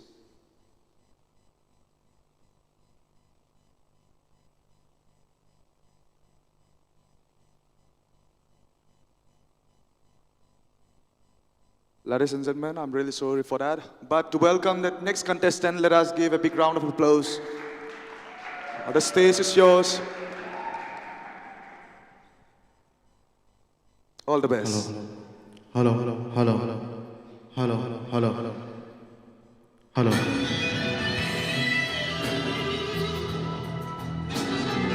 Hello, hello.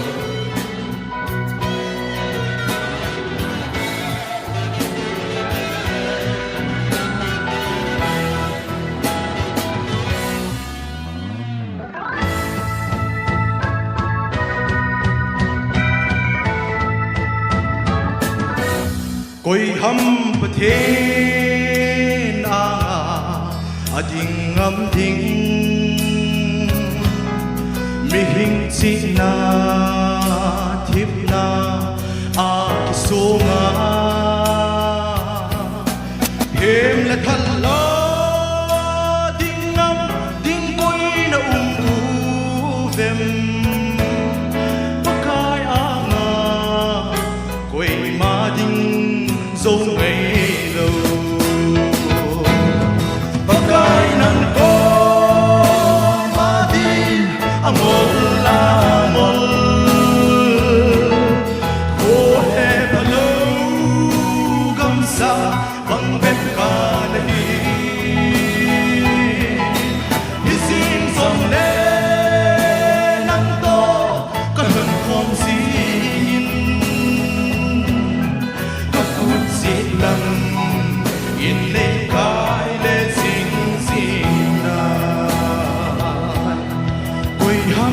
kai na tong kahiti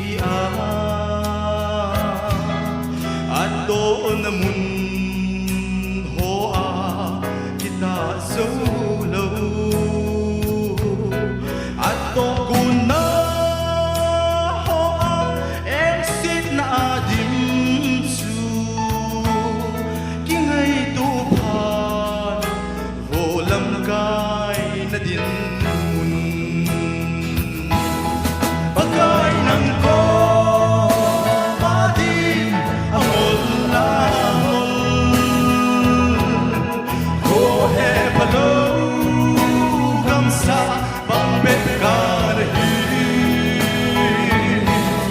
hising song le nan ko kalun kong singin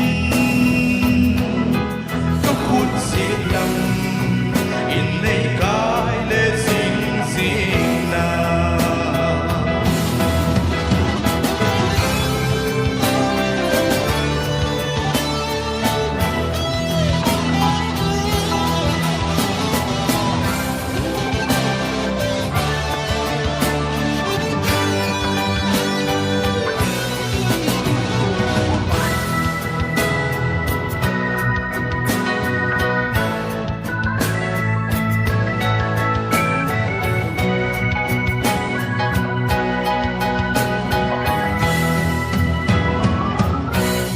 kahin kuken theia bet sun na hinglam ngan kapum in kataw hinla sa tan suin na hin eo sing pang su vô ka pathen quỳ hầm nâng ma đô dinh bagay nang ko ma din ang mola mol ko he palo gamsa bang met ka nahi ising song le nang ko kan hom singin kaput silang inay kay le sing sing na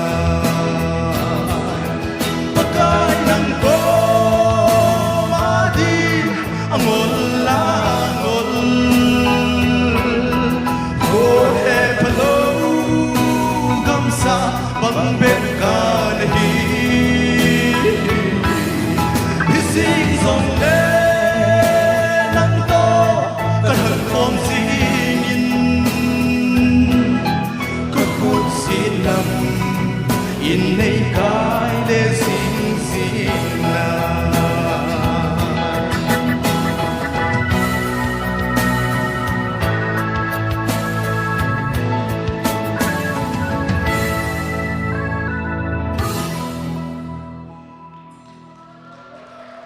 Angay momongin ahi. Zam lun mang zo. You have bitten puzefakai. Thank you. Puzefakai la sa asangin ahungi do tayo na. Ngay sa wala khatve hayan kaya vite.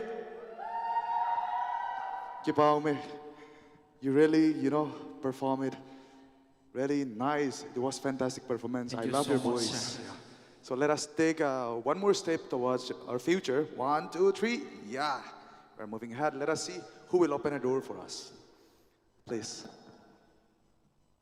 Mang. Yes, miss. Talom lom zing lom pa kahin ti dihang. Ani anan ni thozi nga hina nala sa jo tui to val na jan jo. Uje fakai in asim jo na lahi aman asa. Na mel ka vet lo hilang ka kuna ka ga ngai le. Uje fakai jo laya hi to bang hi. Kilaw mong na ohon. Izong le amana bol be lo khat na hin boldoh na. Na chan ho hita na jing na cholam kung fu na bol ham kiti tai na hung ji chu Vietnam na dan na performance chu na samong mong la sa hola ala ngai sang pen ko iham pasala Buzia pakai pasala. kagin mo hi chu ala na ha ngai di dan dan na na bai ha su ke ya man la sa ho Atam zoti thei. Good hingi ama tua hi Pathen lung sit in adamin zila cha anayin hizong le nang ho tile chapang ho to banga hi thaile ale awa ale amun tin gam tina la sa thei be ta lo chu na ama thakhel dinga Pathen nan na hingo nga hi ka kipai na ki papi na omin machal jing ding le khang to jing ding in ka hin dei sa I ka kipai na Ka kipai mes. Maybe ho. Hello, okay. Zamlun Mangzo, contestant number 47, adding in Khut Haben Bang with a Kipao men, Achai Nalang Hung Night, Anum Chechen, Miong Tam Cheche Kitan, Tunaban Salahitin, Azova Inakovu, contestant number 86, Lamne Hoi Guitechu, Tuhin Stays in Lemuitin, Amalim Nain, maybe ho Khut Bang Witin, Eula Lay Namai Lemuite. Ladies and gentlemen, let us welcome Lamne Hoi Guite on the stage. Whoa. Lamne Hoi Guite. Yes, sir. I hope you are still with the energy that you came before. You don't lose any energy. That's great. All the best. Do well, and I guess you've got a lot of fans out there. All the best. Do it for them. Ladies and gentlemen, once again, a big round of applause for her.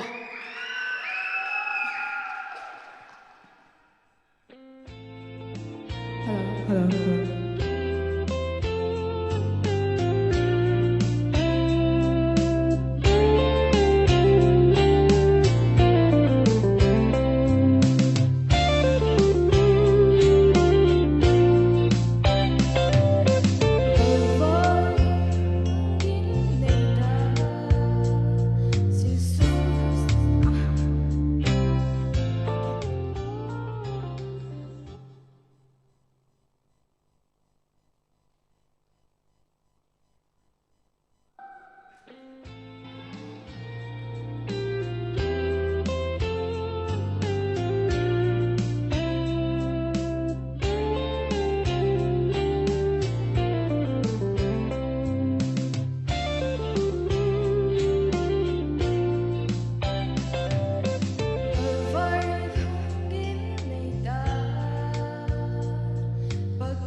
Allah na bai har lo si ham dai ming zong na bui thu zong na bui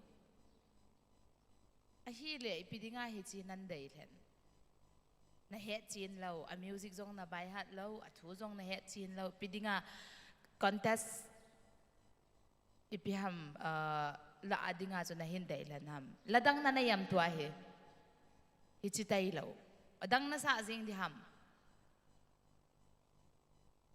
Kita chu na kum jing chu pamai chu la chu ne lum ke la ya ni do hungwa round HILCHEN na hung pha na Nadang nasa deham. chom na neyam. Chom na nayam.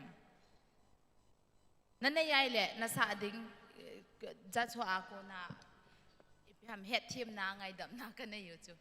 Nakipalaw.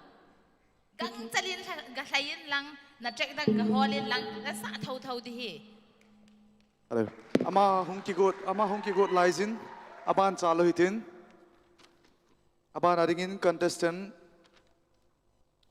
number 79 thang go hau khong sai go butin thang go hau khong sai hong kichai ting le contestant number 86 chun hin lopi pai divin avelin kain team kine contestant number 79 yeah 79 mipi ho thang go hau khong sai mel hoi kidang ongei kidang ahung do tan ama lim na in khut ha ben bank kino hite thang go hau khong sai nanga so chuna lilam nalelo ki pao me it's a energy na nei pas tu hin mi ho mo a ki pao me langi tai sa pe de izin ama chunga ki pa thui phong win mi pi hon khot ha ben ga bank kino hite hello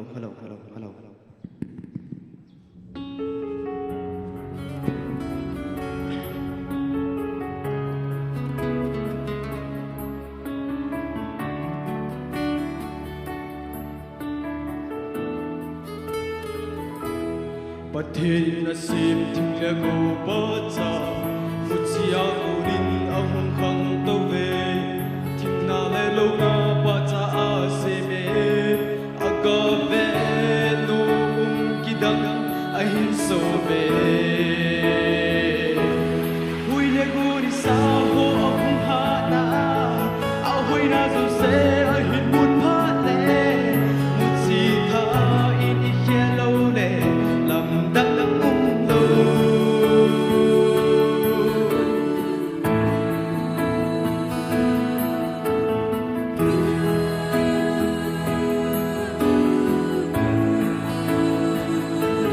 Pathen na sim le go pa cha fuchia kunin na khang to ve na le lo na pa cha a se me aga ve no kidan ahin so ve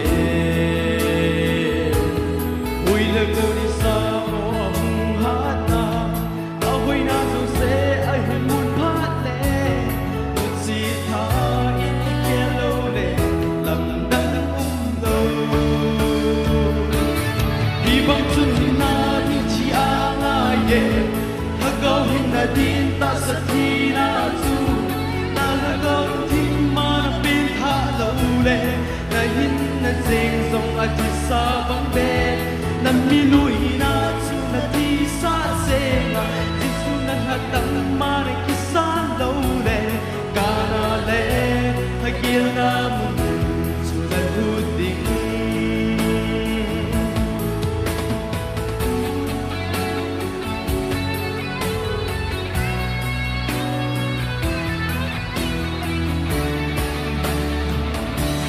tôn soi na chu na le na di na du za le ngai za to se tha lang ki tha se min na hin na di ei ma di nga hi ta lo vi jisu di nga hi so ka nang le ke ngai du na se in jisu na thi na tho do ta hi bang chun hin na din chi a nga ye ha ga hin na di ta sa thi na chu la la ga thim ma na pen tha lo le dai hin na sing song a chi sa bang de na mi lui na chu na thi sa se ma chi su na ha dam ma na ki sa lo le ka na le ha ge na lu chu na lu ding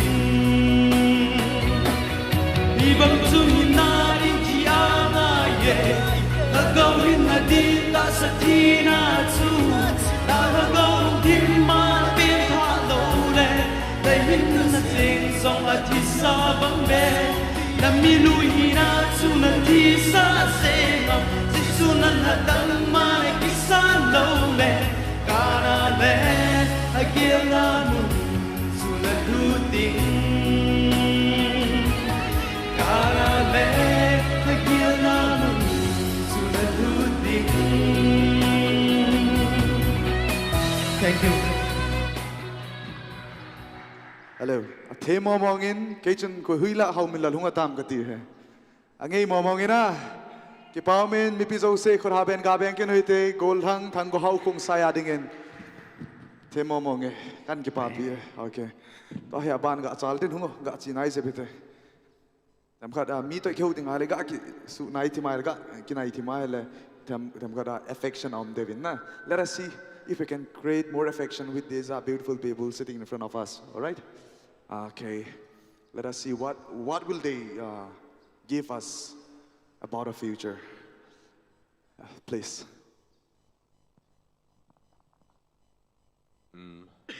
Thằng go ho hop. Go ho. Nah. Okay, one of the most popular musician go ho. U pa go ho. Helding khat na hong ki se men ki pam the zingin. Music lang instrument lang hi na ki chep na thei ipi umam. How? Keyboard. Class na panzi ham ahidawai na just na nga ko na head ham. Self practice sa keyboard piano na tham thei ki pau me ka hin pa cha the zinge. Aban jong zilbe thei le chun ka tin. Aji chut la sa khan hi with the help of the instrument live fa ahong kituma an sa jong le. Khoina amin than na abol thei na sang che ti nei. So aban ting zong le izam ta ita hi na chi pe ding a hai le ola chi pe ding na ki gonam la sa hi chom khat thanu mana na bol ham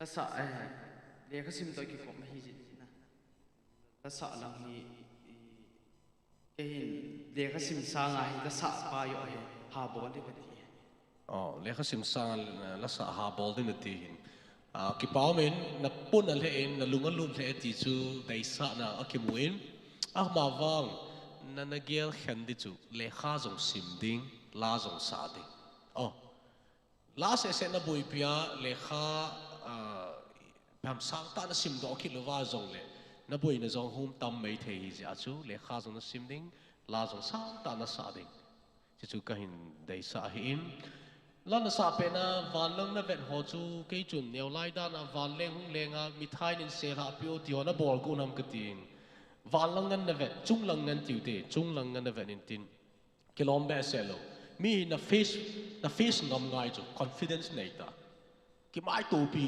ta me sim si wa nang zoi na vet ding nervous na za cha sa liu di dan chu la sa kha chu mi na ki za cha sa lo ding ai ta nam lo de okay chu ka sai pi no men na vocal train ha bola na bol bedding in dei sa na ka nen go ho atui al na theya angai na theya sa do che ding in hin ha zil ben ka ti no me thank you sir athin in phat thein bo in tin hong ma chal jing ole thank you Go hau khung sai ading in khor haben ga ben kin hoite me pizo se. Okay, great. Thank you so much. Tuhin okay, aban go within tuhin contestant number 91 Sonia Lamngai Chin go within. Sonia Lamngai Chin hong ki chai ting le contestant number 86 chu in ki got pidin ka hin temin ating le achai na momong adingin. Contestant number 4 Lingzem hoi khung sai in ki got pidin ka hin teme. Epizo se Sonia hung wai hung tai khut ha ben ga beng cheu hite. Sonia, get a mic, please. Yeah. So you were coming from examination hall. Yeah?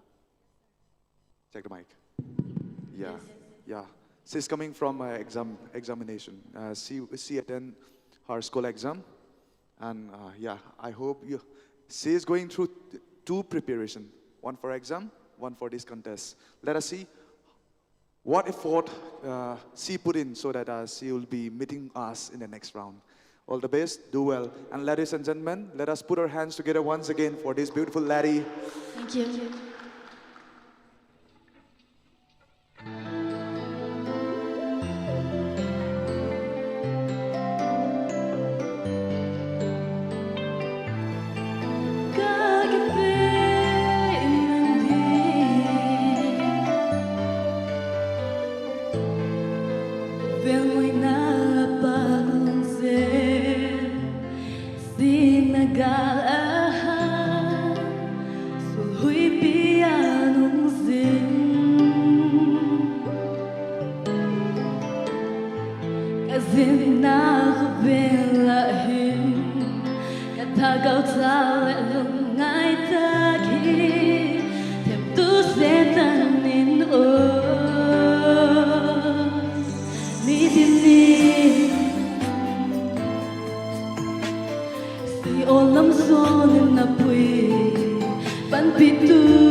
sai hay cả công hun zonin song dam na hum ping ka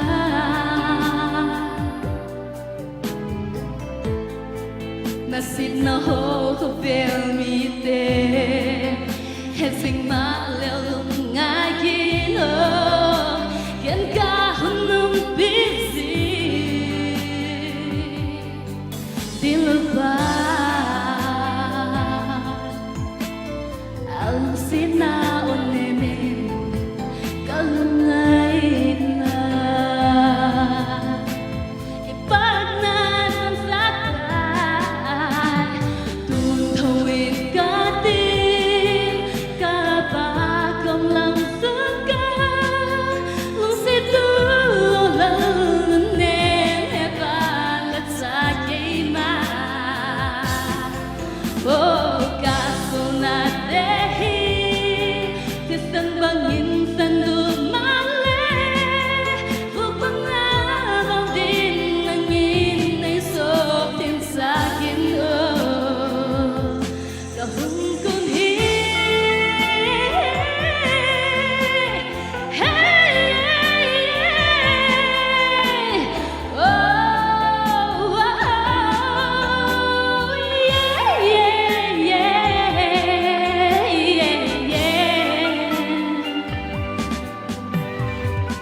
hắc sập gen thei mi piluna lung khát lên là na tu ti ai si tu lơ ba lung thim hiện na nghe na ma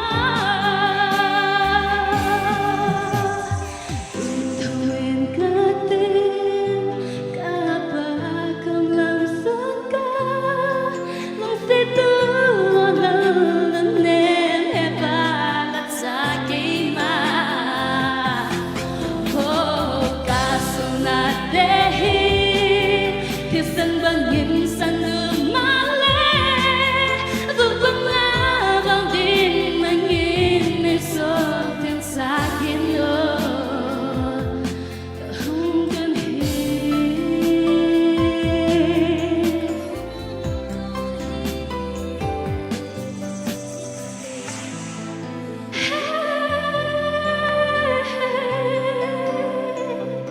thank you. What a hard-winning performance, Miss Sonia. Outstanding performance. I really Yes, love sir. it. Okay. Now we are still about to face one more. What is that we call one more thing which is in front of us, and this thing is really beautiful. And sometime, I think to some extent it is going to bring some fear. Let us see, because they are going to be the deciding factor of your future for the next round. Let us see. So let us see whose heart you're going to win the most. Now let us step ahead and let us see what they told us. Okay, please step ahead. Please, sir. Sonia, Yes. tu ni round 3 adinga tu chan chana hung sa stage performance hung ball hall adinga kangai sang pen nahi. Okay pa sir. Wow. Ata na vocal, a clarity to, na presentation to, na singing technique. Wow. Ajim lo chala. Okay pa sir. Abo na hoy dan chu. Exam ana uma chu na exam ji sunga chu you are on the stage I think. You are in on the Exactly, stage sir. na. Exam na vol sunga chu stage ana sadana na mai the. Na concentration na hoy dan le. The preparation na hoy dan chu kapa chal he jingin. Well, give it up. I hope let's see in the next round, na? Next round 4. Round 4 la kimuto kite ti yung hikadai sa ahin. I hope and I believe we'll see there. Adang macha kasayding ang point exam to klasa to itia na hindal to lele ho hi kapa chal he jingin. Okay pa sir. Ha pangin lang lekha jong team ta hong hin lang lasa jong sang ta hong hidingin kahin teamin. All the best. Okay God pa bless sir. you. Kipao Miss Sonia, na ball hoy mo monge. May piso se lung se ten Sonia adingin kod haben bank in hite. Thank you. Okay.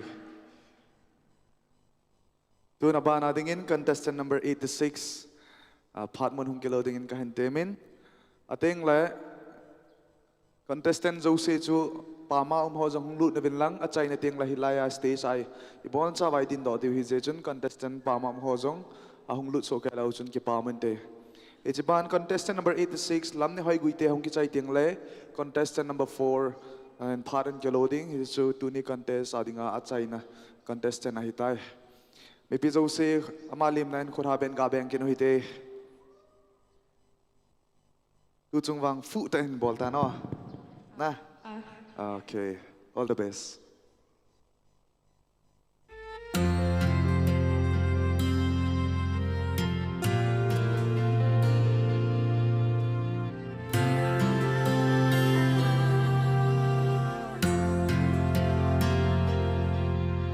Gila ka ngay tule ka hin khu chi dang hi o sen lai khan khu chi su vin isa tai o hun ki he dong na chung a tui vi bang sing mei long ki to mang bang hoi tho nan mang ka pu nge tin ka kêu ka chi vi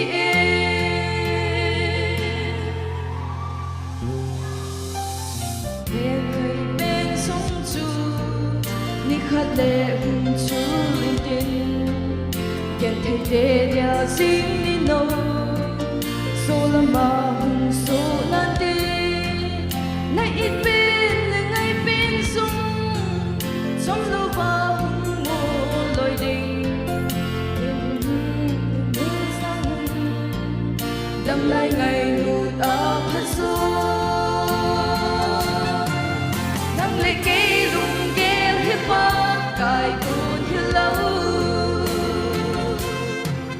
Thil ki kung so si ki pa Ngan zui di lâu Asan tan thiên hiu hit din Chan chung nga lung oi yu de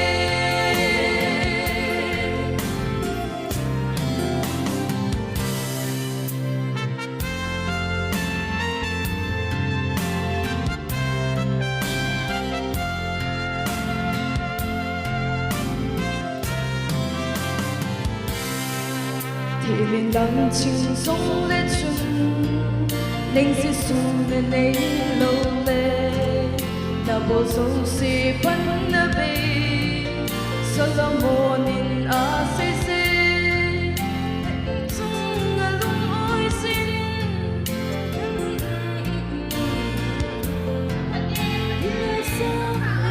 Dạ bảo mẹ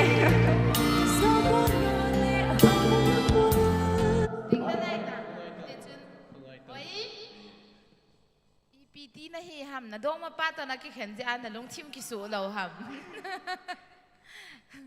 Hilchet wang hi abuya am hai chan ska pia jong hit ta hi na kit ei le mo a na loi ho la sa ngai mai mai dinga na hong ham ipi long gel na ne ipi buina na ya tin na hiti ham in sai mong mong te ipi ham na problem chu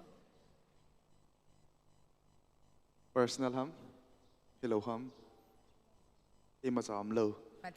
Hello, nervous. I have my leg of practice. Na? Practice. Akit ding mo nga na hong ding ha mai le. Na practice tam lo ti na chu na. Na sa tam lo. Oh, anyway, ka het team movie. Hingi akit ting le competition hoi lai na zau de ham or mi pi masanga Pathen va choi la na sa na perform di hele number 1 na la chu a hoi ngai na chu na day landing na by heart ngai a music ho jong a bona ne thima professional ta na man no mai le chu na het ngai hi o lungneu hi in hung ha pang ta no o chu a selo chu o na o hoi chu thing si se jing na pamai dan ka lung hang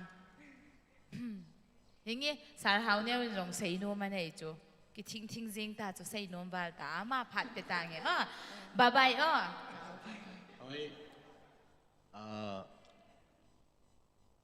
YouTube live ve am link ta asanin alung han the di dan da no hi ita min ko banga chance pe ya ki su mo thau tho ti ki diwin nalung thei sel ding ka ta sanin la ni na sai nang tabanga tu nya wang phading am poin la ni na ki sain nung thei selin ni ki vai havin ki pam he zingin mabana na bol bedinga ka dei sa chu pi ham tile tua an say lack of practice na bol na thasama hi in ha thasama thasammo mong ani na confidence na nei ngai mai ngal na nei ngai cha mai ngal na nei lo vai na za chai le track nan ki hai building lyrics nan ki hai building confidence na nei ngai cha nanum na cha na aba na timing tiute rhythm timing khat jong hi slow classical music track ang hitting ay na timing apoy mo ito.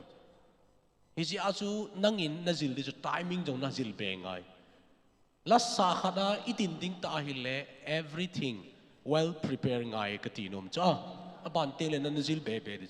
Mon kana chun kilas samintin mon kana chun kithi mintin. Angay na ito. Nenam. Hisi asu lasa ding kana competition kana ding tu ni na performance wang chu vet ho lo chu. Naki say sila na lunghang may thei chu. Naki po kila na lunghang may thei chu.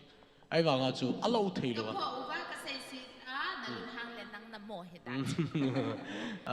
Apa di nga ikisi phat now, ikisi pi now hintin. Hung wang pain lang Kijom phat thei ka hin bu be Contestant number 86 in azo khama performance yung ball pin na chungwa ki pa thui phongovin. Khut haben bang che kin hite. Tuahi atsai na pena hitan. Contestant number 4 thingzem hoi khung sai. Tu nama stage langa le mahiin.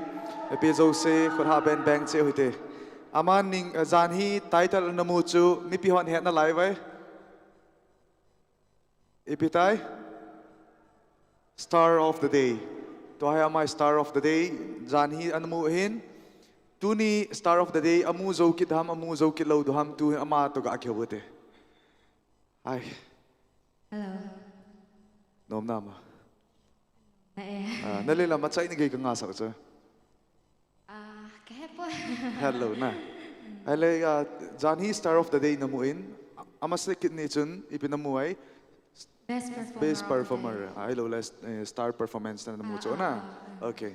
Tahi prize nan mu pe title nan mu pe cho na.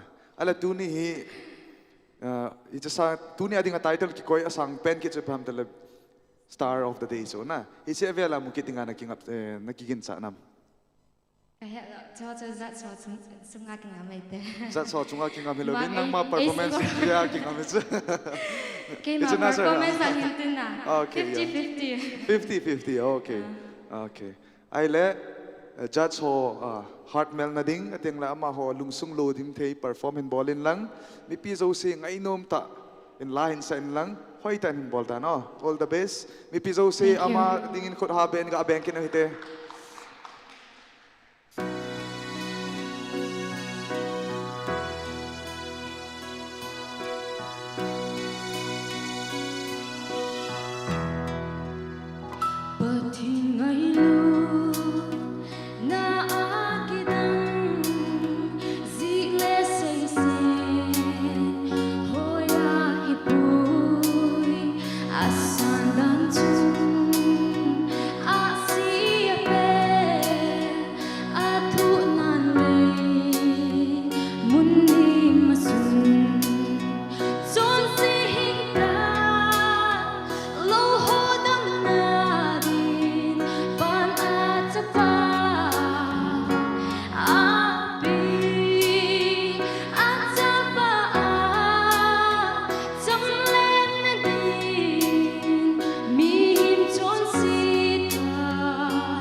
There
he momongin anal momonge. Mi pi hoin sei te mo tu ni zan hi prize anamu pa chu award namu pa chu tu ni na vele namu kidam. Amu kidam khatve hasen sei tem vo. Okay, ki pa me. Ai wanga che ho ko nakingam de poina to ajat so. Ko nakingam hin ai wanga e hon. Opinion ni pi pa chu kain ki pa pi. Ken jong ka ta sane ahan mu kit na dingin. But let us see. Our faith depends on our beautiful people sitting in front of us. Nah? All right, let us go ahead. Please. Jam hoi. Yes, sir. Tin star in the jam hoi le zingi. Award ni na sangtain. I think you are the rising star. Na ho tabong hi rising star. Aki hon ho chu na hiu chu. Tin star in a mission at doi atup chu na ho tabong lasading. Mila hung pa do ding hung va do ding ho chu ki hol chu. Na vocal technique naman ho chu really impressive. Kadai dan chu. Wow, amazing. Tu ni acai na pina na hung pongin. Na lung sayam nup mo na sa ha di ba ha? Betul loh, anu mau kesang cuy loh, bang. Kata sa, anu week mantan nak suat balik. Saya tu kedai bang aku orang kesian dot hello he. Okay, nata sa na la samin. Jingka ay pimenan ni ma. Da le jas la samay thei cho na. Ai zong le hinge ni thum kaya towa chai na lang pe ala sa wang chu bai lo hi. A hi wangin ke hoin bai lo ta ha sa ta na hin sa a hi wangin hoi ka sa vin ngai ka sa le zing ove. Kahin pa cha ve kahin pa cha le vin na o angai na pa chu ipizia ka seham ti le na kahin pa cha le vin ka tin kahin pa cha le ove ti dan cha na studio ilu ting a hile vocal hu angai na thei chana angai moyong ki simi chu pat to anang na la sa chu studio a hung ki khuma hung ki le do a audio ki ngai to ki lo chu a thin dan le a soft dan chu na thing sela ngai sel chu ka pa chain huma chal zingin lang na vocal hoi ta a soft na lang chu ta in rock lang la hoi na sa zem Genre tam zoi kasa reggae yung kasa zina, rock yung kasa zi anyam zong kasa zi. Okay, yes, good. Hiti aso lazo si a category dung zoi ang sa thei angai ati yung kasay pinomin. Kahin pa atsal he zingi. Wish you all the best for the next round. Goodbye, sir. Ipaw me jam hay adingin could happen bang within. Anyway, thank you so much for a beautiful performance. Thank you. Okay. Tu ni ading contest chancho hitan ai wanga to hi avat na laisin mi pizo se with patience and love and with your immense support tu achai na gya kyung thung hi je chen na ho chung avel vel ki pa thu an ki phongin ateng le life ave ho it is ham behind the screen I lo homa ko na support hin bol ho chung avel vel ki pa thu ki phongin ateng le to hin prize ho tu ni adinga prize hong ki declare masang chuteng la result hong ki declare masangin la khat na ngai hutin committee langa ko na treasurer nu nunga felta anaki mu man lo nu chuto ahi na stay sa in mu diu hitan eze chun aman la hung sa pi vintin la ngei ta hung su cho vintin hi chi sung se chun result ho jo se hung ki setup vintin ateng la la hong ki chai le result hong ki declare di taye is chun miss hoineu stage langa hong din pi divin ka hintemin ahong ding do tan hi chun mi pi zo se khora ben an peng che keno hite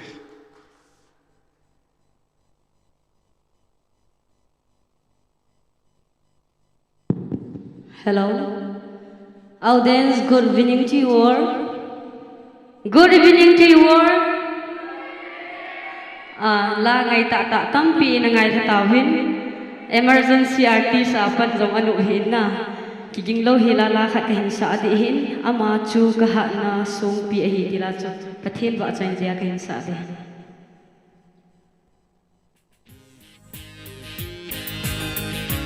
ahe jong sinan video he na khot be hote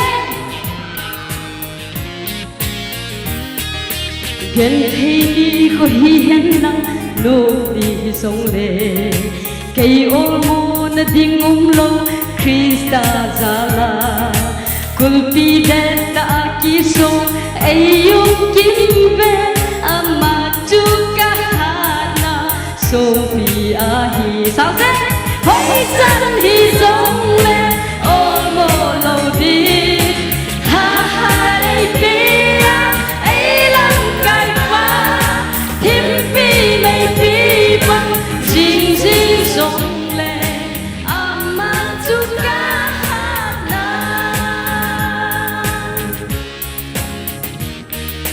midina kalena dam hele hala kay kiso na ding lo Krista zala kulbi de ta kiso ayung kimbe ama chukahana sofi ahi hoi chan hi zong le o mo lo di ha ha dai pia ai lang kai pa him pi mai pi bang jing jing zong le ama chukahana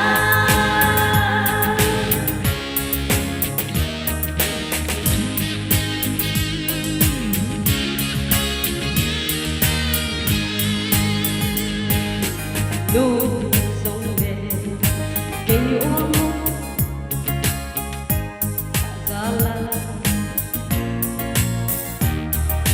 aman cây ayung pisin ni dan tinin ama chukahana sofi ahi hoi chan hi zong le o mo lo di ha ha dai pia ai lang kai pa him pi mai pi bang jing jing zong le ama chukahana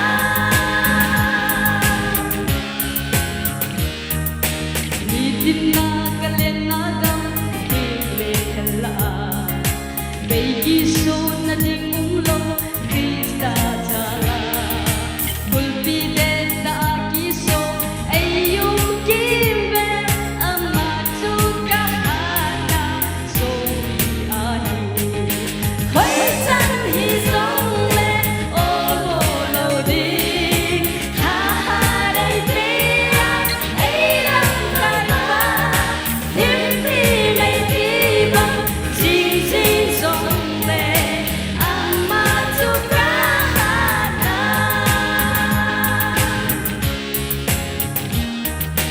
midina kalena dam hele Ajay kahong kisin long se achina emergency artist kahin se asa kahin saki ne sorry for the bad handwriting Felvala music ina kita tha mai lo le itiam ke man poina oh ko poe nang sanga chu music chu na felza dan hina tu ni chu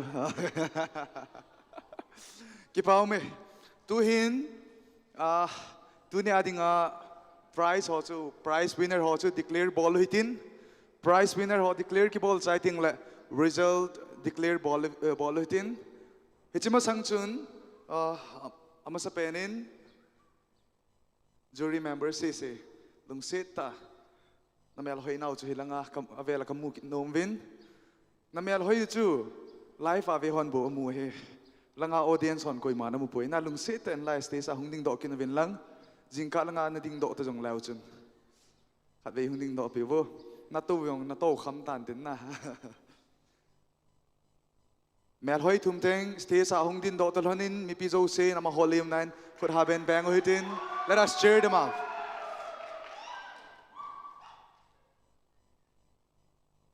pasalte ni hong ki hu tu huna bang jingin na akang avom an thu ki thonin wow beautiful ama ho hi he tu ni a avela mel hoi thum chengin eina lam kai wa ting le ithip now ting le ibol hoi now ho ting le ibol khil now ho ama hon eina vit pi wa eina hilo he contestant ho I think the audience ho lung say ten ama hwading khut ha ben ga ben kin hite ki pa thu say now tal hanin. Okay. So I have prize tu ni ading ani ki gong chu. The prizes that we have arranged for the day, it's on my hand.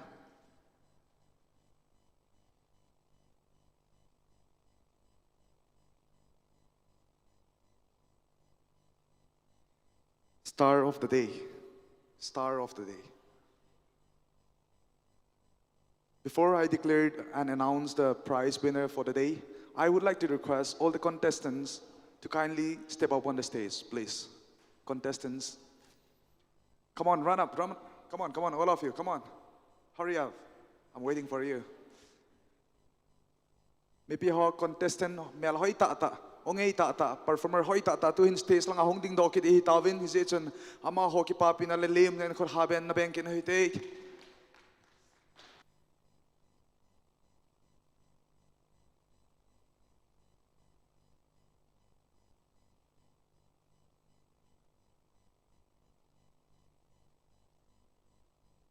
Yeah, I have got beautiful people with multiple talent and outstanding talent in front of you.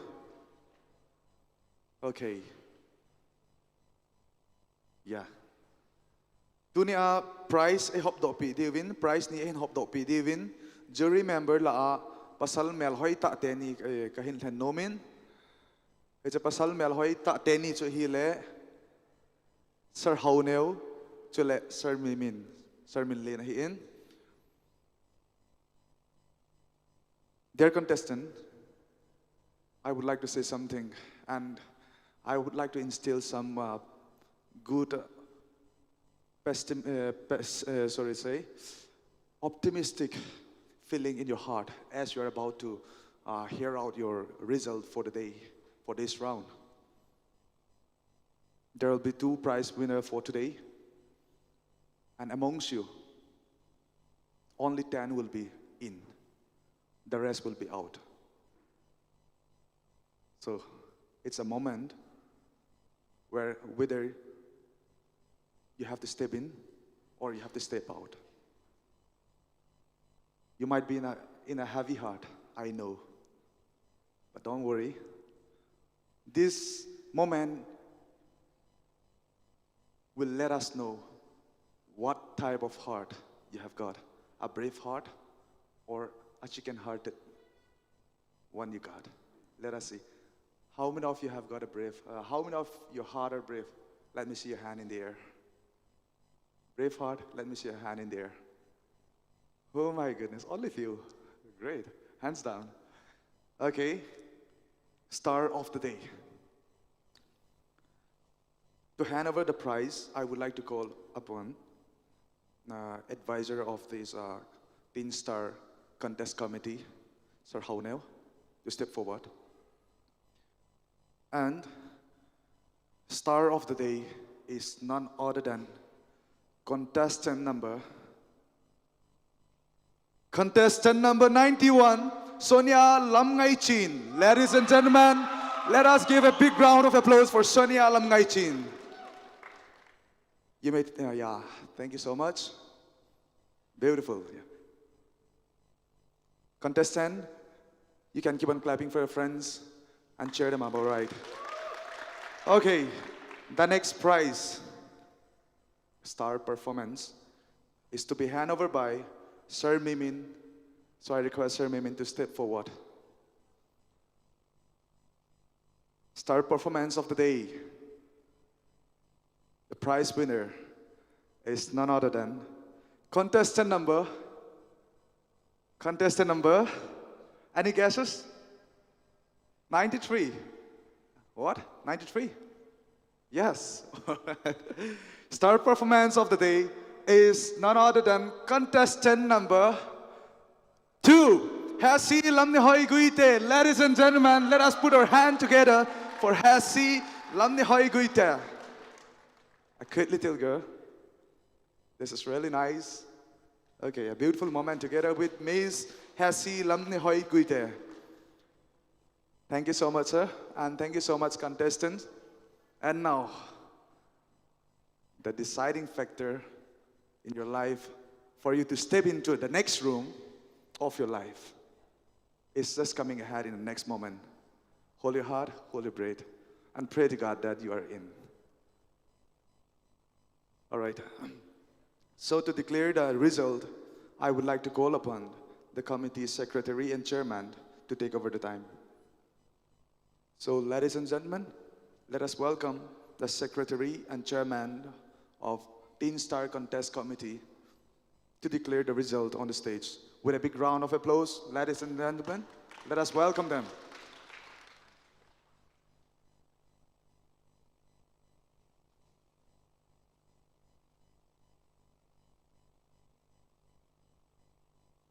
Golhang felta.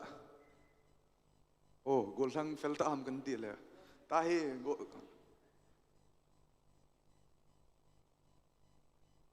okay, what's Kipame, mipi ho hin contestant ho hin tu chana hung jo se namaste. Namaste. Swadikap. Swadikap. Kipame tu chana jury board ho hin chule. Mipi ho jo se chunga kipathu ka hin phongi. Mipi om kham chunga kipathu kan phongi. Mipi pa chunga kipathu kan phongi. Tu him Zanhi apana tu ni chan gaya sol ta legim ta panai la piu bo jat so chunga ki pathu kan phongim chule committee sai na kun ki pathil pi neu cha ka hin bol no ben ka ki pawe tin mai mai hin mundang gam danga ki pathil pi to ki bang pon tin ki ho hi committee yong chu ka ki form now thali li chule ka sai su hi ve na hi yong le neo cha cha hi jibin ki ho hin lin ta ka ko neu le cha an neo tho tho mai thei hi ye chon ki ho in ka hin gun kham khamo hi ki pa zala tu jan ha ko na tu ni chan hi nei gim pi je vin program te ho hi lolhing ta ni chai thei ta vin ye chon committee sai na ko ni ka ki pa naw phon do na dinga chu ka hin pi diu a hi in ye chon ki pa thilpe pi devin chairman pa hongin tin chole kain ko do ho yong judge ho jong ne hung pi wen lang tun chairman pa hongin tin ki pathil pe la ma sa pi pen devin miss lar parzo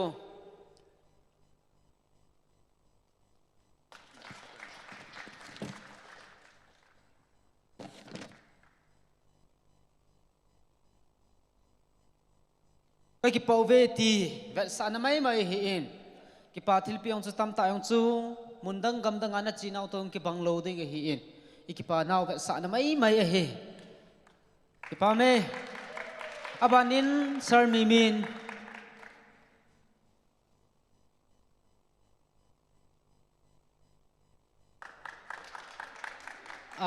abanin sir haunel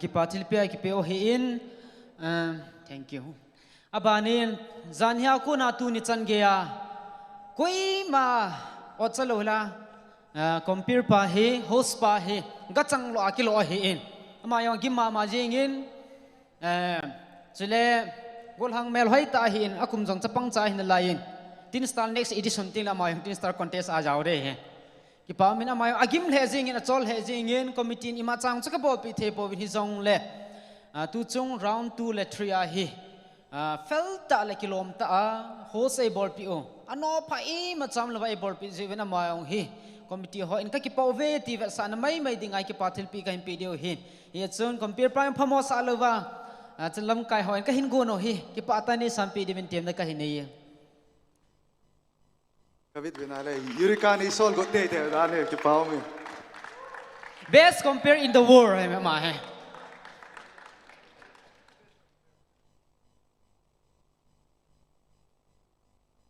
Chile zanhia ko na gim ta le chol ta chile akilom pen a hoi pen a dinga live telecast e bol pio RB media te zong ka ki pa na kham win ka zo kham win ki pa thu ka phung win chong le ki pathil pi yong ka zo khamin ka hempinum win he chon RB media ko na kha pen penin ki pathilpi ka hin gonu hi ki patai sampi divin ka hin temi chule sound system hi yani sound nu chu complain atam thimin ye chun emergency in sound te ake kovin emergency in zan hi chun lam ka sound ake kovin hi jong le lungpha mo lo helin I program lo sin theina dingin tuni sound system ki suit in ai hung bol pe je vin lam ka sound te jong committee sai na ko ni ki pathil pi neu khar ka pi num vin ye chun lam ka sound na ko na khat pen penin committee in ka hin gonu ki pathil pi hi ei sampi divin tim na ka hin ye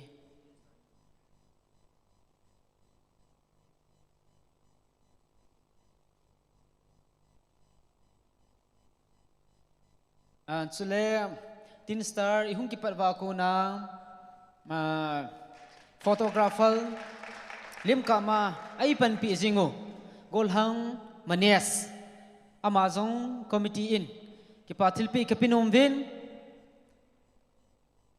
camera chu hin ka min lang hung hlai jalin lang hung jaw kin lang golhang manes yong committee in ki pathil pi ka pinom vin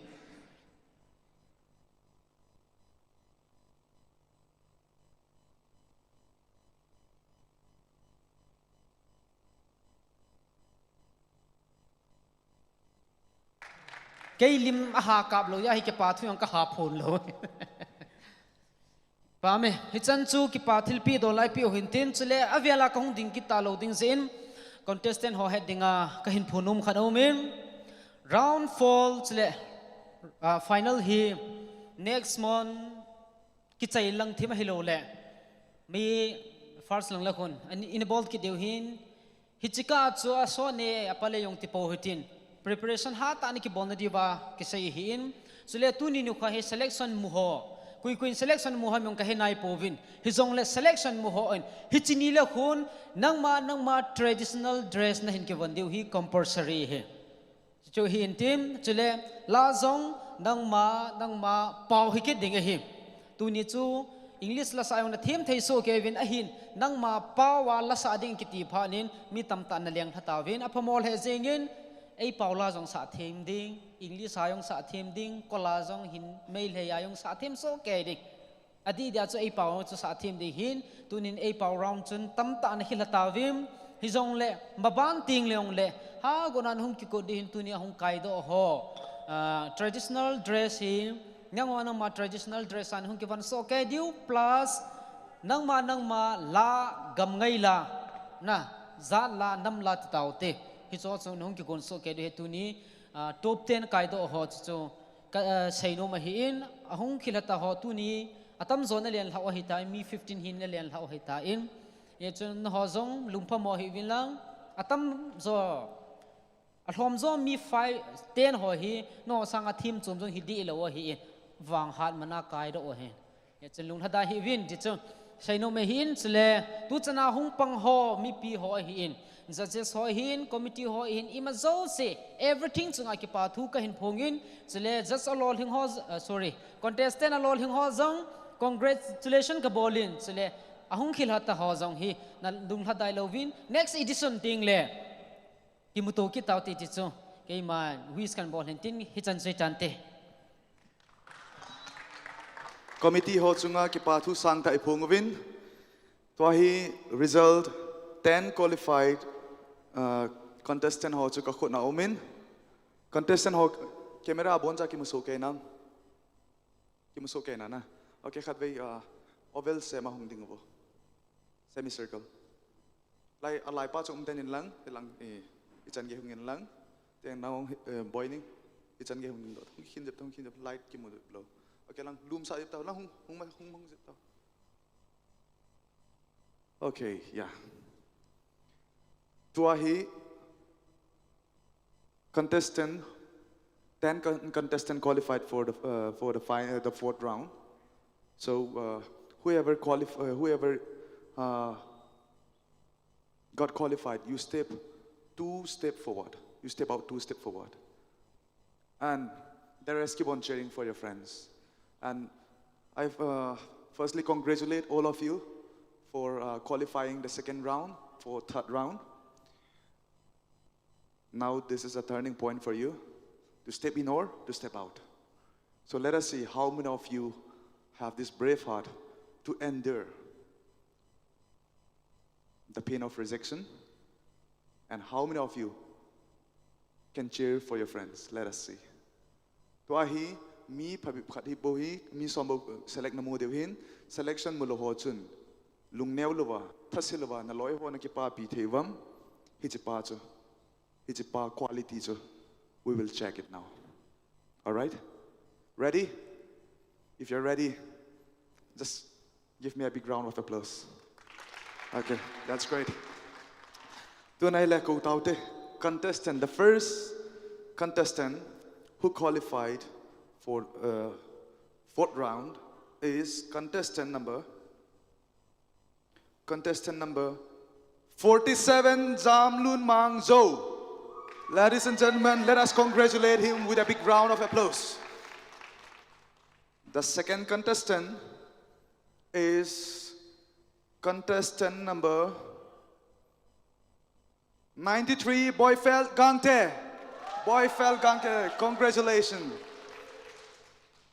And the next contestant qualifying for the fourth round of Teen Star contest is none other than contestant number 2, Hesi Lamnehoi Guite. Great, congratulations. The next contestant is contestant number 41, Kim Ngai Sang Khung Sai. Congratulations, Kim Ngai Sang Khung Sai. Contestant number 57, Negin Kipgan. Congratulations, Negin Kipgan. We are still looking 5 contestants, right? 5 contestants. Okay. Let us pray and let us hold our breath and let us see how many. I told you that 5 contestants are still lagging behind, right? So let us see who is going to be in these 5 contestants. Contestant number. Who is contestant number? Who is contestant number 4? Contestant number 4, Ling Zem Hoi Kung Sai. Ladies and gentlemen, let us congratulate her with a big round of applause. And yes, let us go ahead to the next contestant. Contestant number 58, Nei Boy Neng Kipgan. Contestant number 58, Nei Boy Neng Kipgan. We have 3 more contestants to be called out. So let us see. Whoa. Who is okay, I see. All right. Holding hard, holding breath. Don't worry. Okay, the next contestant is none other than contestant number 91, Sonia Lamngai Chin. Congratulations, Sonia Lamngai Chin. We have 2 more contestants. The last second contestant who got qualified for the 4th round is none other than contestant number 31, Lun Khupao Khung Sai. Lun Khupao Khung Sai, congratulations. And the last contestant who got qualified for round number 4 is, any guesses? Numay lang adham pasal lang ading aham. Insay tempo, numay ham pasal dham. Numay pasal. Pasal. Numay. Okay, let us hear out from the result that I have in my hand.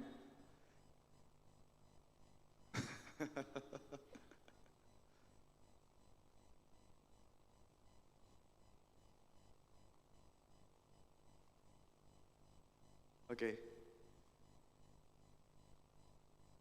Contestant number 4, Kelvin, 43, Kelvin Paumunlal Haukip. Congratulations, Kelvin. So these are the 10 contestants who have qualified for round number 4. And contestants who do not make in for this, who do not make out this round number 3, do not be disheartened. Do not be disheartened, okay? Don't feel bad, because life will give you another opportunity. Life is full of opportunity. This is not the time. This might be not the right time for you to step out for this Teen Star Contest 2021. And let us not be shy. And in fact, I want to see how much you want, how you can congratulate your friends by cheering for them, or by giving a handshake, or by hugging them. Let us see. All right, ladies and gentlemen, these are the 10 contestants who have qualified for round number 4, Teen Star Contest 2020-21. So let us congratulate them by a big round of applause, ladies and gentlemen. That is it. All right, that is all for today. And I would like to let all the contestants who are standing behind to give a hug or a handshake your friends, so that you can, it's a sign of, optimistic congratulations. Please take your time. Ama ho, salam hong kibol sunguvin. Kichen na tao na dinga, kichen na lang manaw hitin. Kichen na dinga tao na iman pi devin. Jury member la Miss Lal Barzo and tao na human pi wintin. Ating le. Tuni sunga ball hill, ball vala o mahile. Ting le say hill say valo mahile. Mihimin alhin lil na ho pathin min kingay da mo hitin. Ball kha cheng khat cheng ni o mahile. Ibon chawa din pathin thei bo piu han lang. Chuting le information khat ki chu hile. Top 10 cc to committee ho. Ating le first pena tau naman ki chai ting le. Contestant jo se to committee jo se to judge ho se lim kila khom ding. Aban ting le ichi ki chai ting le top 10 ho atuma judge ho to ting le committee ho to lim kila khom ki de he. Line ni adingo ben lang phatesan ga ding khom ho te. Okay. Chan chu hintin life ave jo se na chungwa ki pathu ki phongin mi pi jo se ang apat na ko na chai ne ge nin pan pi jevin avelvan ki pathu ki phongin life ajong ateng le ave man lo hon jong comment hoi ta ta in bol pi kin wen lang no ho chunga ki pathu avelvan ki phongin media partner hin ateng le sound sound akon hin ateng le committee ho hin jury member ho hin contestant ho hin ateng le audience ho chung avel velin ki pathu kan phonge tun ki khana tingin taw na iman pe devin Miss Lal Parjoy ko ben he.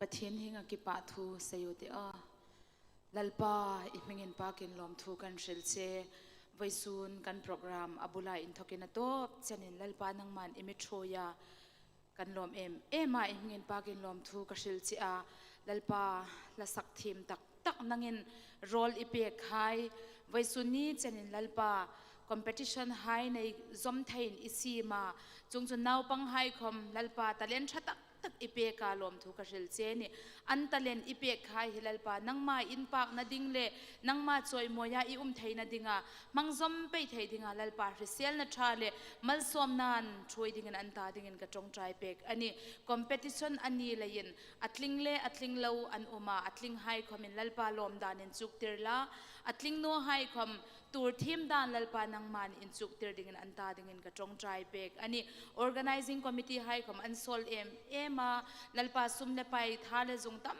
tak an seng hing hai khomi lalpa tharau le tak san trulan mamo po pi ma ting khom son pe thei dinga thang pui diran ta din ka tong trai ani kan program abula imithoi angin atop chen imithoi le lom thu ka rel che ni ma ting khom lalpa hi next round hai khom lo tling taka tho pe thei dinga how to hai le throi tu hai khom mal som na throi pe dingin imithoi na po lein kan lom kan lalpa Isu Krista ngin lom thu iko ta kanungen la na ni amen.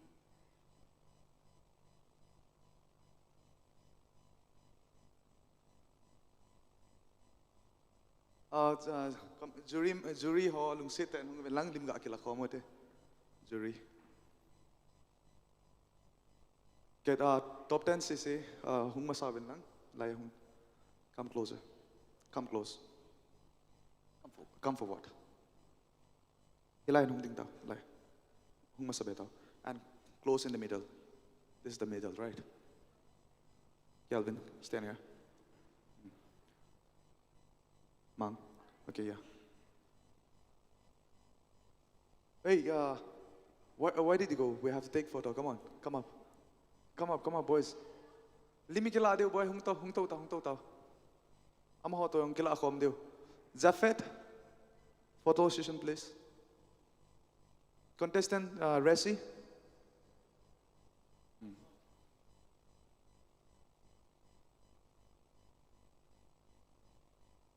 Pitru hocho amasang lang ta. Baby hocho. Resi, Zafet. Amasang lang ta. Cindy. Yeah. Come forward. Amasang lang ta. Small babies, yeah. Amasang lang ta. Yeah, nung lang hong cho. Cindy, yes. Stand in the middle. Stand between, I mean. Okay, jury member, jury hocho nung sit na laya hong doon na lang. Squeeze in. Yeah. Hoy ten, yeah. Line kan ai thei dong. First line ho chu kneel down. Yeah. First line kneel down.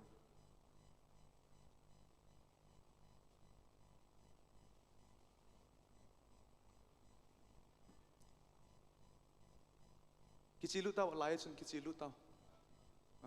Close in the middle. Go how? Forward, yeah.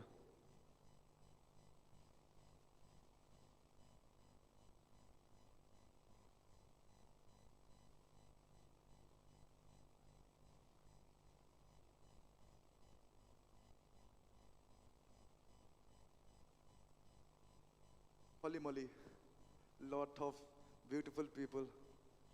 Whoa. Holy moly guys, these are the beautiful people we have got today. Committee, please be seated to our committee hall. Committee hall says, Akimu manlo says, a felwa, Akimu manlo says, to our uncle Dotavia. Kyanka doachim valtaya. Chom hat doing a gang come.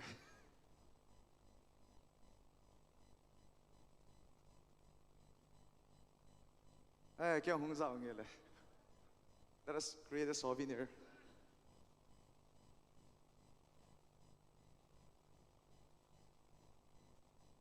Let us say cheese.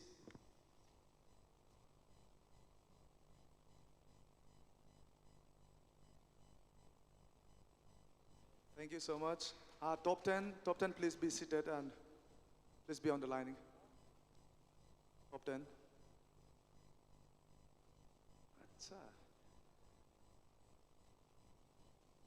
Top 10 ho to line lim ga kilang alvo committee and jury member ho.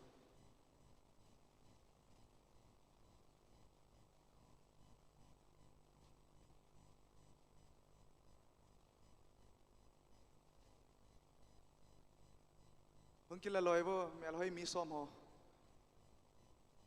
Committee ho chun lim ga kila pita bungo. Ho se okay. Patisan alaya ga ding khom tao. Okay, squeeze in the middle. Squeeze in.